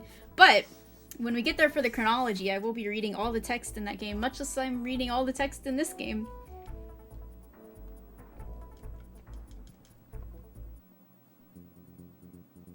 Time for Blue! The best Brothers Bear. The goat of bears. Here he is, the Depression Bear. I love how the music is slowed down in here. Oh, hello there, Kongs. How are you? My name's Blue. Pleased to meet you. What's that red circle on the calendar? Oh, it's nothing of importance. Bye. His birthday's like January 10th or something, which means this is early January. Happy birthday, Blue!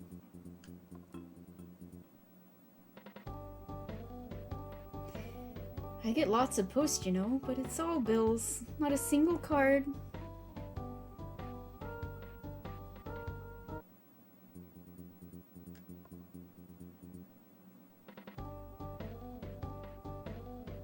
I'm afraid you're a little early for the party, Kongs. That's if anybody bothers to come at all. Blue is such a mood because I have to keep my birthday secret for reasons.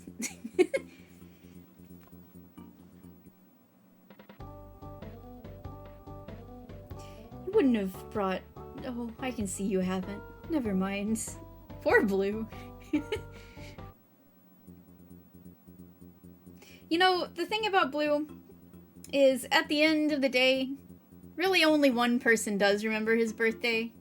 But that's all you need, you know? Sometimes all you need is just one person. You just need at least one friend to think of you. And his friend was thinking of him, and it's just that he's trapped in an avalanche, so he can't get his present over there. Well, true, but I'm sad about the fact that no one can acknowledge my birthday. It makes me sad, but that's just how it is. I don't keep my birthday secret by choice. I keep it secret by, privacy reasons.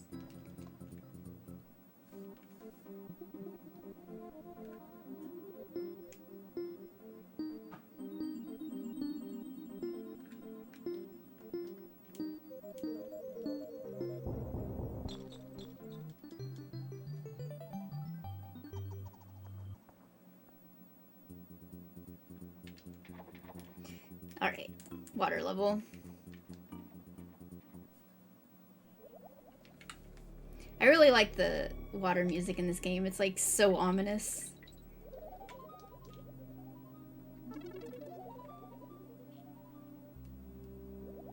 Just those really like low chords and stuff. Whoop.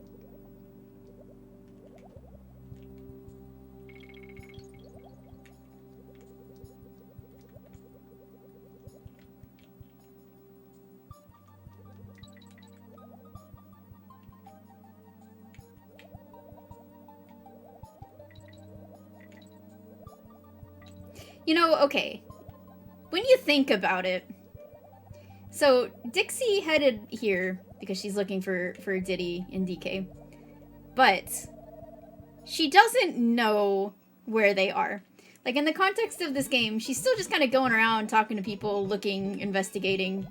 We don't know that they've been kidnapped or anything. Like, they're just missing. She doesn't even know for sure that they're even in this area, I guess. She just is looking around.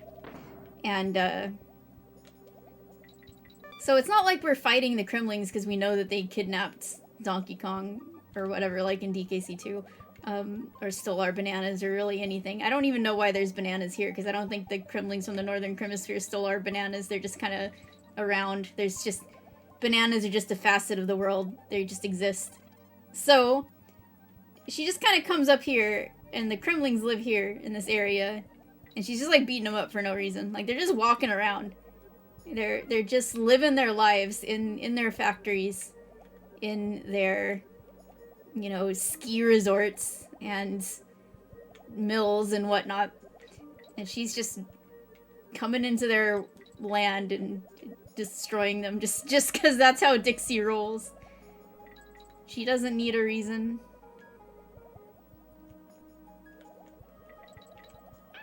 Frick. That was a really bad timing to do that because I need to get over here. Okay, fine. We'll just go underneath them. It's fine. It's fine. I don't think it's implied to be a fishing trip. It wasn't in the manual. They were just like, we're gonna go explore. Maybe in Land 3 they talk about that or something.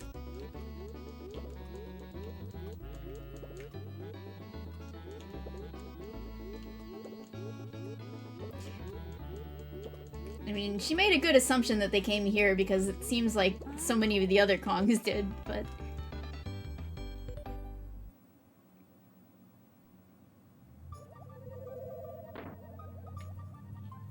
I mean, that is a good conclusion to draw.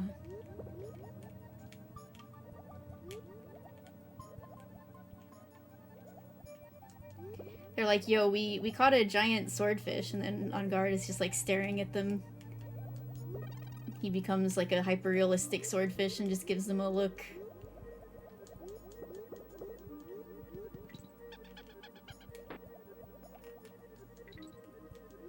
They caught On Guard's twin.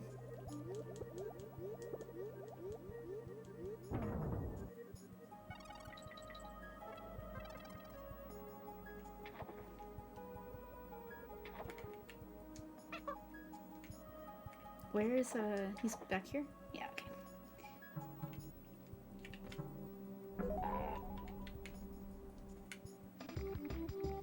The Kremlings live here. Kremlings and bears. Like she's. What if it was the bears that kidnapped? What if the brothers bears conspired to kidnap Donkey Kong? She doesn't know that they didn't.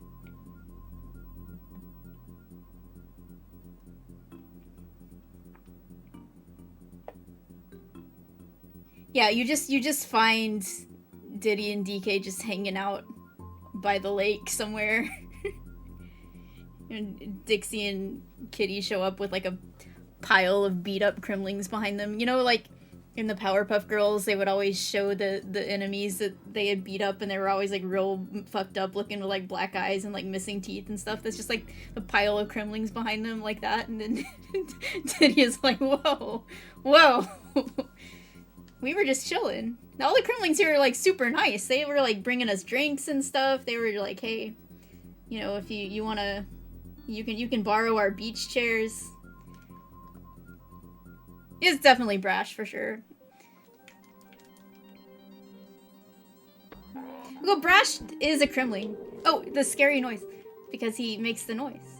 Not that noise, but the more common one.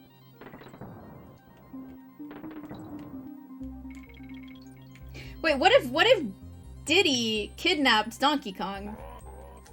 Diddy got such a taste of being a hero in DKC2. He got addicted to the fame and the glory, so he has to like stage a kidnapping.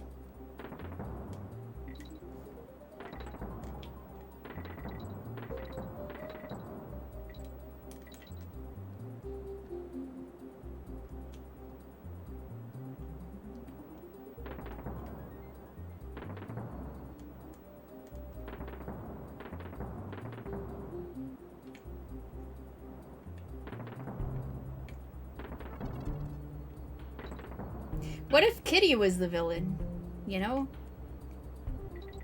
You get to the end of the game, you've explored everywhere in the Northern Hemisphere, you don't find anything, you don't find any sign of Diddy and Donkey Kong at all. And then, like, Kiddy suddenly turns to Dixie and was like, now you must know the truth. It was me all along.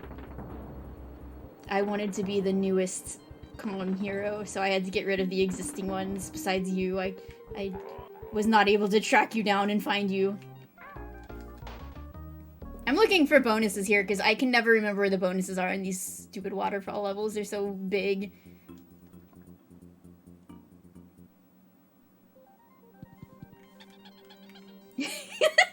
Honestly, that kind of makes sense. Kiddy Kong is just a fusion of Diddy and DK. Here, listen to this guy's yell. It's kind of freaky.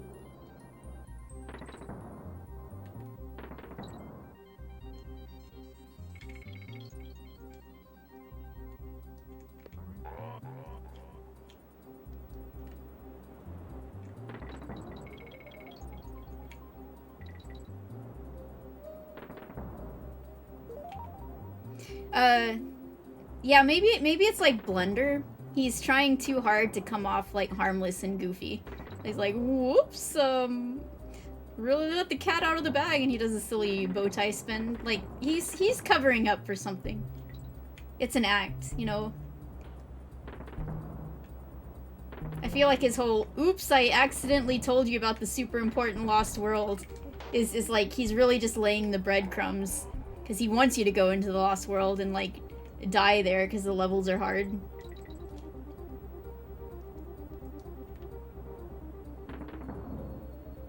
Yeah, that's why the ones in Donkey Kong Land 2, and I guess also Donkey Kong Land, but that's why they're not actually Kremlings, because they don't do the noise. Can't hear them. That's why Donkey Kong Land 2 is not real. I keep doing this.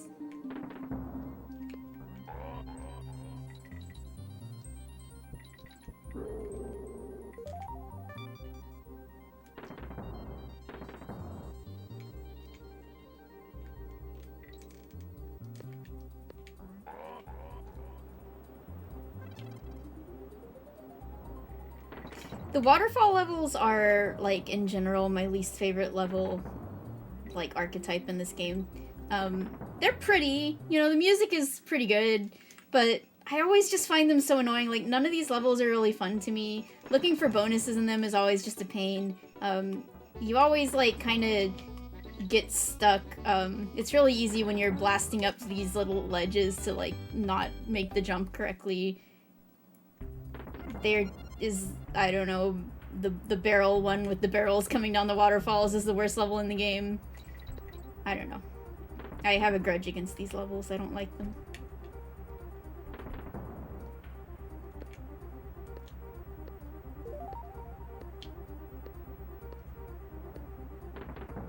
Some would say that, Pierre. See what I mean? It's like hard to get back on those ledges sometimes.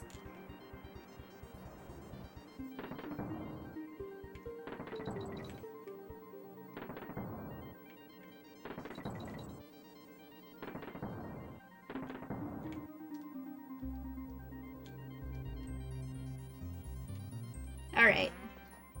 The parallel bird.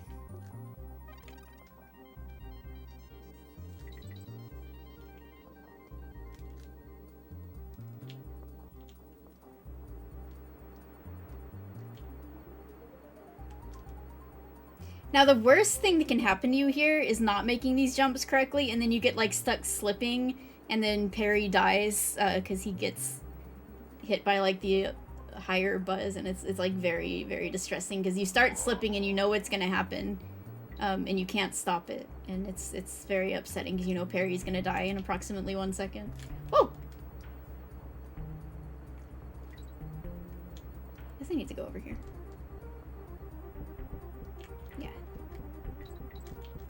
Also, there tends to be a lot of, like, the waterfalls make a lot of lag happen, and especially on the barrel level, but even here, just like two of those guys walking around is just enough to crumples. Sorry, I was like blanking on their name for a minute.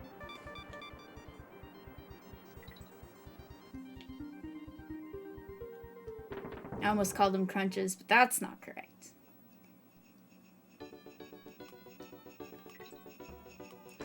Okay, but if anyone says the problem with...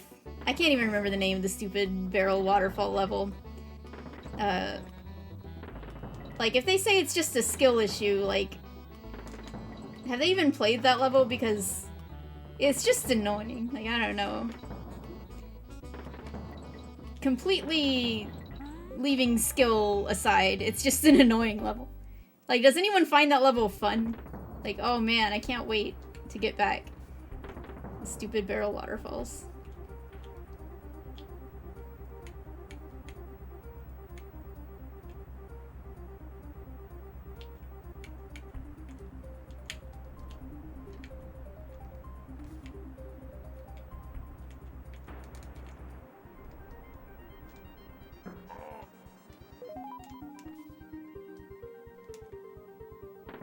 Oh, that's right. I always forget that that's what you're technically supposed to do here. And I always just, like, run over there really quickly. It works. It works out.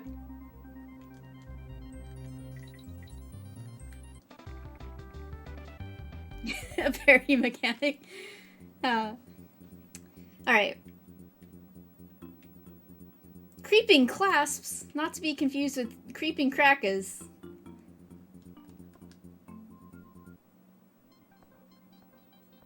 Back at Super Mario 64 again. Still stuck on whatever level.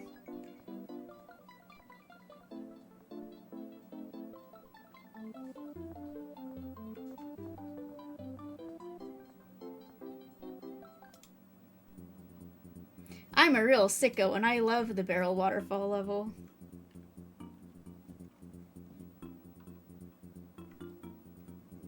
She's this is true. She is just stuck on the overworld. She's trying to figure out how to get into... No, she's trying to catch MIPS. It's hard, okay? I get it. I'm bad at it too.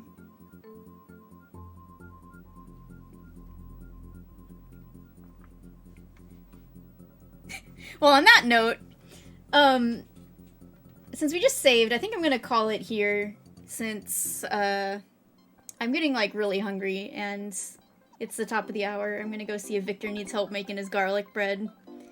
We should be able to finish this next time, hopefully. So I won't get back to this game until next Saturday. We'll revisit it, unless I end up doing the DK64 conversation on Saturday, in which case I might do this Friday. I don't know. Keep an eye out. Keep an eye out on my like Discord and stuff. And but we will get back to this level soon. I mean this game soon. But it won't be for either until Friday or Saturday because I need to find some time to play DK64 on the Nintendo Switch this week. That's what I need to do. I swear I really want to like start Pokopia streams, casual late night Pokopia streams, but things keep coming up and getting in the way, you know? They just had to put DK64 on the Switch, and I just have to play it. Now, I could just look at what other people are saying about, like, here's the differences in this version, because there have already been some comprehensive posts about that. But I want to experience it for myself, just so I can speak to it from my first-person perspective definitively, instead of just going off of secondhand information. So I will be doing a quick run-through of DK64 soon, on the stream at night this week. So I might start that tomorrow, or I might start that Monday night. I don't know. We'll have to see how things go. But just a quick run through of the game. This is not going to be the definitive like chronology look at the game with all of the discussions and the reading all the dialogue and stuff. That's going to come when we get to it timeline wise. So that's still going to be a few months down the line, but it will be a quick run through of DK64. Just so I can kind of see the differences in the Switch version versus playing it on the original hardware, because that's what I'm most used to doing. But it's been a really fun day.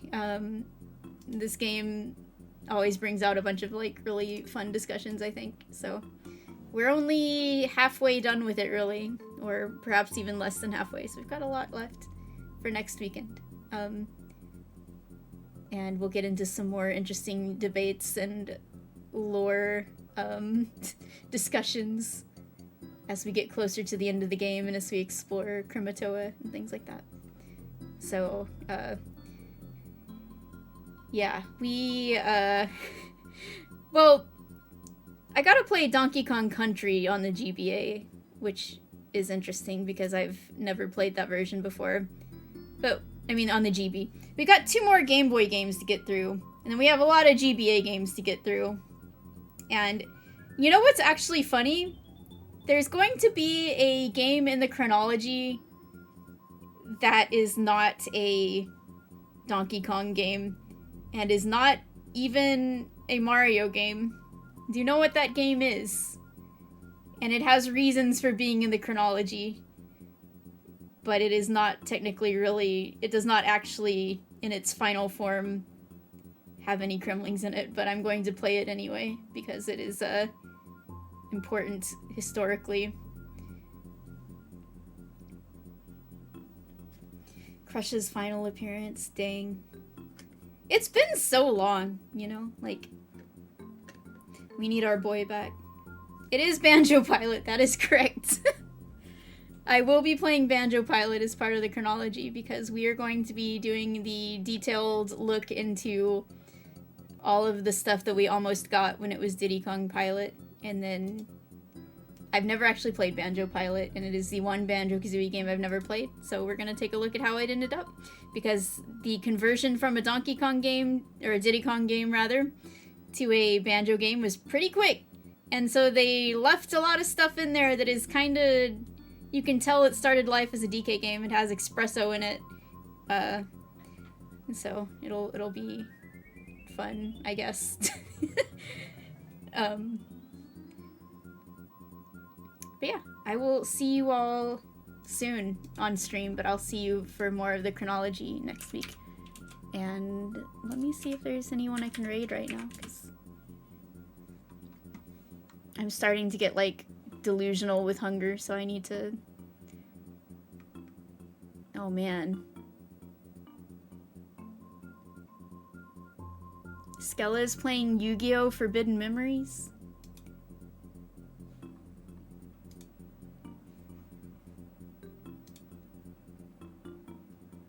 I know! Like, why the Krusha snubbing? Krusha's, like, one of the most popular ones.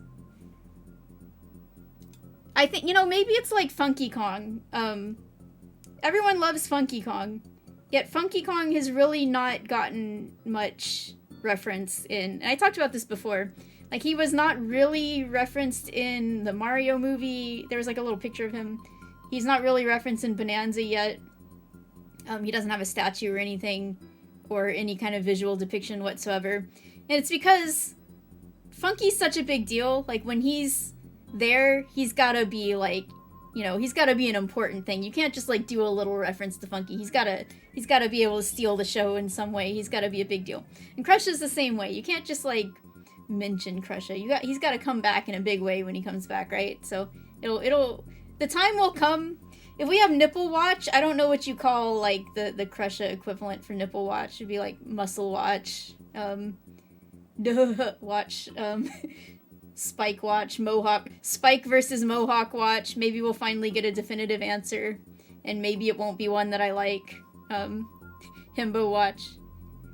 But Nintendo has forgotten about Funky Kong. Nintendo has forgotten about Krusha. But we'll see.